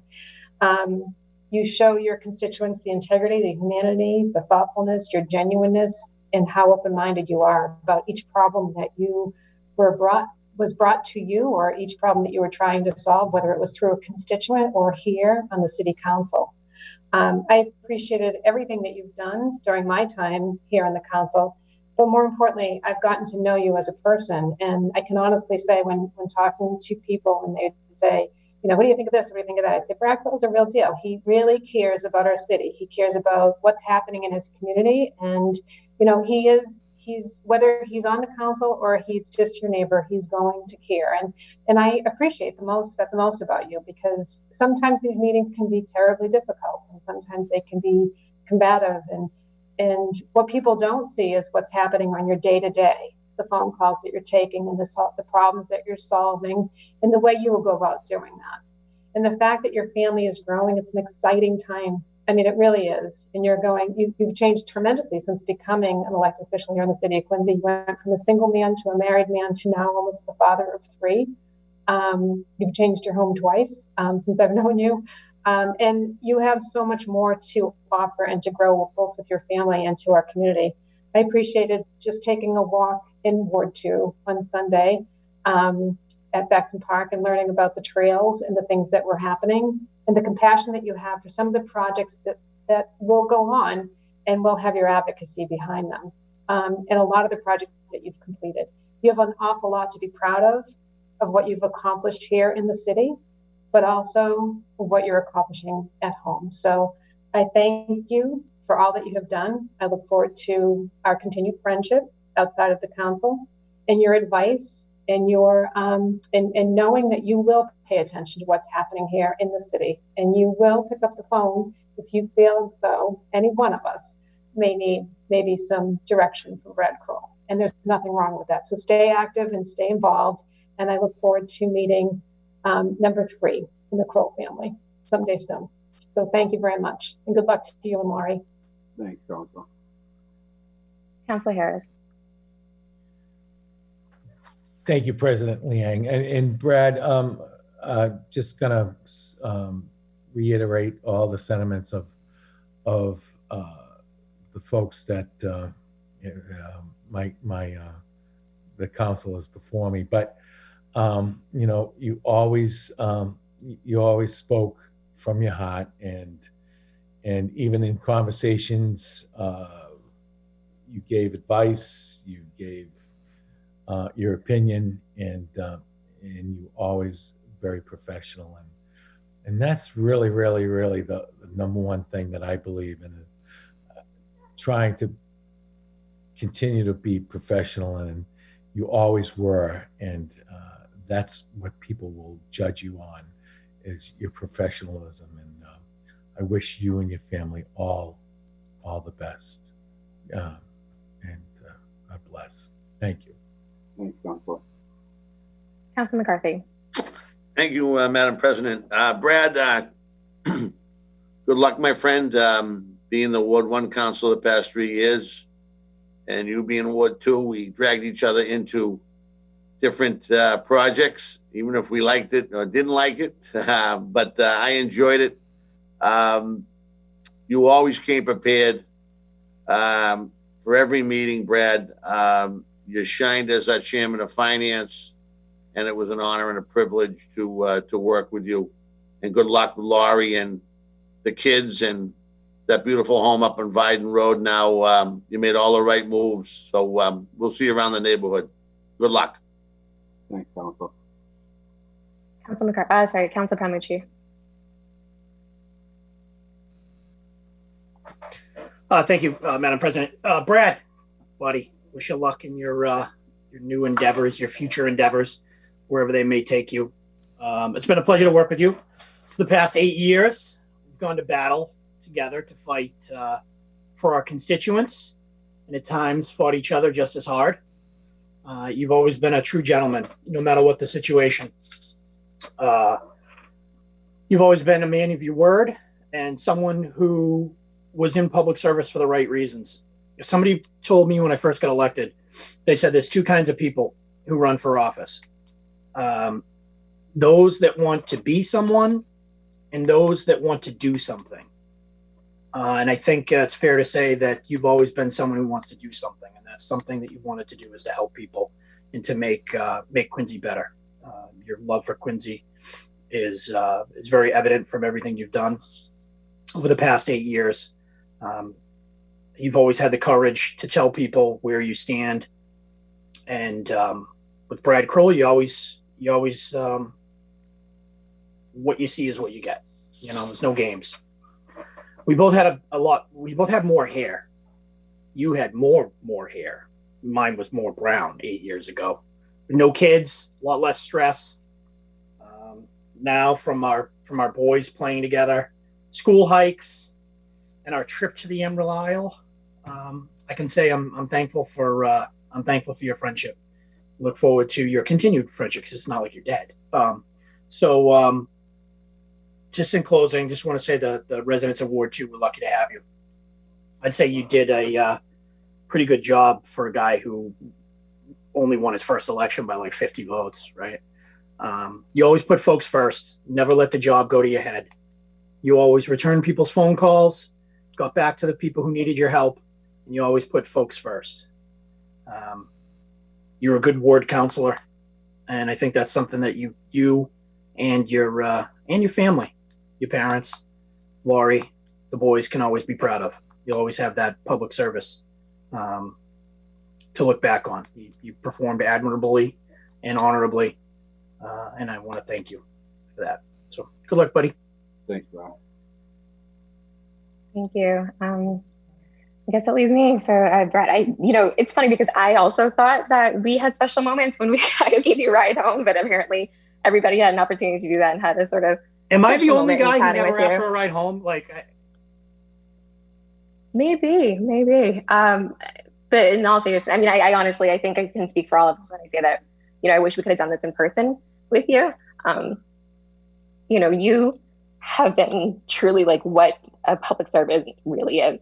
I'm watching like the faces of all of our colleagues and folks in the clerk's office and folks in the mayor's office, and you can just see, how thrilled they are for this next chapter for you in your life, but also how deeply sort of, of course, sad this is that you're leaving us. You really set a standard, and I think that whoever comes after you, not just in the Ward 2 position, but frankly for all of us, you set a standard that I think, really need to make sure we're holding ourselves to. And I don't know that anybody coming next after you in the Ward position can hold a candle to you. You are so grounded, not just as a counselor, but as a person, as a human being, as a friend, and you are committed to whatever it is that you do, whatever's in front of you. I mean, it didn't matter what we were talking about. You were always so committed and focused on, being well-versed and well-educated on any topic. And I think that just makes you such a brilliant and centered human being, and something that we can all strive to be more like. And, I think about, conversations that we've had when we're just even celebrating the Lunar New Year festivals over at Martinson Street.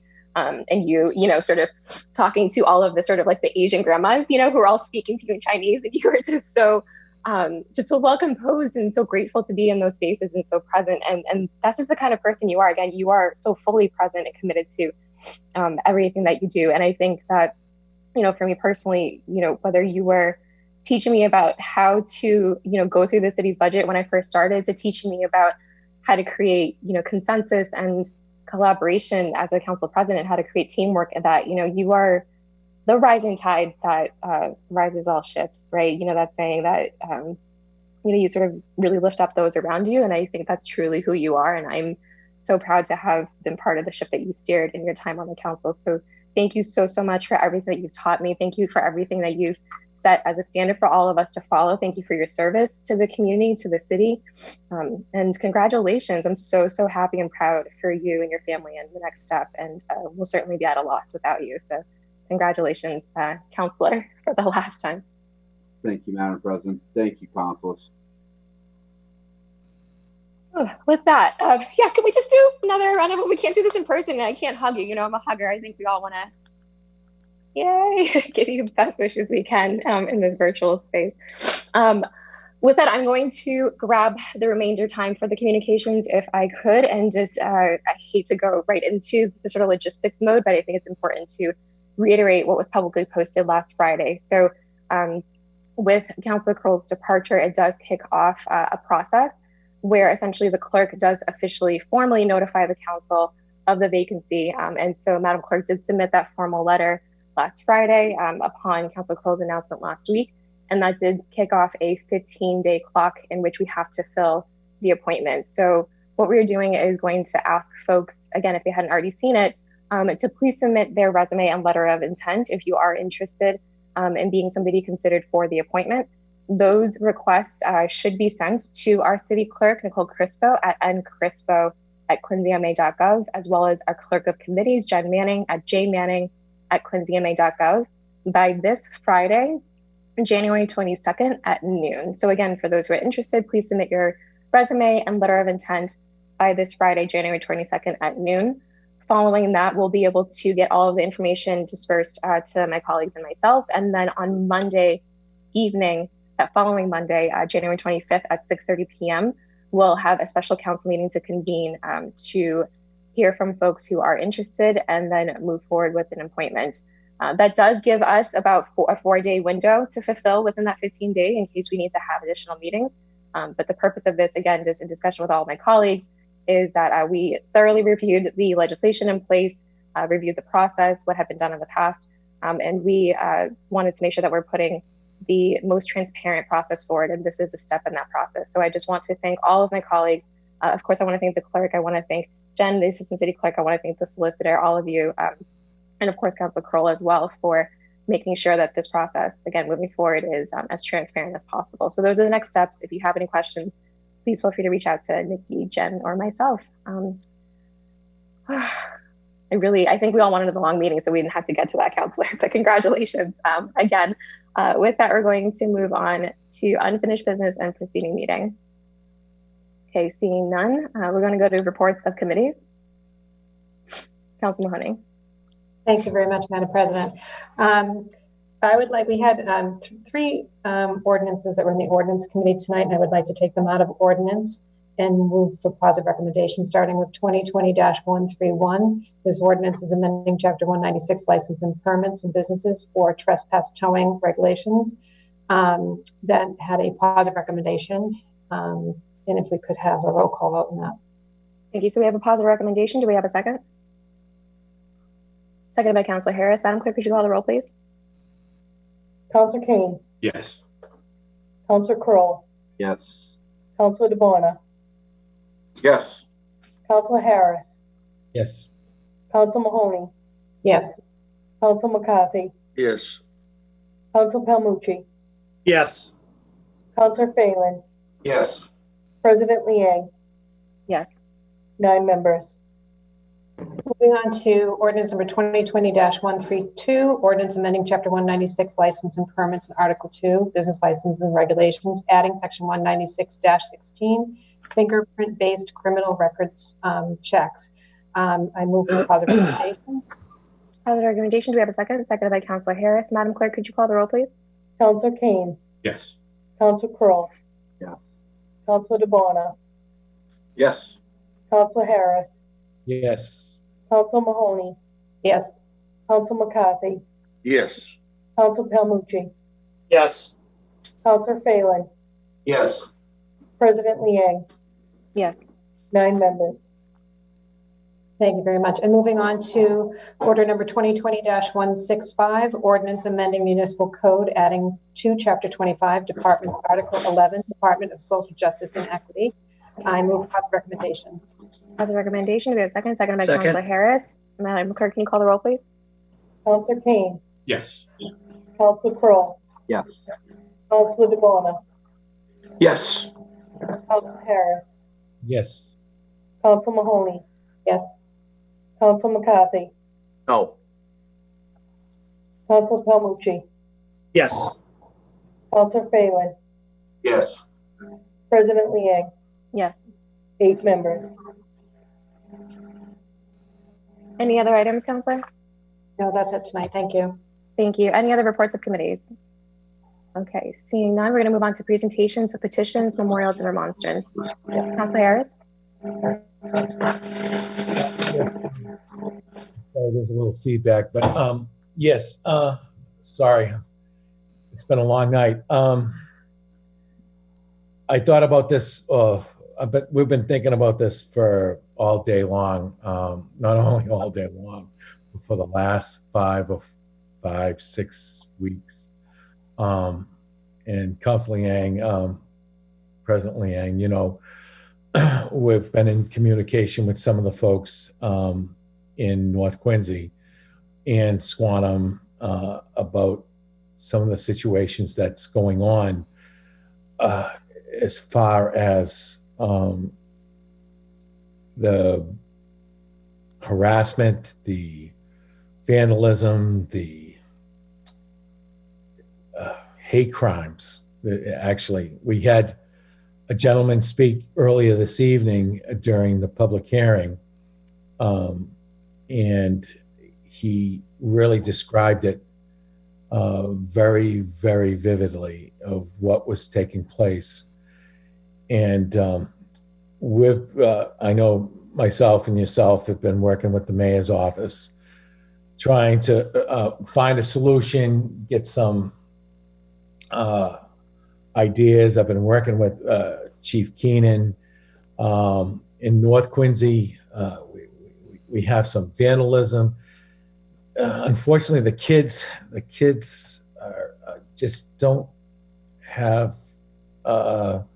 the outlet that they normally would have. And it's getting to a point, though, where there's been a crime watch established in some of the neighborhoods, and I'm right now, and there'll be a letter being sent out to everybody in my ward, every household.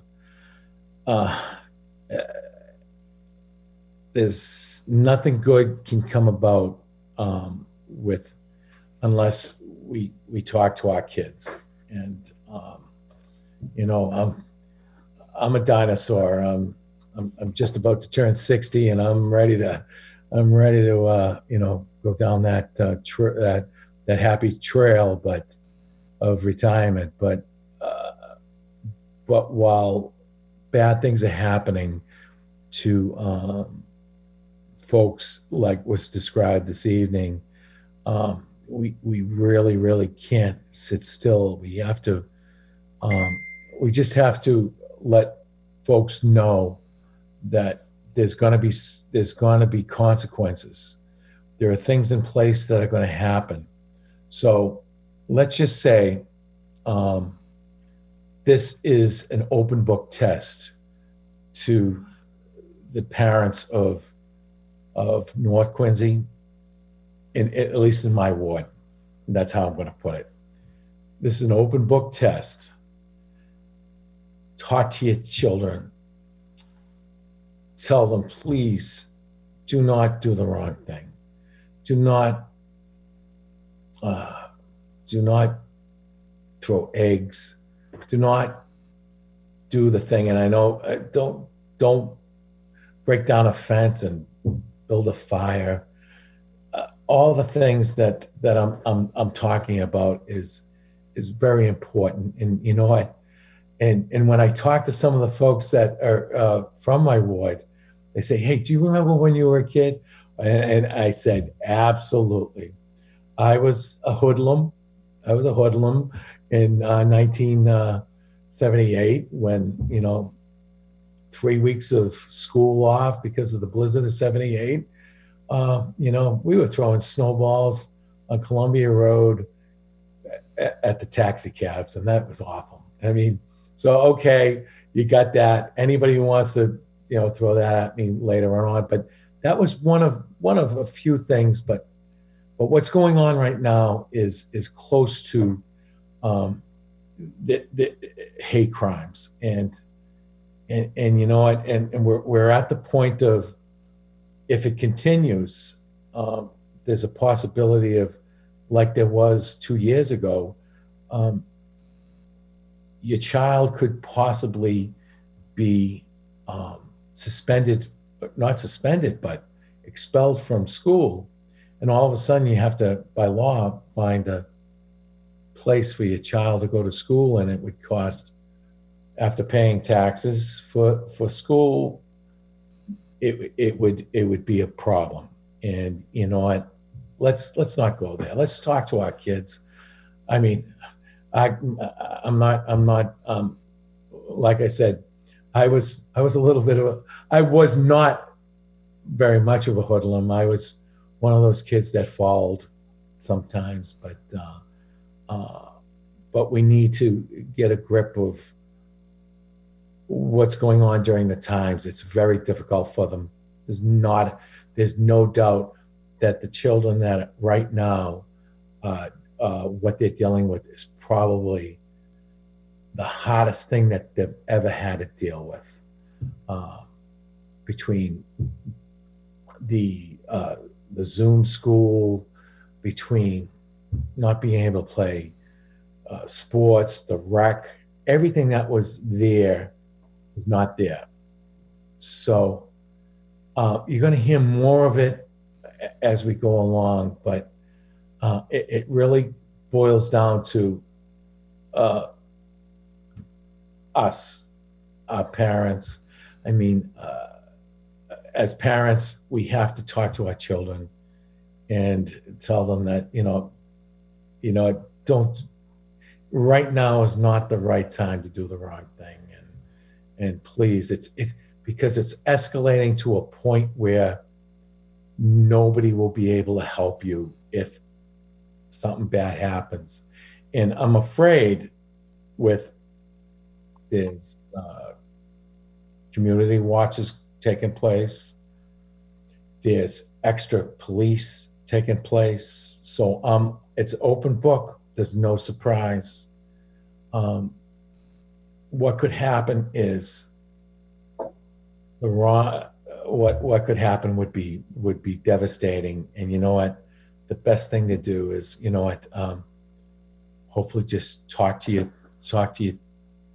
children and let them know that, you know what? Okay, move on.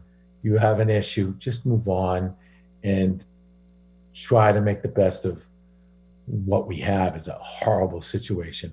Again, I can't even imagine what these poor kids are going through. So I'm sorry I took so long, but I want to make sure that the message is sent out. If anybody is watching, I know that I'm looking at this. There's 20 something people. It's probably nobody's even going to be hearing us unless they're on QATV. But it's best just to make sure that the kids know that what's going on is wrong, and please stop right now. And thank you very much. And again, thank you for indulging me for this long winded speech. Thank you. No, of course. It's what happens when you're passionate about what you do. Thank you, Councilor Harris. Councilor Mahoney. Just quickly, thank you very much, Council President. I'd just like to make note of the passing of Kathy Birchmore. For those of you who know Kathy, she was from O'Brien Towers, and she really was a true giver, and she was a person who made everybody feel at ease. And Kathy had every reason in the world not to have a smile on her face every single day. She had many challenges, but yet she always found a way in her heart to be there for other people and to always make people feel comfortable and taking care of them. I always loved going to see Kathy at O'Brien Towers. She was always there with the 50-50 raffle, and she always celebrated her sister, Mary Ellen, her birthday every year. Kathy was a special person. She also worked with the Salvation Army. Many people would see Kathy at the Social Plaza and everywhere throughout the city. She was awarded the Volunteer of the Year in 2016, and she was just, a really gracious person. So, Kathy, the world will be smiling. We'll be smiling to you, Kathy. But as you're looking down at us, we'll always remember your smile. And for all of her friends at O'Brien Towers, my heart breaks for all of you because I know how special she was to everybody. So thank you very much for letting me have the opportunity to talk about a special person. And if you could all just keep Kathy in your thoughts and prayers, I'd greatly appreciate it. Thank you. Absolutely. Thank you, Councilor. I think it's definitely a huge loss to the community. So thank you for bringing that to us. Okay, we're going to be moving on to motions, orders, and resolutions. Okay, seeing none, scheduling of committee meetings and public hearings. Seeing none, just a reminder, we will be having a special city council meeting to nominate the qualified individual to serve as a Ward 2 councilor Monday, January 25th at 6:30 p.m. With that, do I have a motion to adjourn? Motion to adjourn. Thank you. Thank you so much, everybody. Councilor Kroll, thank you so much again. Congratulations. Have a good night, everyone. Take care, everyone.